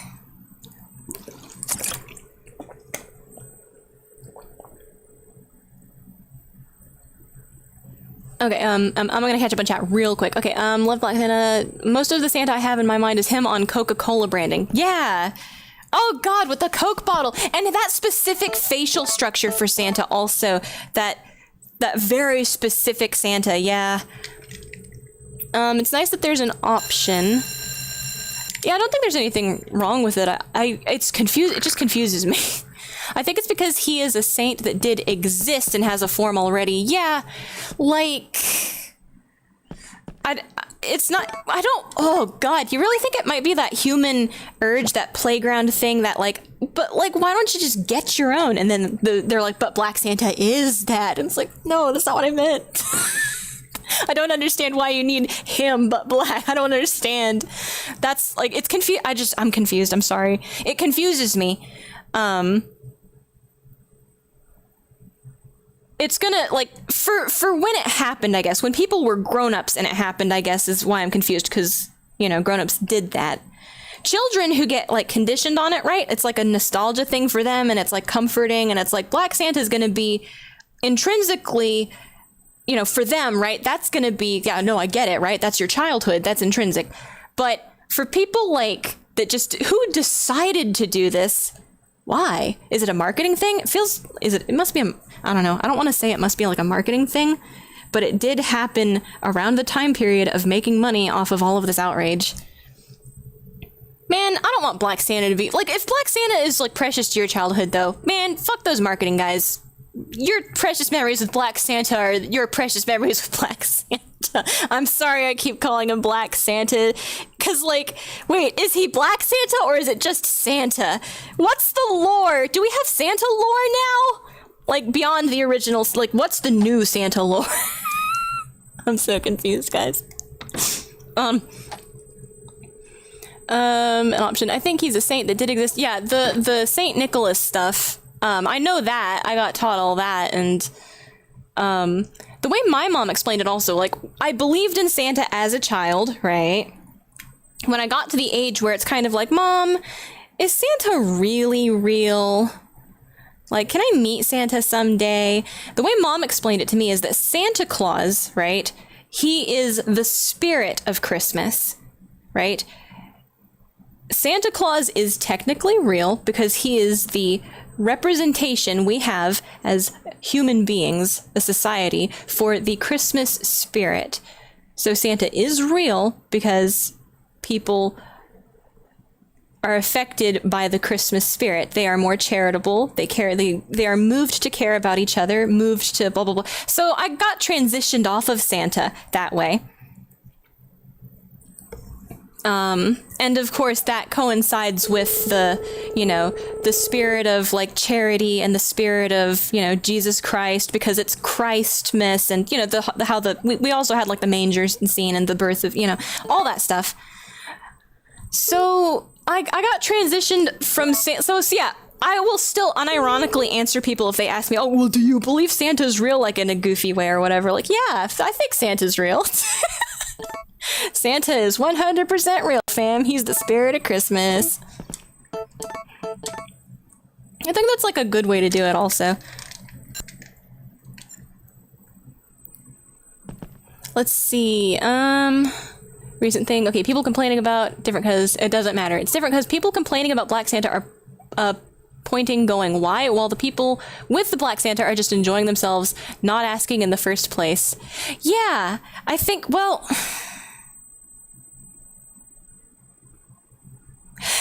Well, I'm not gonna let like one bad apple spoil the bunch. I have known people that are like, finally, I'm gonna buy, you know, I'm gonna, you know, something. Like, they get that attitude and it feels mean. It's best to ignore mean people, but like, there's definitely people out there that are like, I'm gonna buy this just because it's, you know, whatever. And everyone does it. But it's... I've gotten that from not a lot. I tend to like avoid.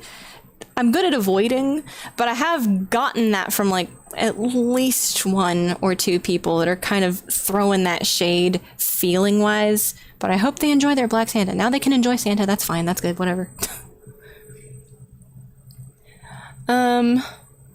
Recent thing, enjoying themselves, not asking in the first place. That's the best thing. They're just being like, whoa, Black Santa, sick.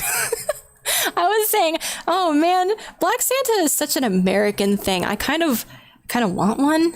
Wait, that would be weird though, right? It's weird to say that. Wait, as a white person? Hang on. How does this work in the current social climate? I just think he's funny. I'm really confused by him. I don't know. It's like, it's a little bit surreal, I guess. So, but like, I like surreal things, so I kind of think Black Santa is interesting, and so I gravitate towards Black Santa a little bit also, but I'm so confused by it. Let's see, not a recent thing, at least in my family. Like, I'm almost 30. That was a thing since my mom was little. Really? Wow. Okay, so Black Santa's been around for a while. See, I didn't know that. Black Santa has been a thing.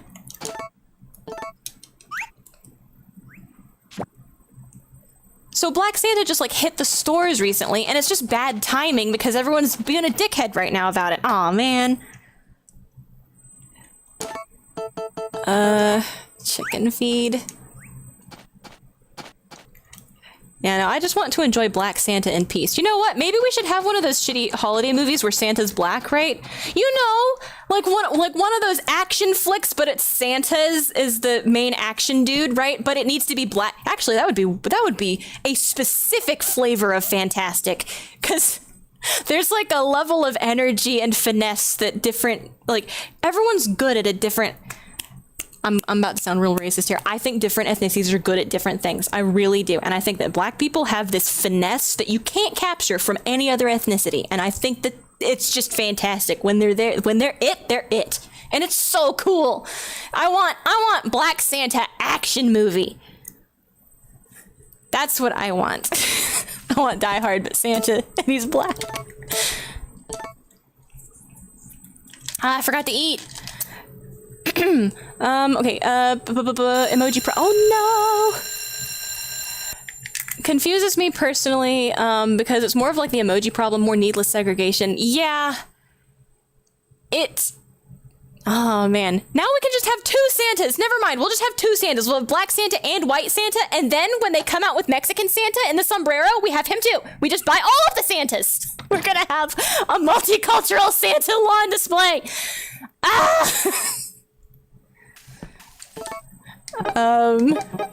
This is the ploy, right?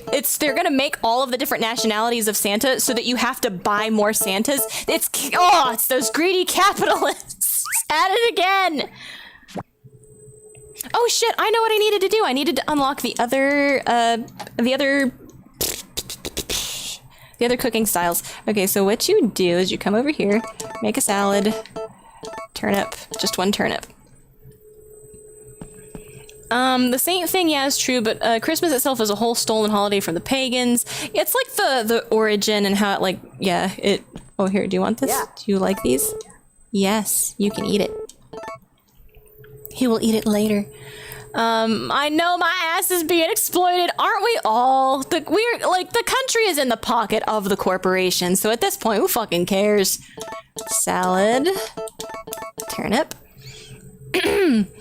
Santa lore is when you kill Santa, you get conscripted into becoming him. Oh no! Not that movie! Fuck! Oh shit! So canonically, we can have Black Santa in the fucking Tim Allen universe! We just have to kill Tim Allen. Wait, is he still alive? Is that a tater? Oh shit. We just need another Santa Claus movie where somebody kills Tim Allen. Can he legally retire from that and like hand it off? Do we have to kill him? Come on, we could. It's all legalese anyway. We could get a lawyer to write a document, right? I got that talk, but the Christian version of that. Oh, I thought mine was the Christian. Oh my god, the whole white Jesus thing. Oh god, that's true. I think white Jesus is like deep baked in from like Okay, okay, so we've got Catholicism, right? That's, so the Romans, so he was definitely Jewish. Are Jews white are Italians white? Is the question, suddenly? Serenade's not here, but he's definitely sweating in the distance. I'm towing a line. I'm towing some kind of line. Carefully walking the border. Got the whole white Jesus thing. Yeah, I imagine Jesus is toastier than we tend to depict him. At least they have him with like brown hair, right? Because like blonde-haired, blue-eyed Jesus, I don't know. I mean, okay, sure, it's probably possible. Albinos, I don't know. Lucitism, whatever. But he was probably a bit toastier than we think of him as. It looks... He looks vaguely Caucasian, but like, I'm such a bad judge, right? Because I thought my dad was black because I thought Craig Charles wasn't black. So I'm not a good judge of that shit. I should step out of the ring on, does he look toasty enough to pass? I don't know. I'm really bad at that. Let's see, Vegeta's Kai powers are coming up nicely. Did that baby just magically open a door? Yes! Oh my god, it's canon. He truly is. Let's see. Therapy in 9 minutes. Oh no, that's when I disappear. Okay. Have a good day, session, therapy, good week. I hope you had a good weekend and a good 4th of July. A whole other thing, maybe companies realized, oh, money? Yeah. Probably started making Black Santa, yeah. Band-Aids! Have you ever realized Band-Aids are by default Caucasian skin color? True! Well, Band-Aid is like the company name. Hey, do you think in other countries the Band-Aids default to a different skin tone? Or do you think they're always just that kind of... Because they don't look like my skin tone either. I'm too pale and pasty for Band-Aids. Like, you can tell immediately I've got a Band-Aid on. But it is kind of that, like... Yeah, it's like that dusty tan... Caucasian color, peach. But I wonder if, like, do you think, like, if they sell them in India or they sell them in other places, do they make other skin tones for those places? Like, Pepsi will fucking reformulate its shit to be less sweet for, I don't know, Japanese people or Chinese people or whatever. So, like, do you think that seems like a bigger thing, right? I don't know. Are Italians white? I'm pulling out the movie clip! Ah! For years, I didn't realize they were ever supposed to blend in. I thought it was just the color of the... Yeah, I thought so too! Are they supposed to blend in? I mean... It's only one skin tone also, so it's like... Most people really aren't... It's not gonna be that inconspicuous. On, I would say, like, most of the population, probably. But I guess it is kind of that default Caucasian person mid-tone, I guess. Huh. I thought maybe that was just, like, the cheapest color. Like, it's the natural kind of tannish brown color that the fabric... But it is a little bit pink. Like, you kind of have to try to get that color, I guess. Like, if it was just naturally uncolored, it would be, like, white or gray or kind of grimy looking, probably. But it does make me, like, curious about Band-Aids in other countries. Let's see. The Santa Amendment, yeah. White Jesus is also very much more of a Western thing. He was very much Middle Eastern Jewish, yeah. So dark, not black, but, like, if Jesus came back, his ass ain't gonna be getting through TSA without a pat down. Oh, shit! Mudahar! No. Knockoff Band-Aids are like that, too. Mudahar is, he's Indian, right? Is he? See, I'm bad. I can't tell what people are. You can't tell at a glance. Who can tell at a glance? If you look at, well, I guess the name might be. If I was better at names, I might know. Yeah, Mudahar. Color Band-Aids, knockoff Band-Aids are like that. They have more colors of Band-Aids. I always wanted to get the clear ones. Like, clear ones are interesting, because I thought they were so cool. Are Italians white? The movie clip. I did a lot of research on the Band-Aid thing for school project, but I didn't check overseas. No, yeah, they're totally supposed to blend in, at least, like, in general, because they used to be white like paper, because they were gauze. Ah, yeah, that would be fine, too, yeah. Fuck, I gotta go, but I'll listen a little, because I'm curious about your responses. Bye! Okay, he's Indian, I'm pretty sure. Yeah, okay. Be safe! Drive safe! My responses, responses. Are Italians white? Research... Overseas. Oh yeah, Jesus. Mudahar is a Muslim name, so big chances he's Indian. Muslim name. Yeah, if I had to guess, and I'm bad at it, I would guess responses to my comments. Yeah, I think I just kind of agree. Okay, about the Jesus thing, maybe. Yeah. If I extrapolate on the Jesus thing a little bit, I'd say, like, yeah, a more accurate representation of him would probably be... I'm all about, like, accuracy, right? Like, historical accuracy. And for Jesus, I wouldn't mind if he was toastier, right? If all popular depictions of him was he's toastier, right? More like Jewish, Middle Eastern, toasty boy. That's... probably more accurate, so I would be fine with that.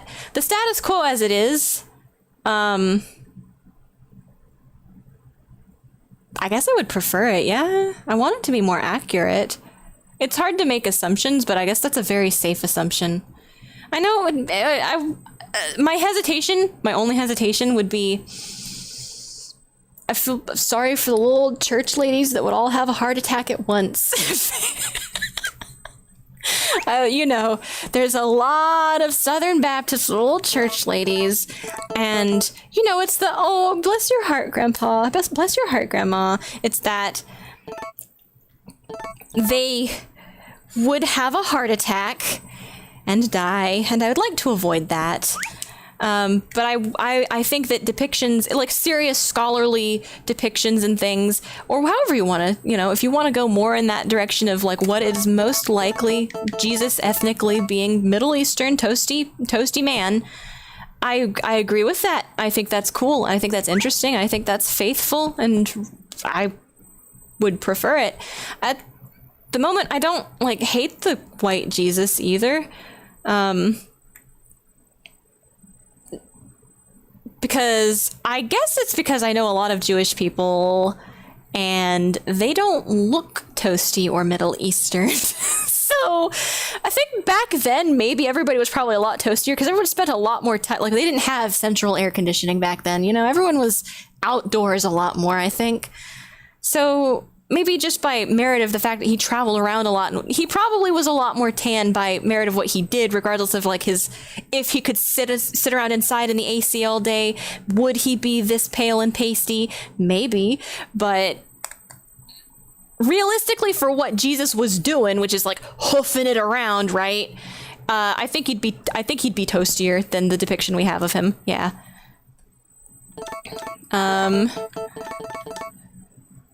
So I don't really know. It's kind of like on the fence for me there, because I know that there are people of that, you know, they are paler, but also realistically for what he's doing, probably toastier than he gets depicted. So I guess I'm on the fence about it. Either way. If somebody said they had done like a, oh, what was that? The Gospel of John, like that live action thing, and they were doing a live action thing where they want him to look more, you know, more ethnically like, you know, Jewish from that time period, what he'd be like, somebody who has darker skin tone and looks more, how do you say it? How do you talk about shit like this? Strong ethnic facial characteristics. I don't know how to say that in a nice way. I don't just mean little big nose, you know, Jewish. I don't mean that. I mean like sometimes you can kind of tell somebody looks like they're from this area, like Indian women. Sometimes you can tell they've got like a slightly hooked nose, and their eyes have a slight kind of, not a slant. It's just sometimes you can tell somebody ethnically looks something. I'm bad at telling what. I'm very bad at it. But you can tell it's like something, right? You know. So if somebody wanted to do that for like an interpretation of Jesus or a reenactment of like the life of Jesus or something, phenotype. Hey, that's a good word, right? Yeah. Sometimes there's a very strong phenotype. And as long as it's like lore accurate, lore accurate, you know, to like the time period, the type of people living in that time, what they were doing. I think that more like taking more historical accuracy into account is always a good thing. That I would be 100% behind that, because I think that shit's fascinating and I love shit like that. Which reminds me of this other fucking thing. Total tangent. Well, kind of not. Tertiarily related. You know when you think of stereotypical Arabian music or stereotypical like Egyptian music, you think of the I'm not gonna do that for very long, but you know what I mean. You think of like that reed pipe and the kind of mystical sounding kind of shit, right? You think of that.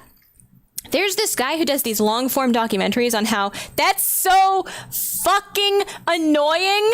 That's an invention by Western Hollywood, like Western media, Westerners. That's like, it is just not Egyptian music at all. The instruments are incorrect. They don't even fucking use those. Like, it's not, and especially if you want to take like historical accuracy into it, it's not even historically accurate, right? Instrumentation, but it's also compositionally, right? The way that they compose the music from the ground up, compositionally, a completely different philosophy of music. So it's like if you, and it's really annoying because now we've got all these like great movies that have like these set pieces of like the Nile, and you hear the reed pipe come in. What was it? I don't know. I'm not good at this. Even though I've watched this man's videos, I've watched them kind of on in the background. So the only thing I've internalized is this music is the real music, and this music is the fake Westerners' goofy interpretation of something they probably didn't even actually hear the real thing of. One guy did something once, and then everybody else in Hollywood has copied him to modern day, right? And it's nothing to do with the actual style of the music historically or the instruments that are popular. Like, so you listen to the actual music that's the real music, you know, culturally to those people and for the area, and what would be like historically accurate for the time period. And it's like, hey, this also sounds good. Why can't we have it be historically accurate? And it's like, apparently people are just too conditioned on the, we did it. We unlocked all of the other categories. Well, not all of the other categories. Okay, this is why I wanted to make a lot of turnips, because we have one more category to unlock with like 10 more salads, I think. So it's like, but I like both of these styles. I think they're both good. Is the American audience really so imprinted on this that we couldn't maybe also have, you know, culturally, ethnically, whatever the fuck, historically accurate. We couldn't also have like some historically accurate stuff. And then here's something I do remember though. America is not ready, because if we're doing a period piece, like a historical piece on ancient Greece, those motherfuckers apparently had bagpipes, and I do not think Americans are ready to confront that reality. I don't think we're ready. I love bagpipes though, so honestly, more bagpipes is only a good thing. Oh man, but I was like, wait a minute, the Greeks had bagpipes is my favorite fucking piece of trivia. I hope I'm remembering that correctly. Is it the Greeks or the Romans? I think it's the Greeks. How did they have bagpipes? I thought only the Irish had them. No, not the Irish, the Scottish. It's the Scottish, which I guess the Irish also have them. But no, Greeks had, like, bagpipes, apparently. I don't know. Fact check me on that, MK, please. Because I feel scared to have made this assumption. It's gotta be, it's like the Greeks or you would not expect them to have the bagpipe. But they did. They had something that sounds exactly like a fucking, it is functionally a bagpipe. And it's like,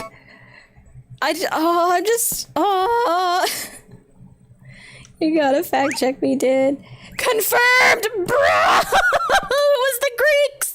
They had bagpipes! Oh, I'm so glad I remembered that. It's so ridiculous. Like, I was really sure about it, but it sounds so fucking ridiculous that I don't know why it sounds ridiculous though, because like, I mean, when you think about like the way instruments evolved and like the types of contraptions the Greeks had around at the time, they had like, you know, pulley systems, they had like, you know, wind instruments, they had like delayed release, like steam, they had a lot of you know, weights and counterweights and clockwork, and they had a lot of shit like that.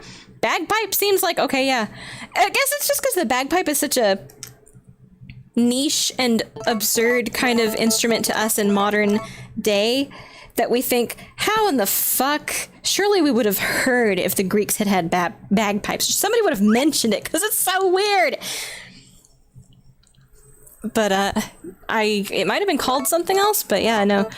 So yeah, like what does Greek music sound like to, like, you know, Hollywood, in a Hollywood movie? If you have something in ancient Greece, what does that sound like? And it's like, oh, you feel like, oh, the Mount Olympus. It's like a big orchestra, you know, brass and blah blah blah, you know. Like, but no, apparently it would be a lot more like bagpipes. So yeah, okay, maybe America's not ready. Like, why are there bagpipes in this movie about the Greek gods? I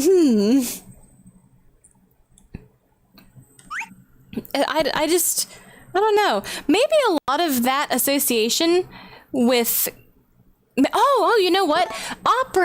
Operas. Probably because operas were played with like traditional orchestras, so we probably think of like orchestra music as the natural association with all of these you know, tales of mythology, because a lot of them were operas for a long time, which, you know, orchestra music to go with these myths. And so orchestra and classical is like, and there's so much classical music that is intertwined with like mythology and shit.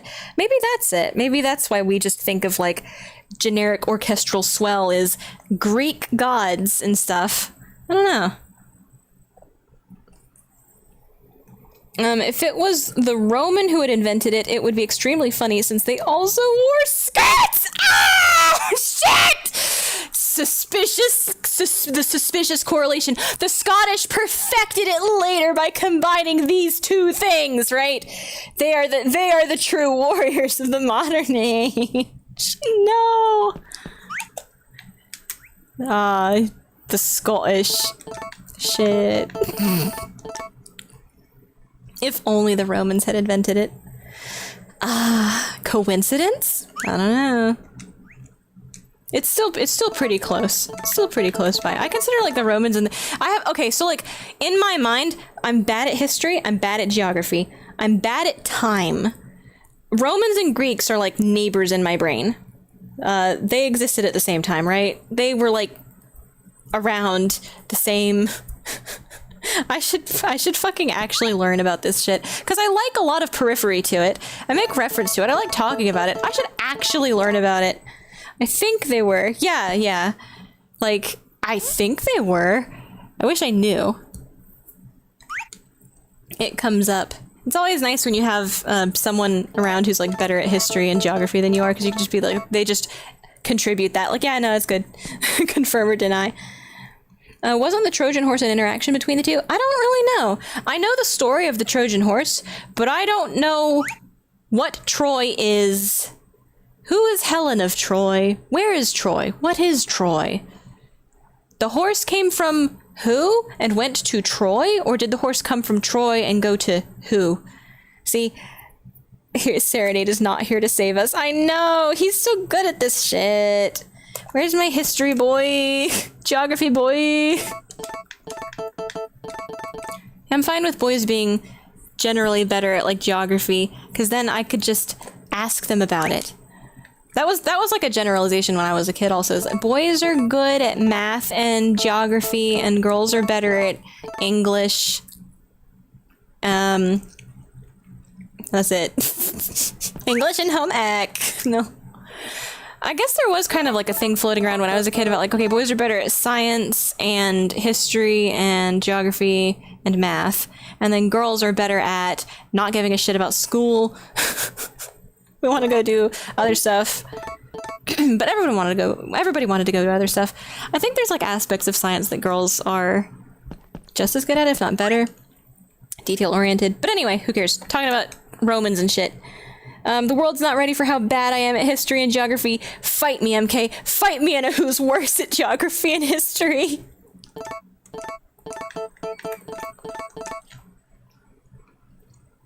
Like, the only reason I know when the Declaration of Independence is signed is because they were off by 1 for trips.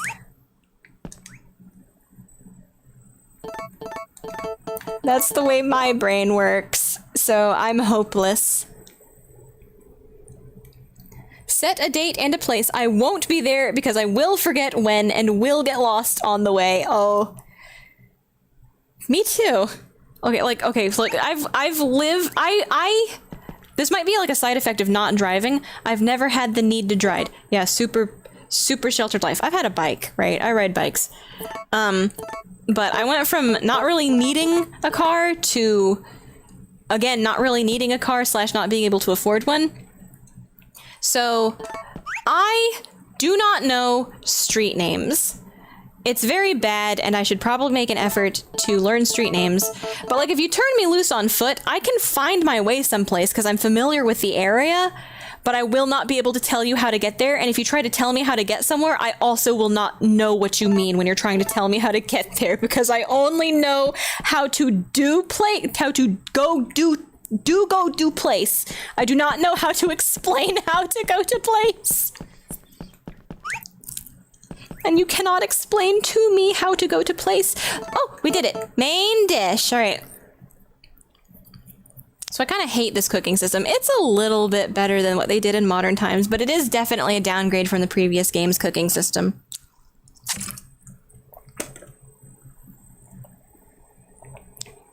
So like with salads, in each of these categories, there's a set number of things, and they require a set number of combinations. You only get 3 combinations, so it's kind of like...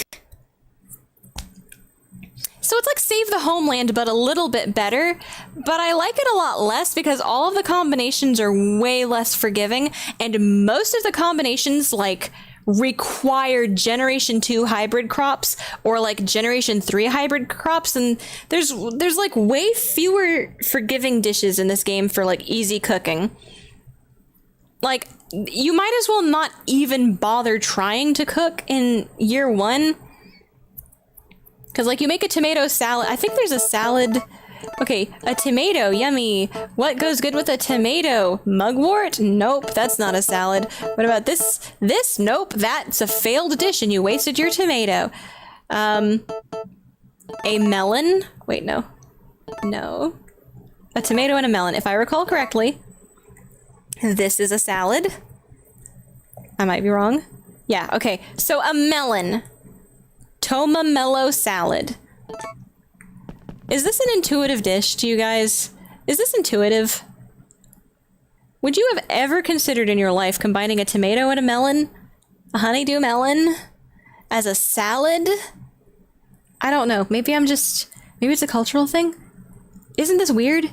How are you supposed to... So you go around talking to, like, plants and things, and they tell you how to... I feel like this game was a game that set a precedent for cooking in Harvest Moon that sent Harvest Moon down a terrible fucking path because I'd eat it. Yeah, I'd eat it. But it's like, how are you supposed to know? So the obscure-ass recipes in this fucking game that you could only possibly fucking know to do because you went into town and read it in somebody's potted plant somewhere, right? The obscure fucking finicky combinations in this game aren't very forgiving. So experimentation in this game isn't fun. It is 90% of the time a waste of ingredients. And I feel like that set a terrible precedent for them taking experimentation away entirely instead of just making more dishes, more combinations of things, more intuitive or more probable. Just have more combinations that work. You know what I mean? So they took it sets this terrible precedent of locking us into recipe lists and specific ingredients per recipe. No variation, no leniency, no experimentation. I feel like this is a bad precedent this game set. The system in this game is fine because basically it's like Save the Homeland, but a little bit better. Because instead of having pot, pan, and oven, it's like you've got 2 additional cooking stations. It's a category instead of like a utensil, but that's okay. That's fine. This is a fine thing. But at the same time, it's kind of like more obscure because the tomato melon salad feels like it could also be a dessert. And like, what's a drink? Is a drink a soup or is a drink a dessert? You know what I mean? So I kind of prefer, rather than having these categories, it's okay if the dish has an inherent category to itself that's one of these categories, but I'd prefer for these to be utensils, because that's part of kind of like the puzzling it out. You know what I mean? Salads get made with the knife, right? Some desserts get made with the pot, some desserts get made with the pot, some desserts get made with the fucking oven.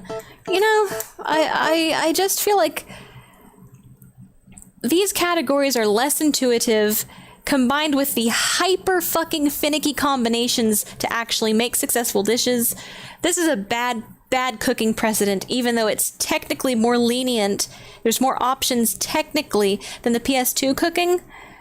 There's less leniency, and so it's a bad precedent because it makes players have a bad time with these hyper-specific combinations instead of being able to freely experiment in the kitchen.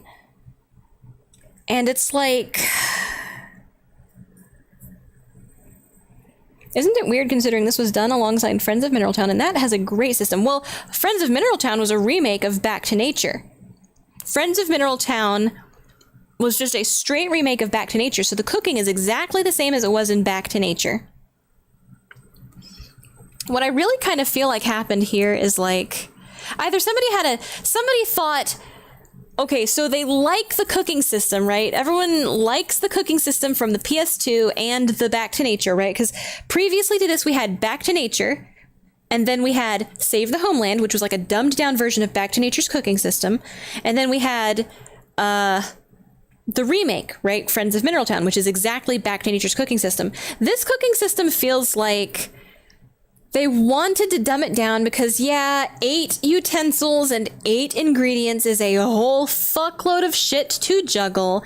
And also, what happens when you make a dish that stacks in the refrigerator that had, technically this one had a bonus on it, but this one didn't. So then they just kind of both, if they stack in the refrigerator, it defaults them. So if you made a really good dish, you lose the bonus because we're just not keeping track of that. It's a big clusterfuck. It's confusing. I get them wanting to simplify it a little bit. I just kind of feel like this is a misstep to what would have been a comfortable medium of that system. I think like Save the Homeland's 3 utensils and 3 ingredients system, that was enough for me. A 5 utensil, 3 ingredient system would be more than enough for me. I'd be very happy with that. So I can't help but suspect that maybe they were like, we just don't want to deal with that anymore, right? But also, there are so few combinations in this game. There's like a decent list of combinations, but so many of them are like 2nd generation hybrid required, which you can't even get that stuff until year 2 of the game. So many recipes are so hard to make with early ingredients that you have. It feels like they stretched it too thin, right? They wanted endgame cooking, and they balanced for endgame cooking too much, but also maybe they just didn't have time to do the kitchen upgrade thing the way they wanted to. They didn't have enough time to do the TV shopping network. It's in as like an afterthought this time. And then instead of having like an actual complex system of like these utensils affect this, that, or the other, it's like your list of cooking is actually really small. Like this is technically the Rune Factory 4 cooking with half as many ingredient slots, but it's like way less intuitive in my opinion. Let's see how much. I wonder how much the teams communicated. True, never played Back to Nature. Yeah, that's bad. Like I just kind of think the earliest. I think the very earliest dish you're able to make in this game, if we're speedrunning making a dish, like cooking something on at the kitchen that isn't a failed dish, I think the fastest, earliest in the game dish you can make would be waiting for a tomato to grow and mature, and then foraging a mugwort, and then waiting for Van to come on day 3 and buying the fishing rod from him, fishing a fish. And I think that makes a salad. I think it's not a soup. Oh, wait, that might be an hors d'oeuvre. Because I know that you can get those ingredients together. You know what? I'm going to look it up real quick, actually. I have the recipe tab open on my computer because I've been playing Harvest Moon. So here, let me just go over to... My voice is starting to give out, so I'm going to have to call it quits here pretty soon. But let's just look at the recipes real quick. Because I'm kind of curious now. Recipe guide. Okay, so we only have, at the beginning of the game, we only have soups and salads available to us. So for all of the soups in the game, we've got earth soup, which requires a potato, tataro, or a carrot in slot 1, and then in slot 2, a potato, tataro, or a carrot. So potatoes, I guess you could plant them in spring, but would you know to plant them in spring? They grow from winter. Potatoes grow winter to spring, I think. So maybe they grow... No, they don't grow into the summer. So you would have to like plant a potato immediately to harvest it in time before it wilts. And I guess you'd have to plant 2 potatoes. Dude, this is kind of an interesting concept. Like how much you'd have to know to plant potatoes though. And it says on their bag winter to spring. So it makes me feel nervous to begin with. It just feels like that's not an intuitive dish to start with. I think you could technically do earth soup. Technically, carrot is fall and tataro is a year 2 thing, right? So at the earliest, if you're not like a daredevil planting potatoes in spring, what a fucking phrase to utter. Carrot is like the early safest thing. That's fall of the first year. So we've got fish stew, which is root vegetable 1, and fish for the 3 ingredients. Root vegetable 1 can be carrot, potato, yam, or turnip. So the earliest you can do that looks like summer for turnips, right? I think turnips are summer, fall, winter now, every season but spring. So you could do turnip, and a fish in summer. That's probably good if you know to plant turnips. But also if you're coming from any other Harvest Moon game, turnips being suddenly spring is the only season they don't grow in? What the fuck? I would never think of planting anything during winter. Yeah, I mean, coming from previous Harvest Moon games, that's like a surprise, right? The most surprising thing, though, is that coming from a previous Harvest Moon game, why are turnips every season but spring? Turnips are the iconic spring. You start with them in all of our Harvest Moons. Turnips are the starter crop in spring you get free seeds for. So in this game, turnips are suddenly, they wilt in spring. They can't grow in spring. They grow in every fucking season except spring. It's really weird. It's fucking baffling. I'm so confused why they did that. It makes me feel like it must have been a different team, or like, are they trying to imply Forget-Me-Not Valley is like a different climate or something? I just don't know. I don't understand. Baffling. So the third soup you can make is Good For You soup. It takes Rare Crop 8, which is a 3rd generation hybrid, Rare Crop 18, another 3rd generation hybrid, and then either Rare Crop 15, 24, or 25. This is an end game dish.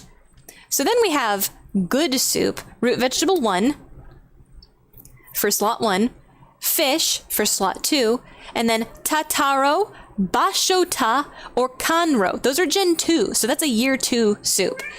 So far, we can make 2 soups maybe by summer or fall. So then potato soup is a potato, a mountain vegetable, which is a foraged vegetable, or a mushroom, which those are, all the fall mushrooms. So that one's like, if you plant in winter like the game implies to plant in winter, that's a winter dish you can make. Rare stew is Rare Crop 16, Rare Crop 2, and milk, so another endgame stew. Stew is potato, tataro, carrot, and milk. So that's another fall at the earliest. Super soup. Brad, what the fuck do you want? Are you okay? What? What do you have a bug? Hang on. Bug? Are you hungry? No, you've got food. Be a good boy.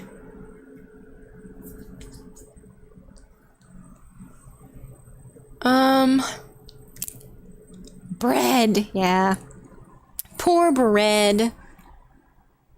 I'm streaming a long time today, huh? And then there's Super Soup, which is Rare Crop 11 to 14 and Rare Crop 19 to 22. Endgame. Toma Soup, a tomato and a carrot. Fall. Yam Soup, a yam.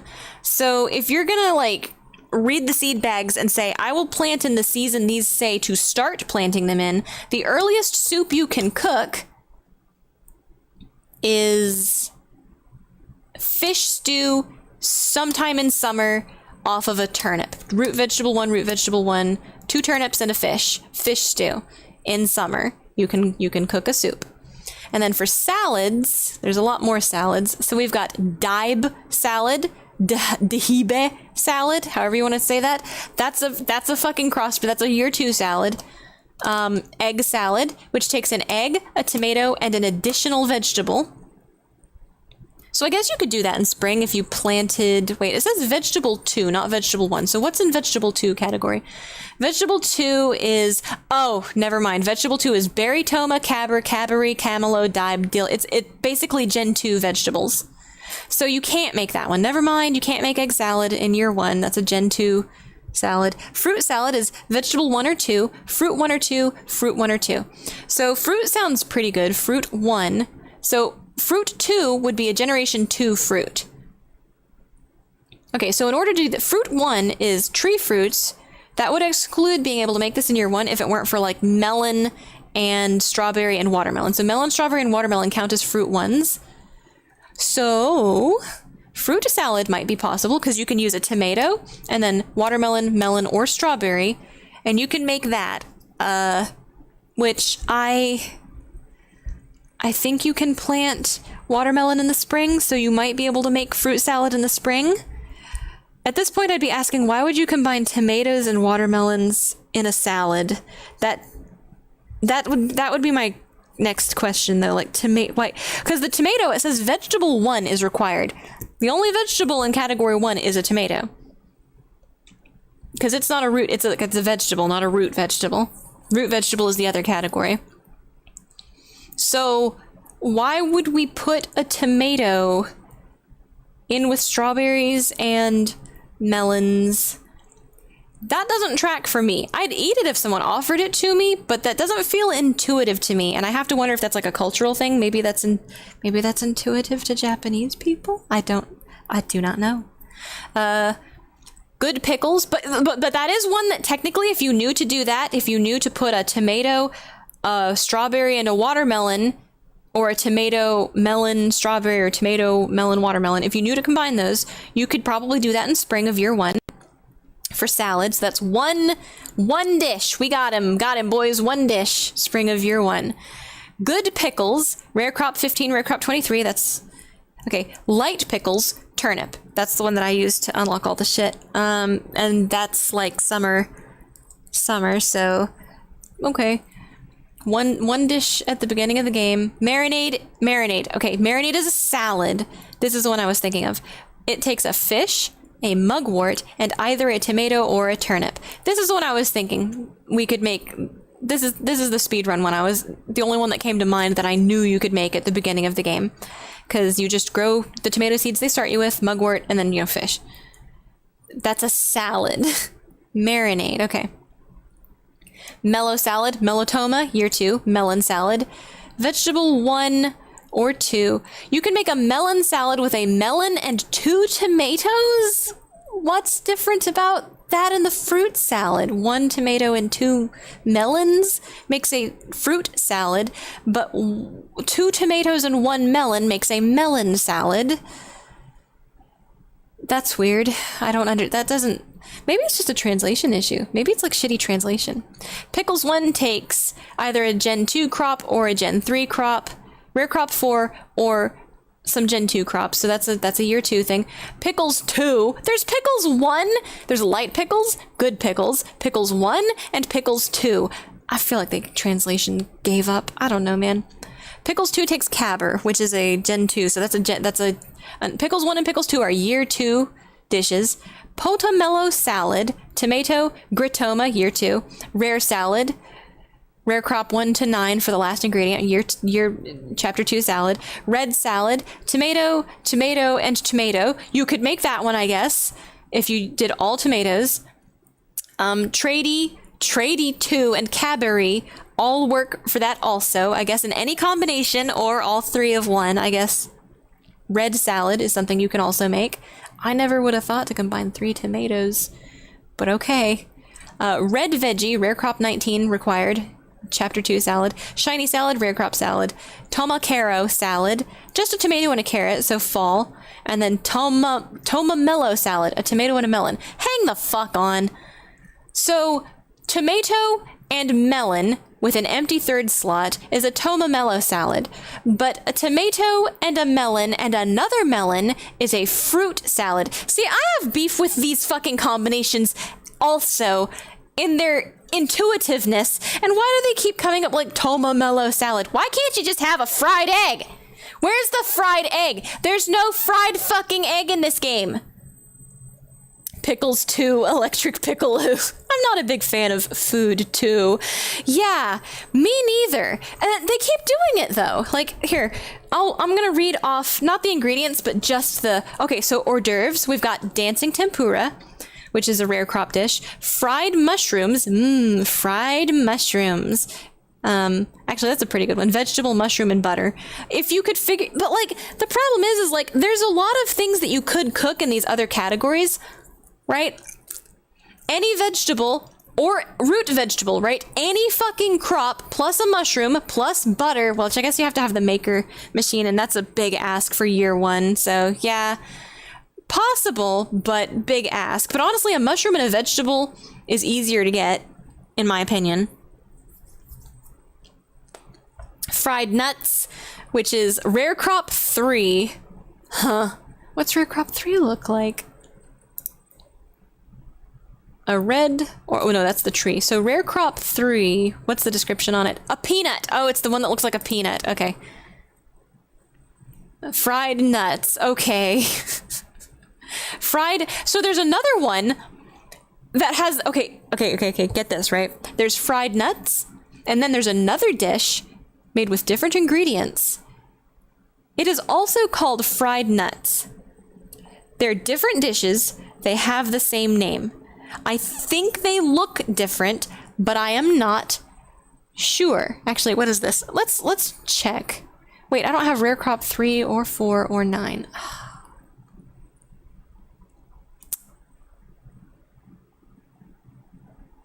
I wish there was a way to specify rare crops, specify which ones you get, because I want to get at least one 3rd gen rare crop, we name it, and then we see if the Z button trick overwrites the name, or if you could change the name of those by hybridizing after the fact. I'm kind of curious about that. So I want to look into that. But these have the same fucking name, and the guide writer has specified this one is, in parentheses, tempura. This fried nuts looks like tempura, I assume. That's confusing to me, but anyway. Oh, and here's another confusing thing, right? The hors d'oeuvres, not in desserts, in hors d'oeuvres. Pie is in hors d'oeuvres, not desserts. Grape pie, melon pie, red hot pie, and strawberry pie.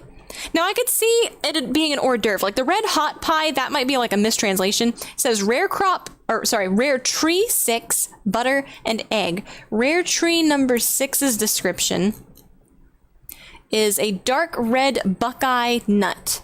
Buckeye? I think they mean the one that looks like a chestnut. It looks like a chestnut to me, but maybe buckeye is another word for that. I don't know. But red hot pie, I don't know why it's a chestnut pie, which is like a common thing, you know? So this is grape pie, melon pie, chestnut pie, and strawberry pie. These are in hors d'oeuvres for some reason. Like, worst case scenario, the ingredients are, you know, whatever it is, grape, melon, chestnut, or strawberry is the first ingredient, butter, and egg. Why is this in hors d'oeuvres and not desserts? You know what I mean? Is it because, like, wait, why is this in hors d'oeuvres? Is the translation just shit? What is the Z button glitch? It's not a glitch. It's the same thing as the money cheat. If you take a controller and you plug it into the 3rd slot of your GameCube, right? You can press the start button, and every time you press the start button, it gives you $10,000, which is how I've afforded all of the milking rooms and stuff without having to, like, actually play the game for a million years. It's, you know, playing the game. I want to get to the point where I can depression sleep, because I think we get the idea of what this game is like.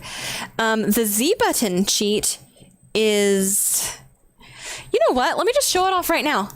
I'll just do it right now. I will save the game, and then I won't save after having done it, but I will show it to you.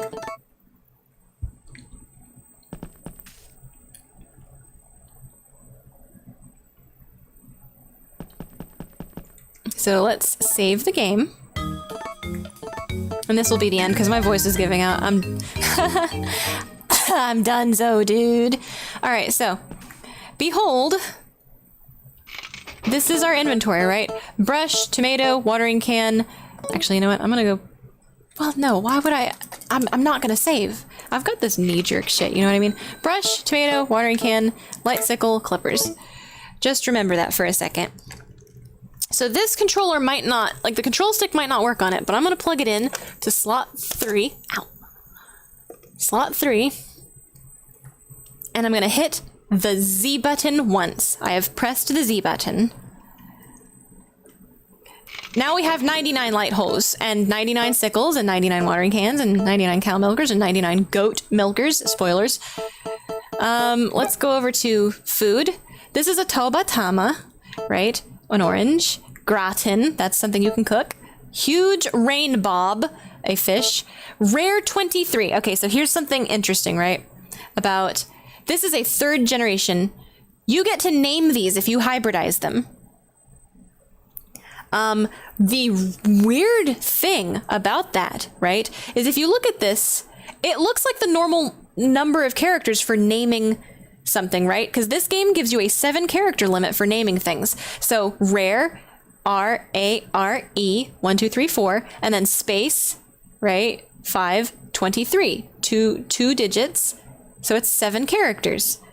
When you actually hybridize these 3rd generation crops, Tartan says, "Oh my goodness, I've never seen anything like this before. Why don't you name it?" And then you get to name it. But for some reason, you only get 4 characters to name it with. So you could name it rare. It's put a dent in my plans for naming a lot of these rare crops. Or okay. This is a hybrid between grapes and oranges, I think. Yeah, 4 characters. So actually, hang on. If I have the correct tree thing, do I have it? Okay, rare number 8. I would have named this. Okay, pear. Pear would have fit. Maybe I would have named it like AZN pear, right? It looks like an Asian pear to me, but I don't really know. Maybe soursop would have been.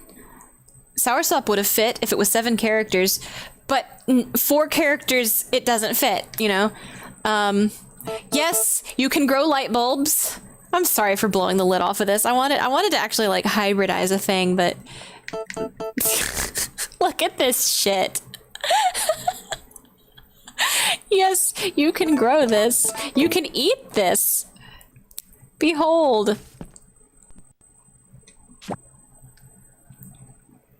And these 3rd generation hybrids are super fucking important for influencing your child down their whatever career path. Because if you have married Marlin, it's almost impossible to get your kid to do anything but want to grow crops, right?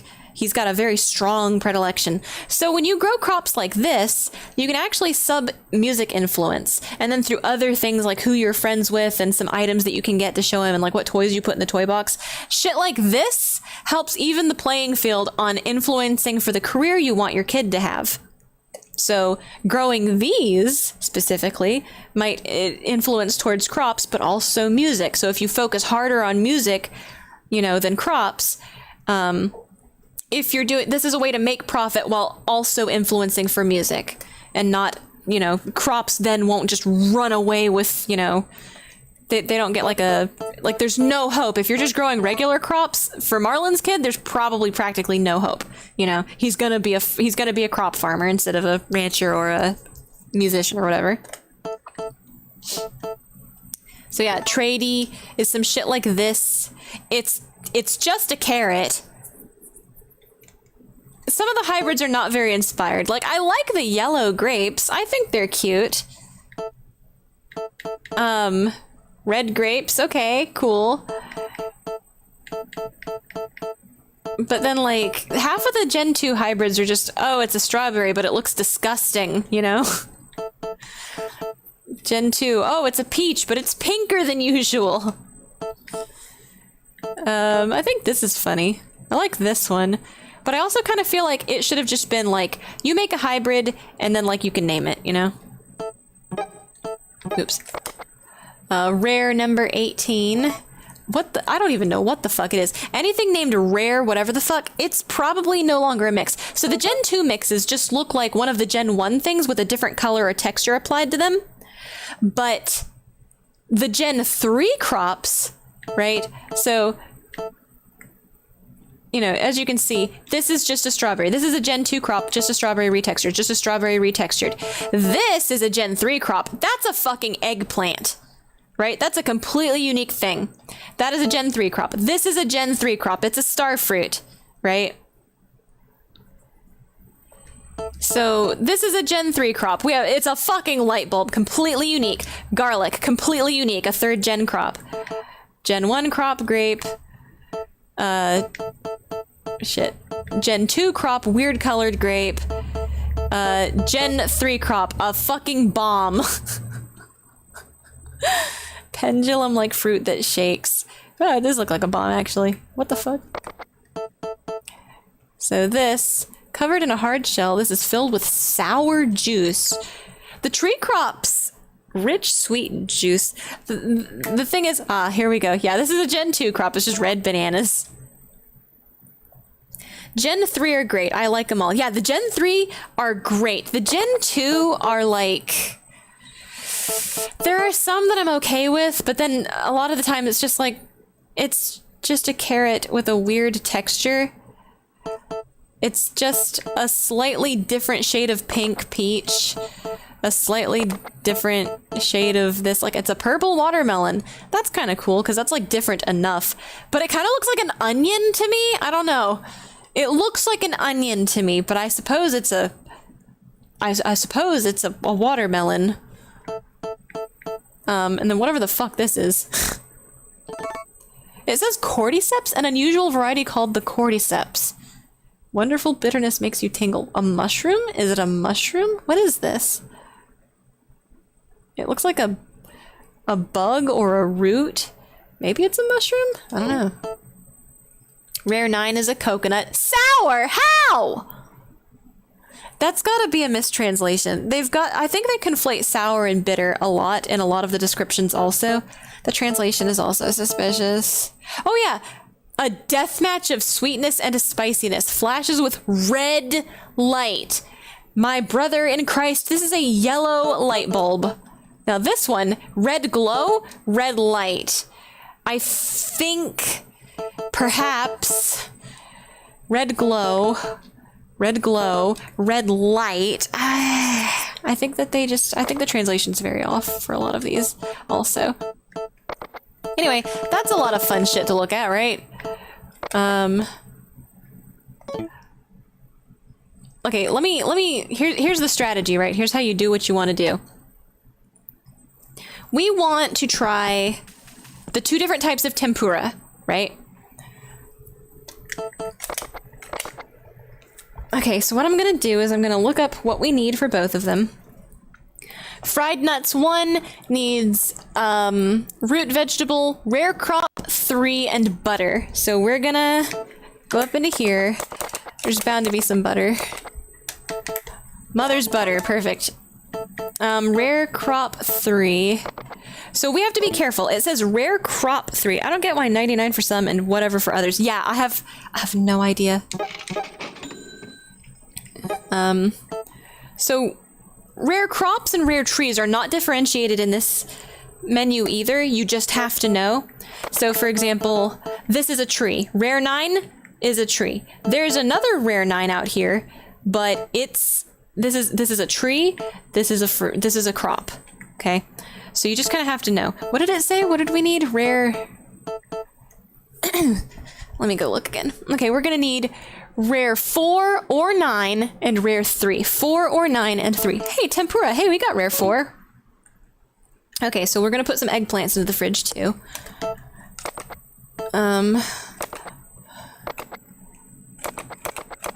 Wherever he is, there he is. Eggplant. Goat cheese. potato soup. Potato soup. Peach tart. Love cocktail. Smooth veggies. I guess actually we could just look at the dishes and see if we have... See if we just have the 2 different kinds of tempura.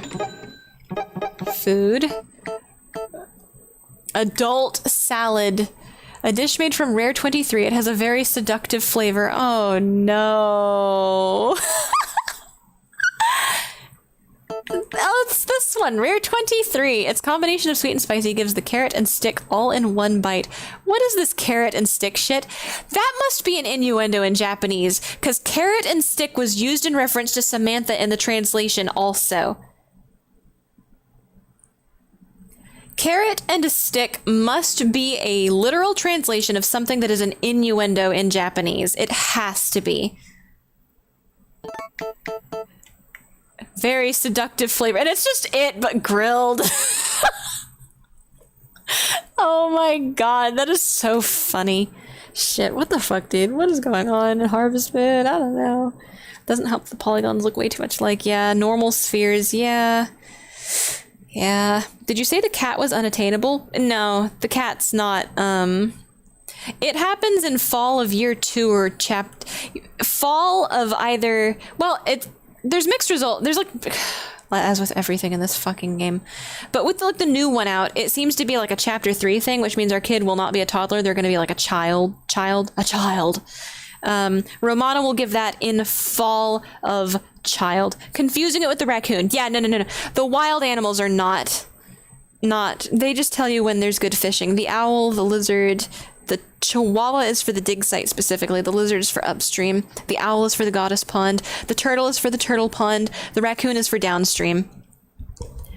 And you cannot fish in the ocean. I forgot that you can't fish in the ocean, actually.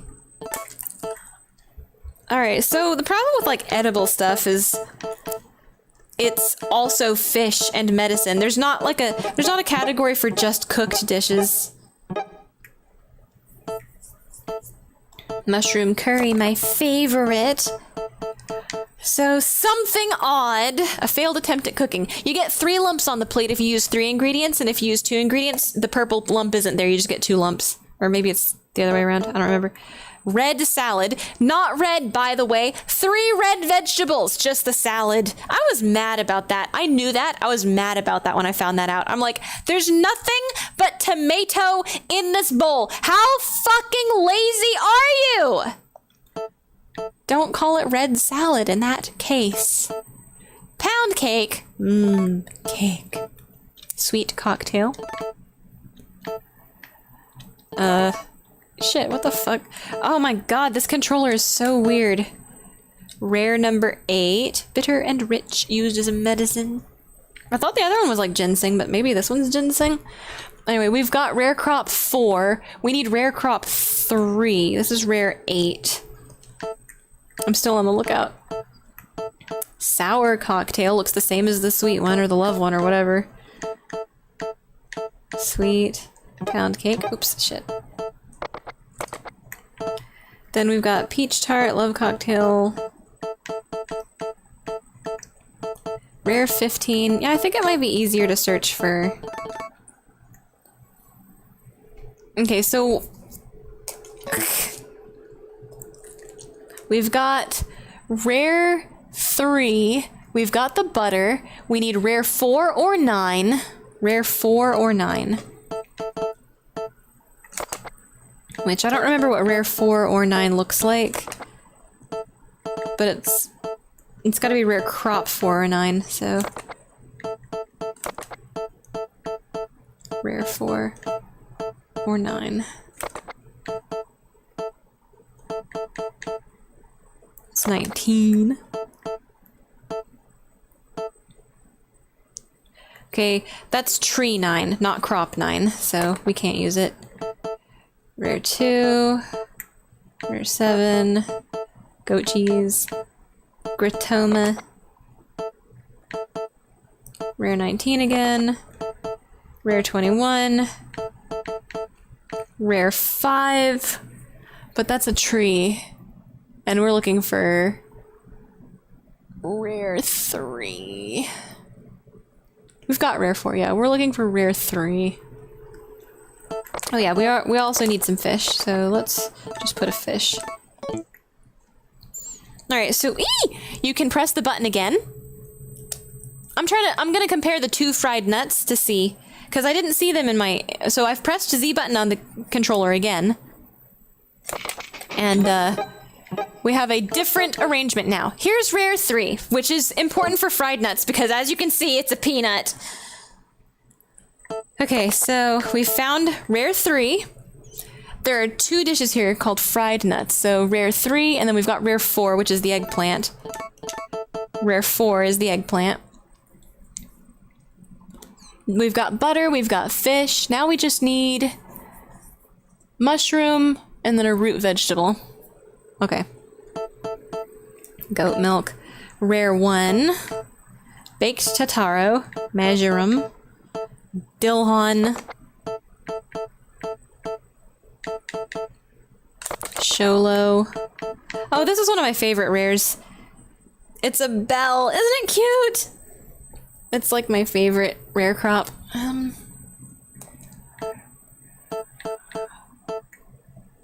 Tempura. Sweet potatoes, wild plants, and mushrooms, coated in batter and deep fried. Okay, that's interesting. Bean bowl? What? That doesn't look like beans! Cooked with rare 7. What's rare 7? I wish it was more yellowish. Yeah, that's my only complaint is I wish there was a gold bell. Like, there's a silver bell, there should be a gold bell too. I wanted a jingle bell. Rare number 4. Cheese. Strawberry pie. See, it's just a fucking non-pun. Pan. This is an hors d'oeuvre, not a... You know? Why? It's a donut. Made from rare 6. Now, if we find rare 6, you'll understand my pain. Rare 24. Whoa.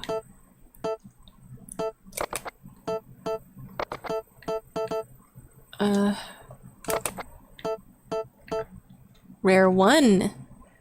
Ooh.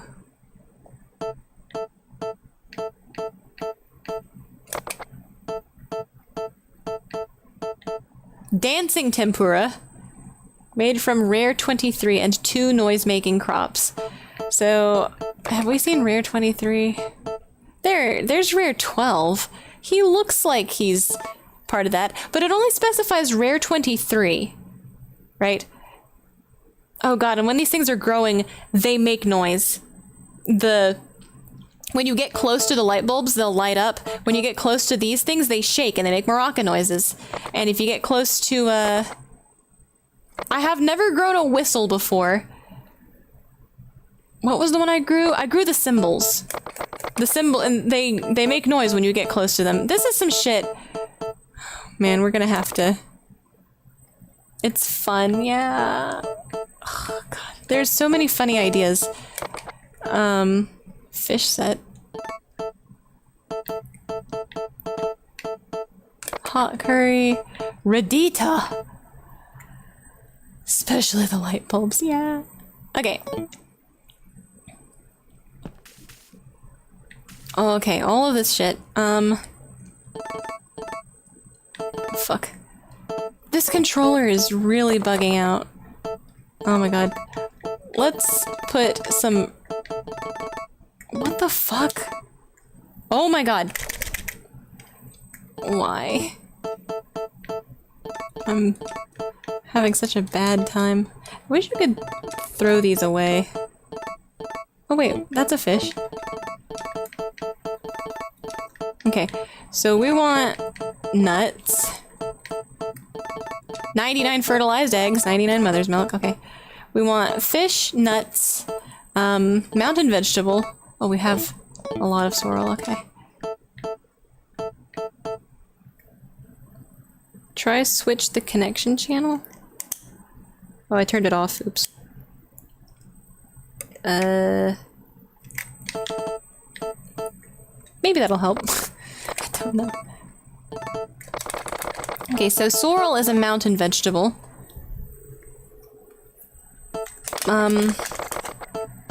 Butter. Oh wait, we already have mother's butter, oh no. Butter.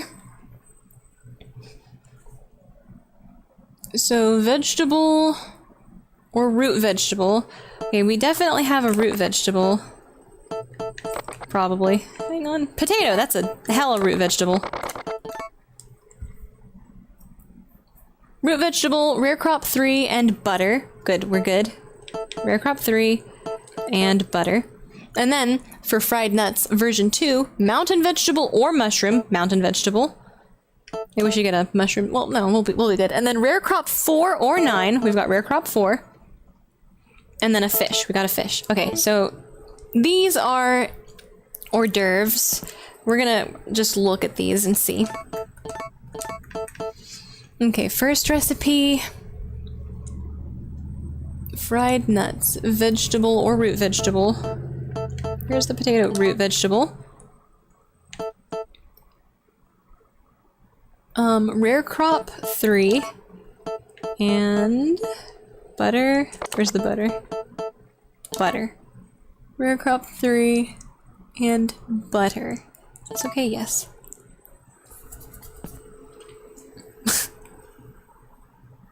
Okay, so fried nuts. Vegetables and rare 3 cooked with butter. So now, another hors d'oeuvre. Maybe it has parentheses in the game.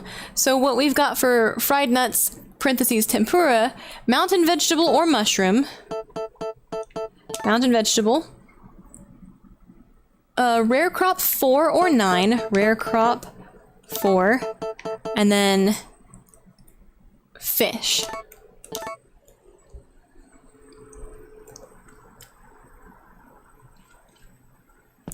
Fried nuts. Okay, no, there's no parentheses. Tempura made with wild plants, mushrooms, fish, and a rare crop.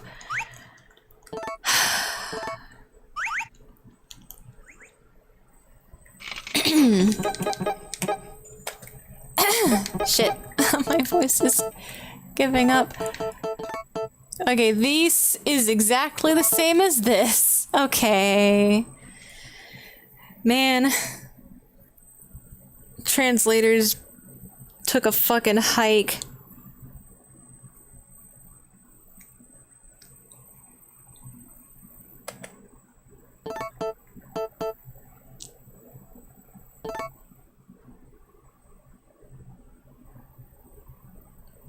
So what would this have been, I guess? I guess maybe pad thai? Peanuts? That's the first thing that comes to my mind when I think of like a stir fry with like peanuts in it as like a big main part of it. But I'm sure there's a lot of dishes that use peanuts in them.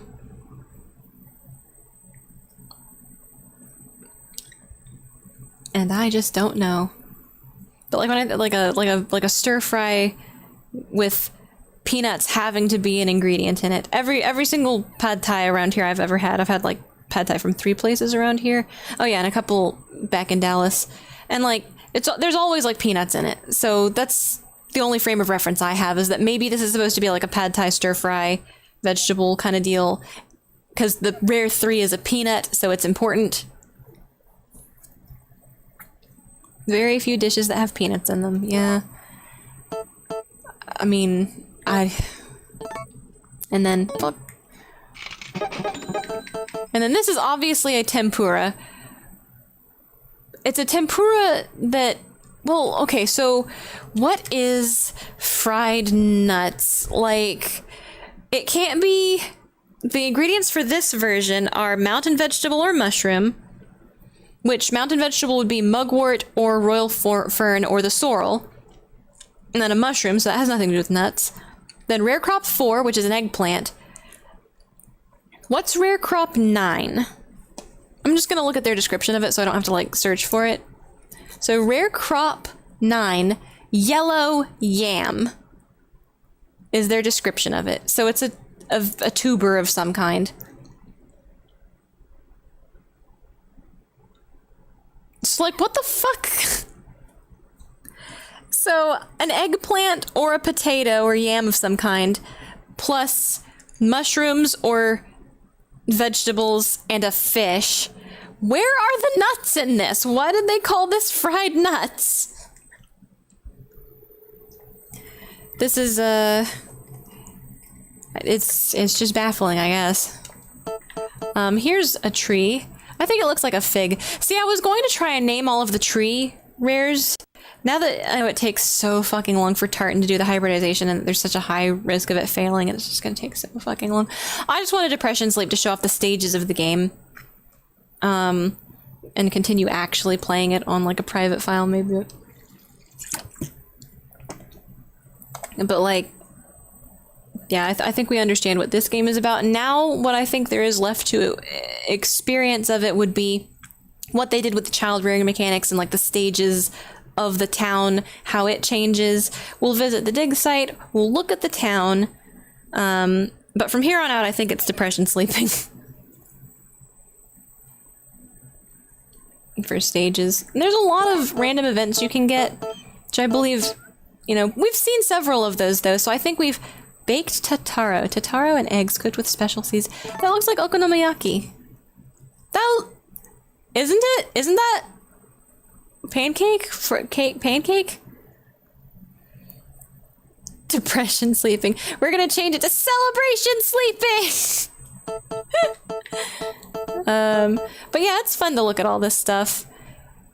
Goat. I will get the goat.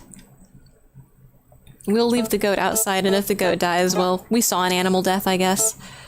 So if we get these rare seeds, right? Winter only. It's a light bulb. Rare 9. Oh, we got a rare 9. Wait, look at the picture. Yellow yam. It's so skinny, though. That doesn't look like a yam.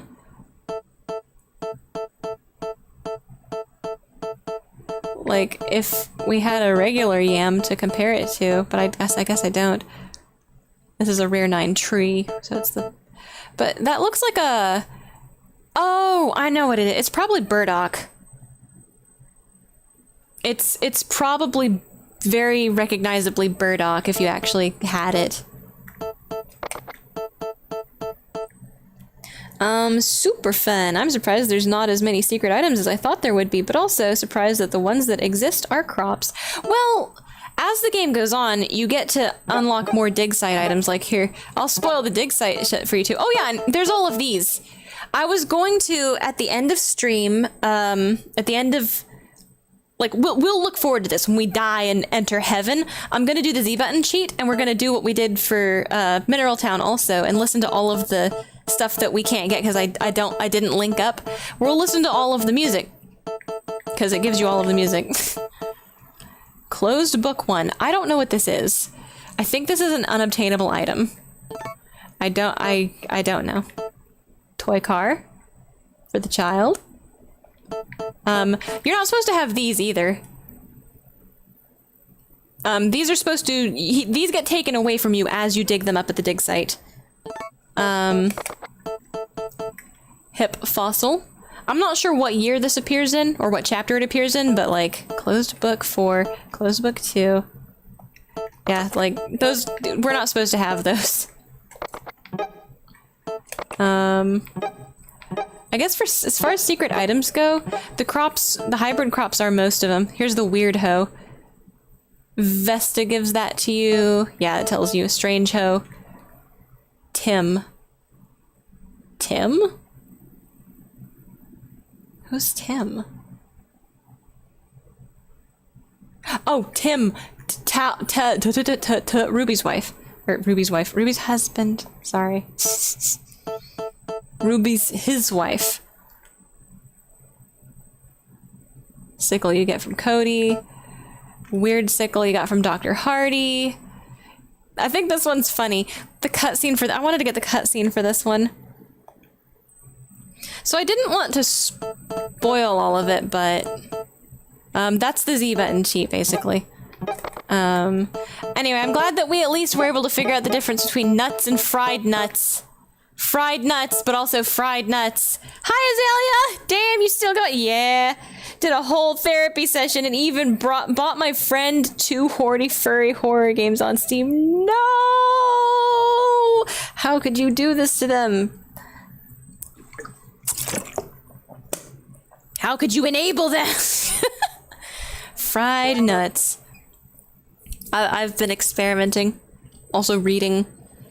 Bitching about, the cooking system in this game. And also bitching about how, like, you see, you get, like, rare 14. That's, like, 7 characters, right? And every other name in this game is 7 characters. But when you actually finally hybridize a 3rd generation crop, you get 4 characters to name it. So it threw off my entire— all my plans for naming the rares when I found that out. I was really annoyed. Oh, it was so unfortunate. Switch to computer. Aye aye, Captain.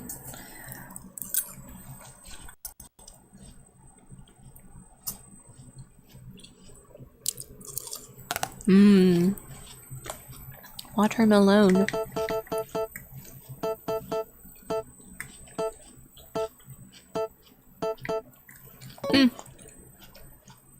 Well, actually, while I'm showcasing it, I'll probably naturally acquire these items through gameplay also. But while we're here, I might as well show what they do. So I can't remember which is which. Oh yeah, the wool clippers is another weird item. You get them from Wally. They look like horrendous, don't they? I don't even know what this is. Like, what is— am I supposed to know what this is? You know? They look scary. Also, I forgot to say earlier, but holy shit, you can change your clothes? Oh yeah! I'm gonna wait until the family cutscene wears off, actually, because I don't want to sit through that. My shit's malfunctioning. But I'm gonna show— okay, the regular heavy sickle. All it does is take a lot of stamina— shit— to use. It just, like, it works normal, right? Takes a lot of stamina to use it because it's heavy beginner equipment. Here's the normal sickle. It does the same fucking shit. It's still just as fast. Uses a little bit less stamina. Then you have the light sickle you can order, which it's the same speed. It just uses even less stamina, which I don't even remember stamina being a fucking issue in this game, really. So— oh, we've got 2 stacks of sickles. Damn. So then we've got the weird sickle and the strange sickle. I wish I could go top down to, like, actually showcase this, but here. That's the, it's like the weird watering can version of a sickle. And then the weird sickle, which has the little Grim Reaper handle on it. It does it in a plus pattern. I don't know why. These were supposed to work in the boy version of the game. They didn't. They work in the girl version of the game. So I guess the Dr. Hardy one might be easier to get. But, like, why would you ever just not use— maybe it uses, like, less stamina also?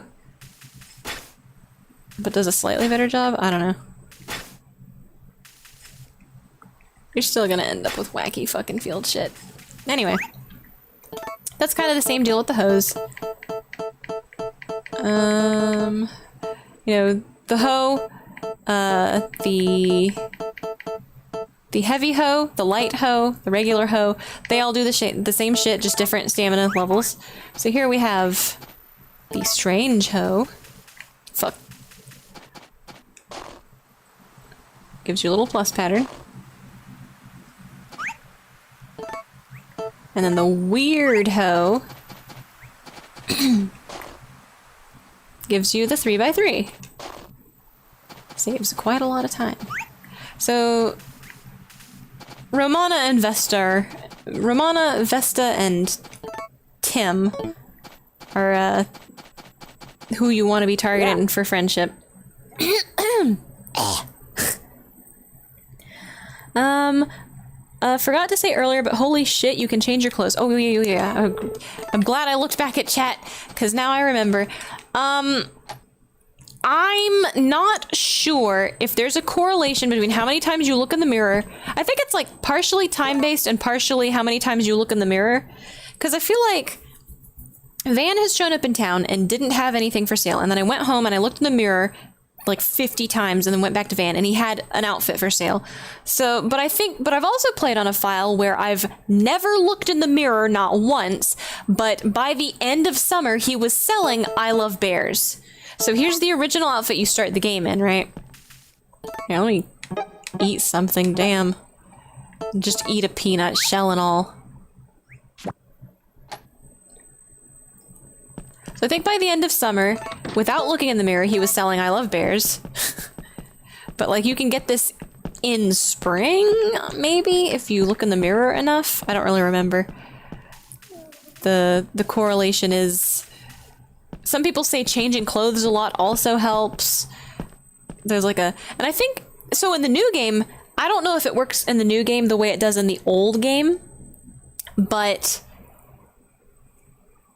There's something called like a fashion check or a style check or whatever. It's an invisible value that like goes up every time you change your clothes or change your appearance or whatever. So if you change your appearance a lot, we know in the new one for sure, it unlocks more outfits. But God only knows how it works in this one. Those neon purple. Purple? I guess. I thought they were pink. Purple. You know what? I think they're like right on they're towing the line, right? It's fuchsia. It's fuchsia. Which is debatably pink and purple? It's like, it's on the line. It's my least favorite color. I fucking hate fuchsia. But I do use this outfit for Kita files because... I don't know, I'm a glutton for punishment. I like to expand my horizons, so I have a character that is everything I hate. But I actually like her because... I don't know, she's not a bad person. She's dumb, she's not bad. She's one of my favorite characters now, actually, in an ironic twist of fate. Wait, what? Is that a "Don't Tread on Me" shirt? No, I think it's a bear. Because the name is I Love Bears.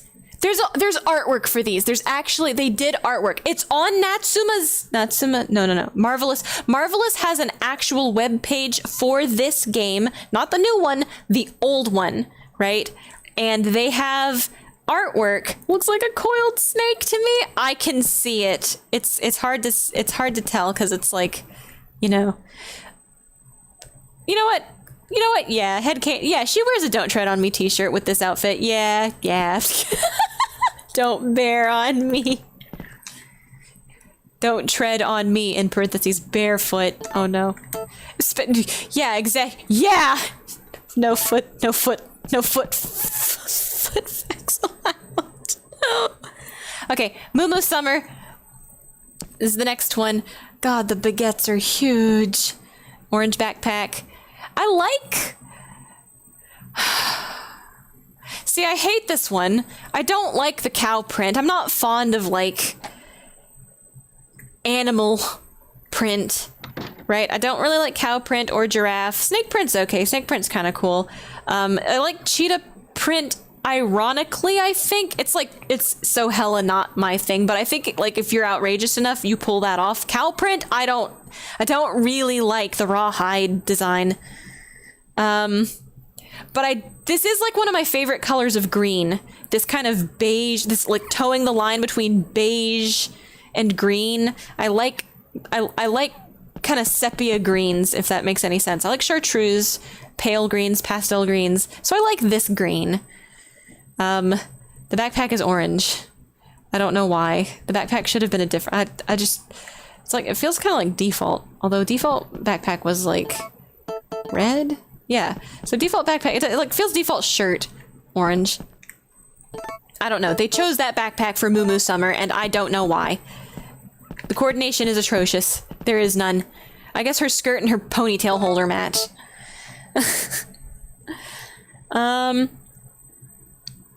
No, please. If it was a cow print skirt, it's one thing, but a cow print long sleeve shirt and shoe combo, I know! You can tell men designed this game. That's mean to men, though, because, like, there's definitely men who exist who have way better fucking fashion sense than this. The cow print shoes are funny, though. Cow print shirt, cow print skirt, okay. If they kept the shoes, I would forgive them because it's so fucking funny. So, O-Ranger Z. It's kind of boring, but it looks good. It's actually like, okay, the gloves and the backpack match, the shirt and the ponytail match, and the socks and the shirt and the pony. The socks, actually, if you look, you know, you can see the socks match too. And then you've got the neutral tones for the shoes and the pants and the skirt. And it's like, yeah, okay, that's fine. This is non-offensive. I wouldn't say it's super stylish, but I think it's fine, you know? I would say, aside from it being orange, like, if you like orange, that's good. It's good if you like orange, because it's not offensive in any way. Default is the best one so far. Yeah. Second best, and it's not great. It's okay. Yeah, I think Oranger Z is okay. The color on the gloves and the backpack is like an interesting color. It's kind of like a... I can't tell if it's just a slate gray or if it's like actually periwinkle. In comparison to the shirt, it could be like a real pale, slightly bluish gray, but like the orange contrast makes it pop more, maybe. But I'm not really sure. I think it's probably supposed to be like periwinkle, but I don't trust my eyes in contrasts like this. And then Check Girl. I was hoping for some Super Sentai shit. Yeah! I know, right? You expect it to be like way more out there than I Love Bears and Moo Moo Summer, but it's just kind of like, it's nice, it's fine, it's very subdued though. You know, it's like a very normal, subdued, it's okay. I'm not sure about the choice on the combination. The bottom half is kind of boring, but it's like non-offensive. It's like it's fine. You know, you see someone wearing that in public and think, you wouldn't immediately go, oh, bless their heart. You would just be like, oh, yeah, that's an outfit. Check Girl. This one's my personal favorite because it looks kind of like a romper. I do like rompers. I like the lace-up front. It kind of has this lace-up thing going. Sleeveless, like a lace-up, just a corset. Black t-shirt, I guess, because they just had to retexture. Like the black is the most subdued, non-offensive part of this for what they could do. I like the green and the brown red. I like it. It makes me think of Christmas, the pumpernickel baguettes. Okay, whatever. But I like this one the best. I think this is like the green and the subdued tones. It works together well. The backpack is a two-tone that works with the shoes and all like the reddish browns. The green stands out nice in her hair. I like the Christmas gloves. I think this is a winner. I like the pattern on the pants. Can you believe in the remake they fucking ruined this outfit? This is like one of the worst outfits in the remake. It is, they don't have the check pattern on the pants. That plaid, like the green, the Christmas tree plaid, right? They fucking ruined it. It doesn't look good anymore. I hate this outfit in the remake.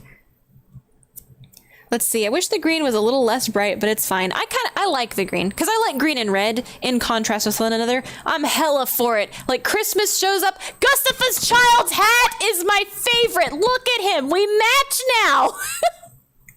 This is my favorite color combination is red and green.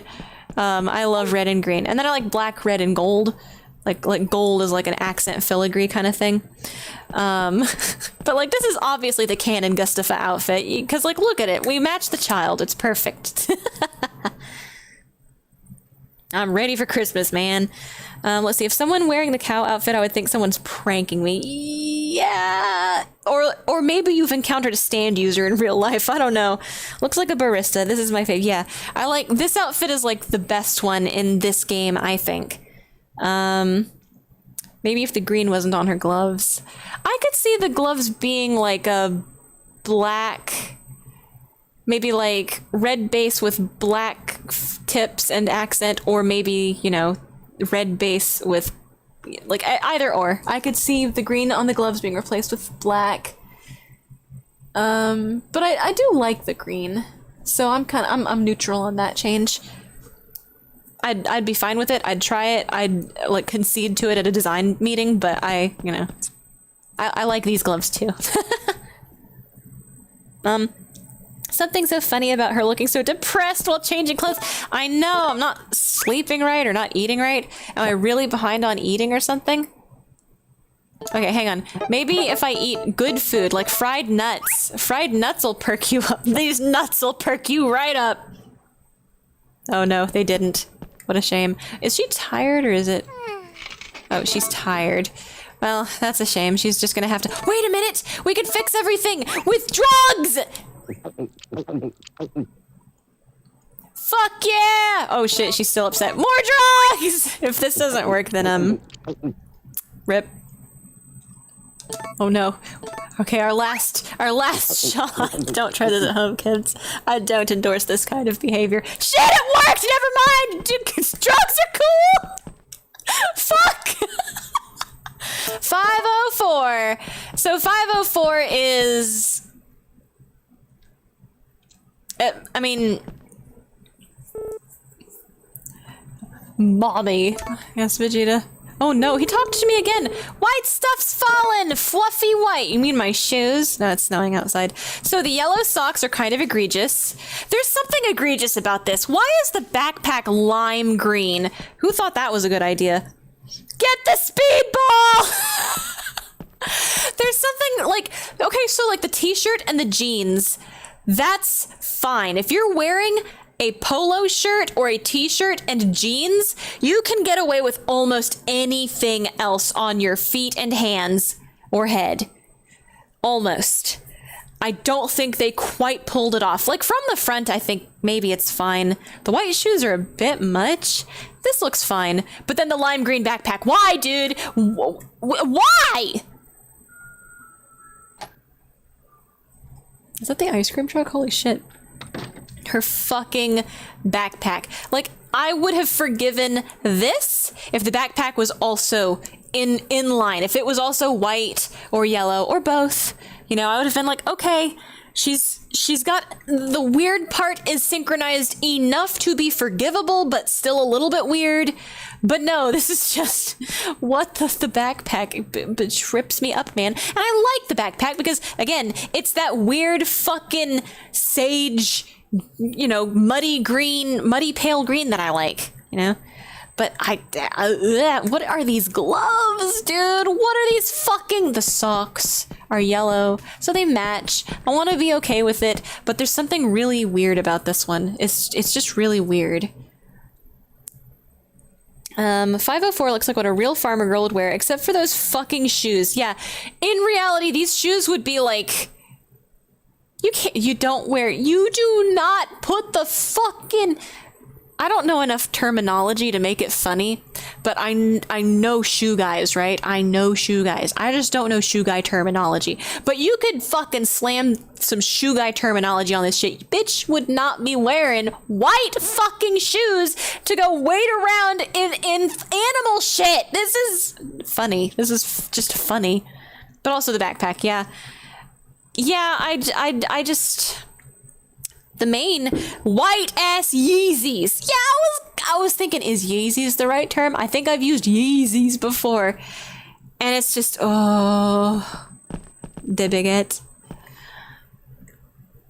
This outfit is almost okay. But I cannot suspend my disbelief as far as those baguettes stretch. I can't. You just wouldn't be wearing this on a farm. I guess the pink ones also. But also it's kind of weird because like the boy farmer wears boots, right? The boy farmer wears like knee-high mud boots, leather boots, cowboy boots, muck boots. You know, he wears work boots. What the fuck did they decide the girl should wear? She looks like she's ready to go play tennis or some shit. Or maybe open a bakery. You know, she doesn't look like she's about to go wade around in cow manure. these shoes, even when they're the right color, right? Even when it's original, even when they're brown, right? It's like a little bit better. Like this is just general, you know, dark brown. Like, yeah, but it would have been, why didn't they just give her the fucking mud boots?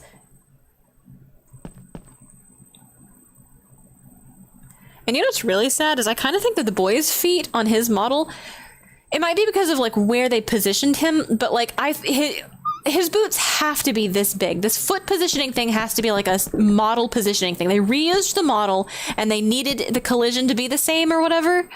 So like the feet straight, I'm praying that's why her feet are this big, is it's like a collision thing.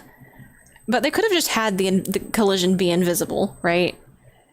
Or like have her have some invisible collision up back and like move her up on the model a little bit. I don't know. It's just, oh god, it's just so... That would have thrown a lot of other stuff, like holding things off, though. These feet, man.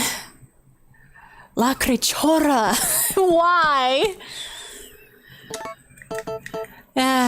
Anyway, yeah, those are all of the outfits. I don't think you can get more outfits.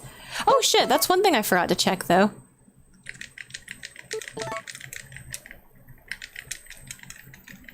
Which I will be checking. Also, I think depending on which guy you marry, you get a different quilt on your bed. I don't think it matters. Like, I think the kids' quilt is the same no matter who you marry, but your quilt will be different depending on who you marry. Like Marlon's, I think, is like a red quilt. Gustafa's is like this blue one with a purple flower on it. Day 7, that's perfect. Okay, so we're gonna alarm clock. We're gonna 1 p.m. alarm clock. So we'll wake up. I'm not gonna save the game. I want to go check Van to showcase this other thing real quick before I forget, because if I keep depression sleeping, I might forget. If it's unlocked, cool, and if it's not unlocked, well. Gotta go, okay. Oh my god, not another new fucking duck. I think we've confirmed that if you get rid of all your chickens, you will hatch nothing but ducks, even though all of the eggs were chicken eggs. Bye, MK. Have a good time. Have a good day. Rest of your night.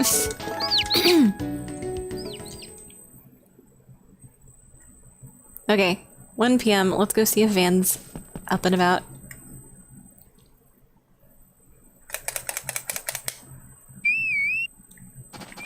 My controller is actively fighting me at this point.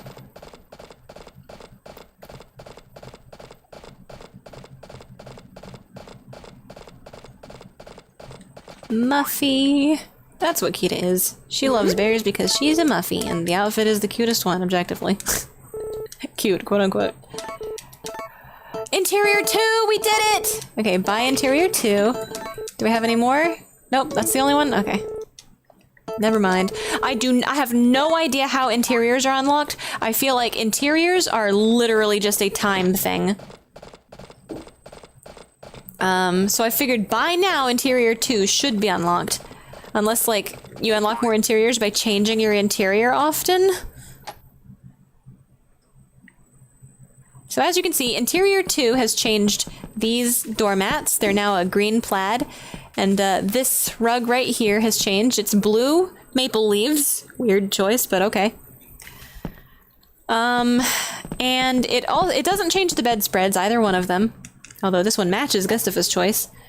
It does change the mats in here. These are now light green, and this one is pale green. The rug in here, and the tablecloth are all different now. I'll go change it back to the default, because sometimes I have trouble remembering like what was different. So now we have change layout is an option. Interior 1. So now it's like it's like gray, just basic gray.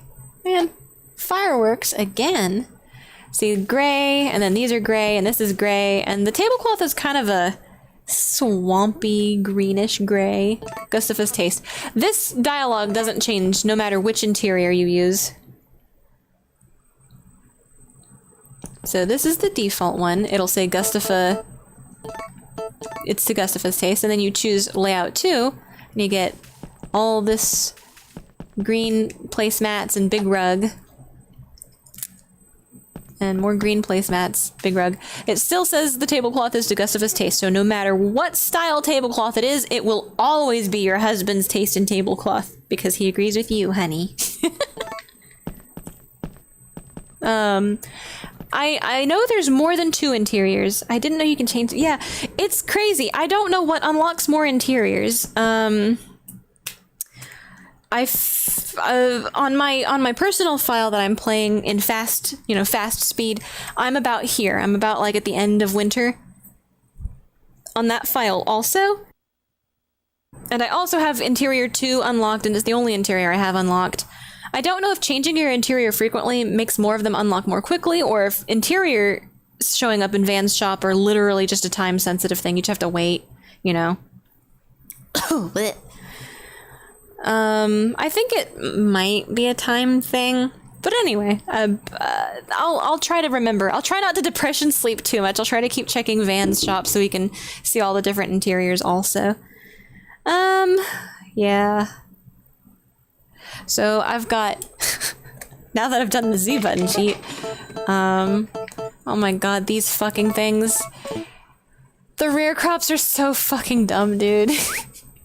But I do think it's like, okay, so once you're in year 2 and 3, you're going to be doing hybrid crops probably. So once you get to the rare crops that like look like this, you can still make a profit while influencing your kid to the harder to influence things like art and music are like a lot harder to influence, especially if your husband is like, if your husband is Marlin, your kid almost guaranteed to be a farmer. I'm going to eat this. It doesn't look edible.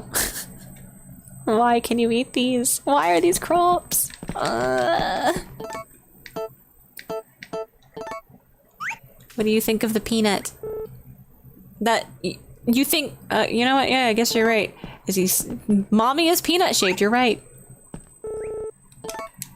Pick him up.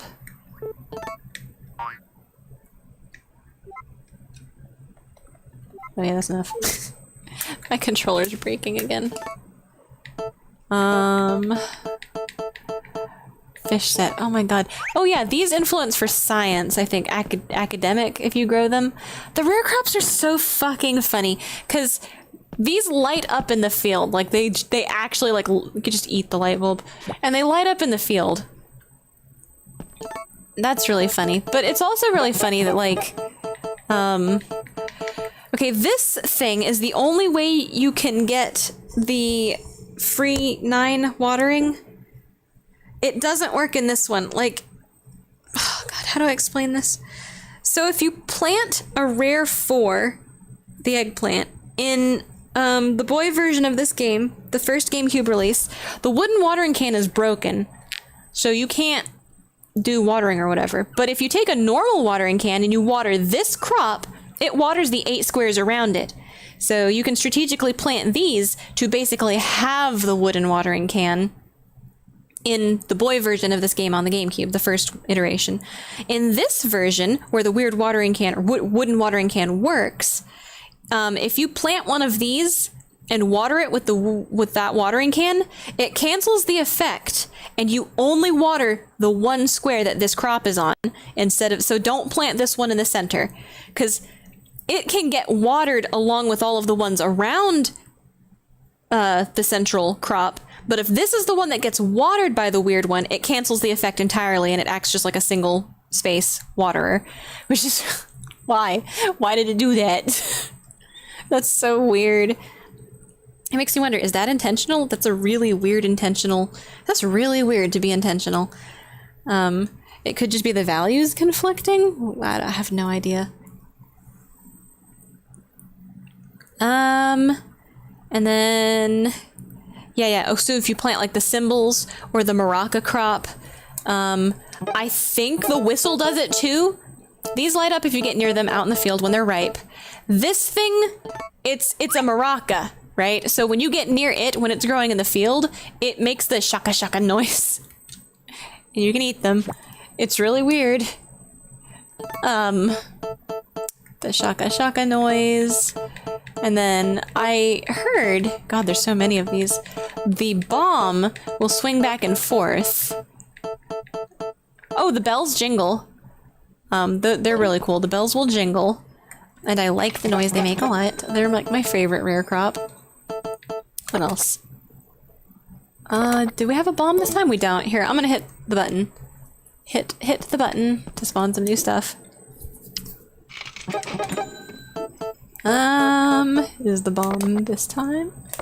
No bomb! Oh, but here's rare 6. It's that chestnut.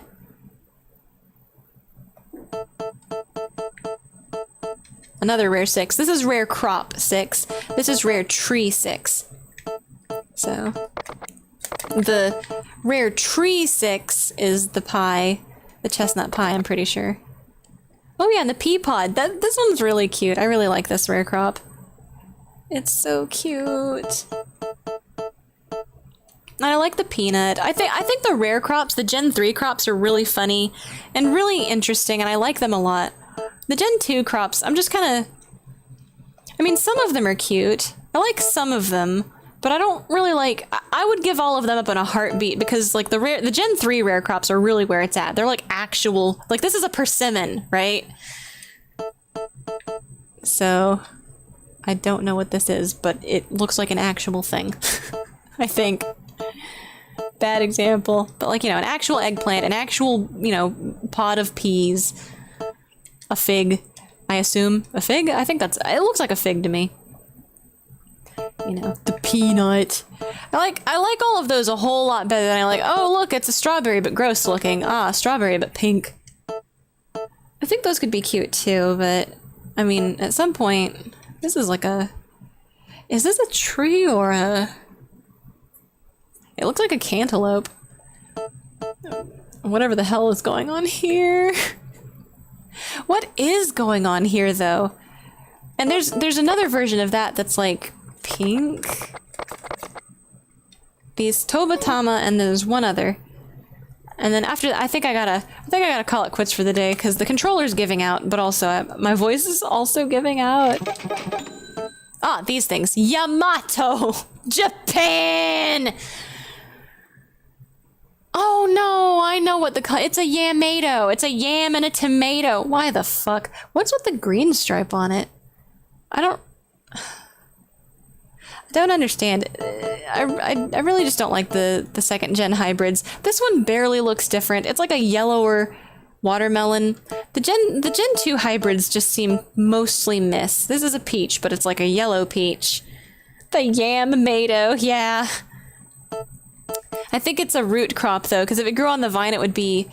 If it takes after the yam, but it looks like a tomato. This is a root crop, I'm pretty sure, because if it grew on the vine, it would look like the tomato, but it would have a solid color, like the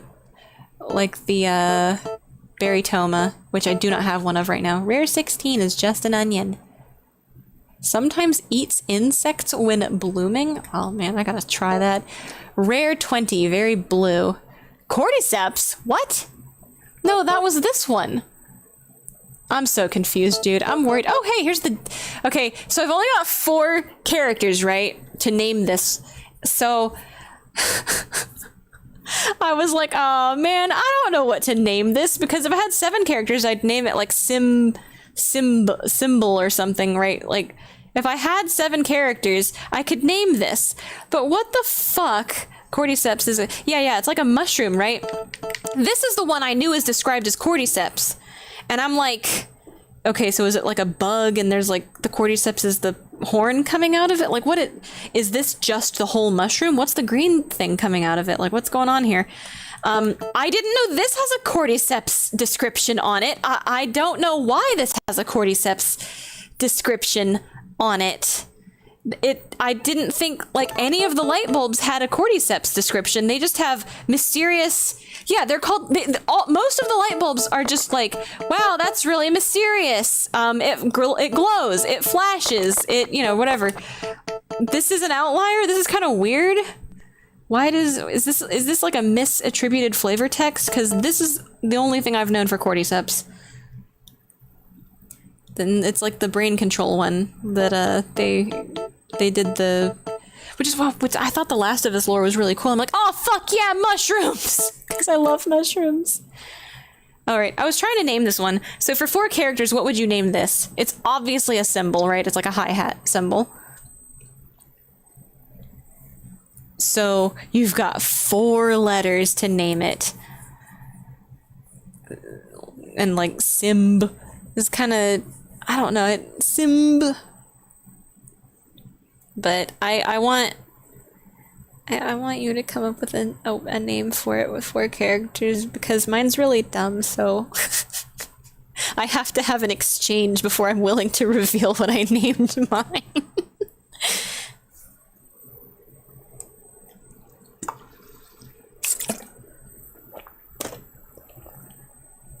Let's see, and like, honestly, what's even worse, 4 characters for this. Egg. But then there's already eggs, like egg. Perp. Egg. Eggant. Oh. I know. Nasu! Oh, fuck, it's Nasu! No! I thought I'd escaped. Which, wait, isn't it Nasubi? Nasubi? Or, I think Nasu is fine to be short for it, and it actually fits. Okay, rare. Truly rare. Mysterious, sweet and spicy. Oh no. I don't want to reveal what I named mine, it's dumb. I'm just gonna... Bread, what are you doing?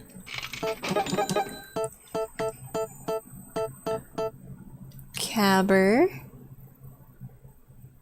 What is this a combination? Oh, I think that's a carrot and a melon, but I don't really know, because like the stripe, it's the texture of the melon on the carrot, but it makes me think of a cocoa bean pod. It makes me think of a bean pod, like a wooden bean pod. Brad, what are you doing? That's not a bug, Demi. That's just some lint. It's just some lint. You can't eat it. You're gonna have bad tummy issues again if you keep eating lint. No, you can't have it. I'm taking it away.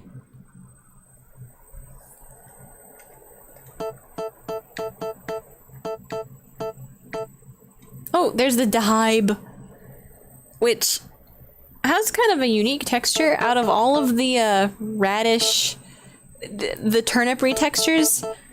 This one's my second favorite, and I guess this one's my favorite. This is like the moneymaker crop for Gen 2. You want to make that one and then start making cakes with it, because those sell for a lot. But I forget how like, Dahibe is, strawberry and turnip, I think? Alright, anyway, that's it. I can't take it anymore. We'll have to find out what I named that shit next time on Dragon Ball Z. I can't. I'm not gonna save it because I don't want to activate the Z button cheat yet.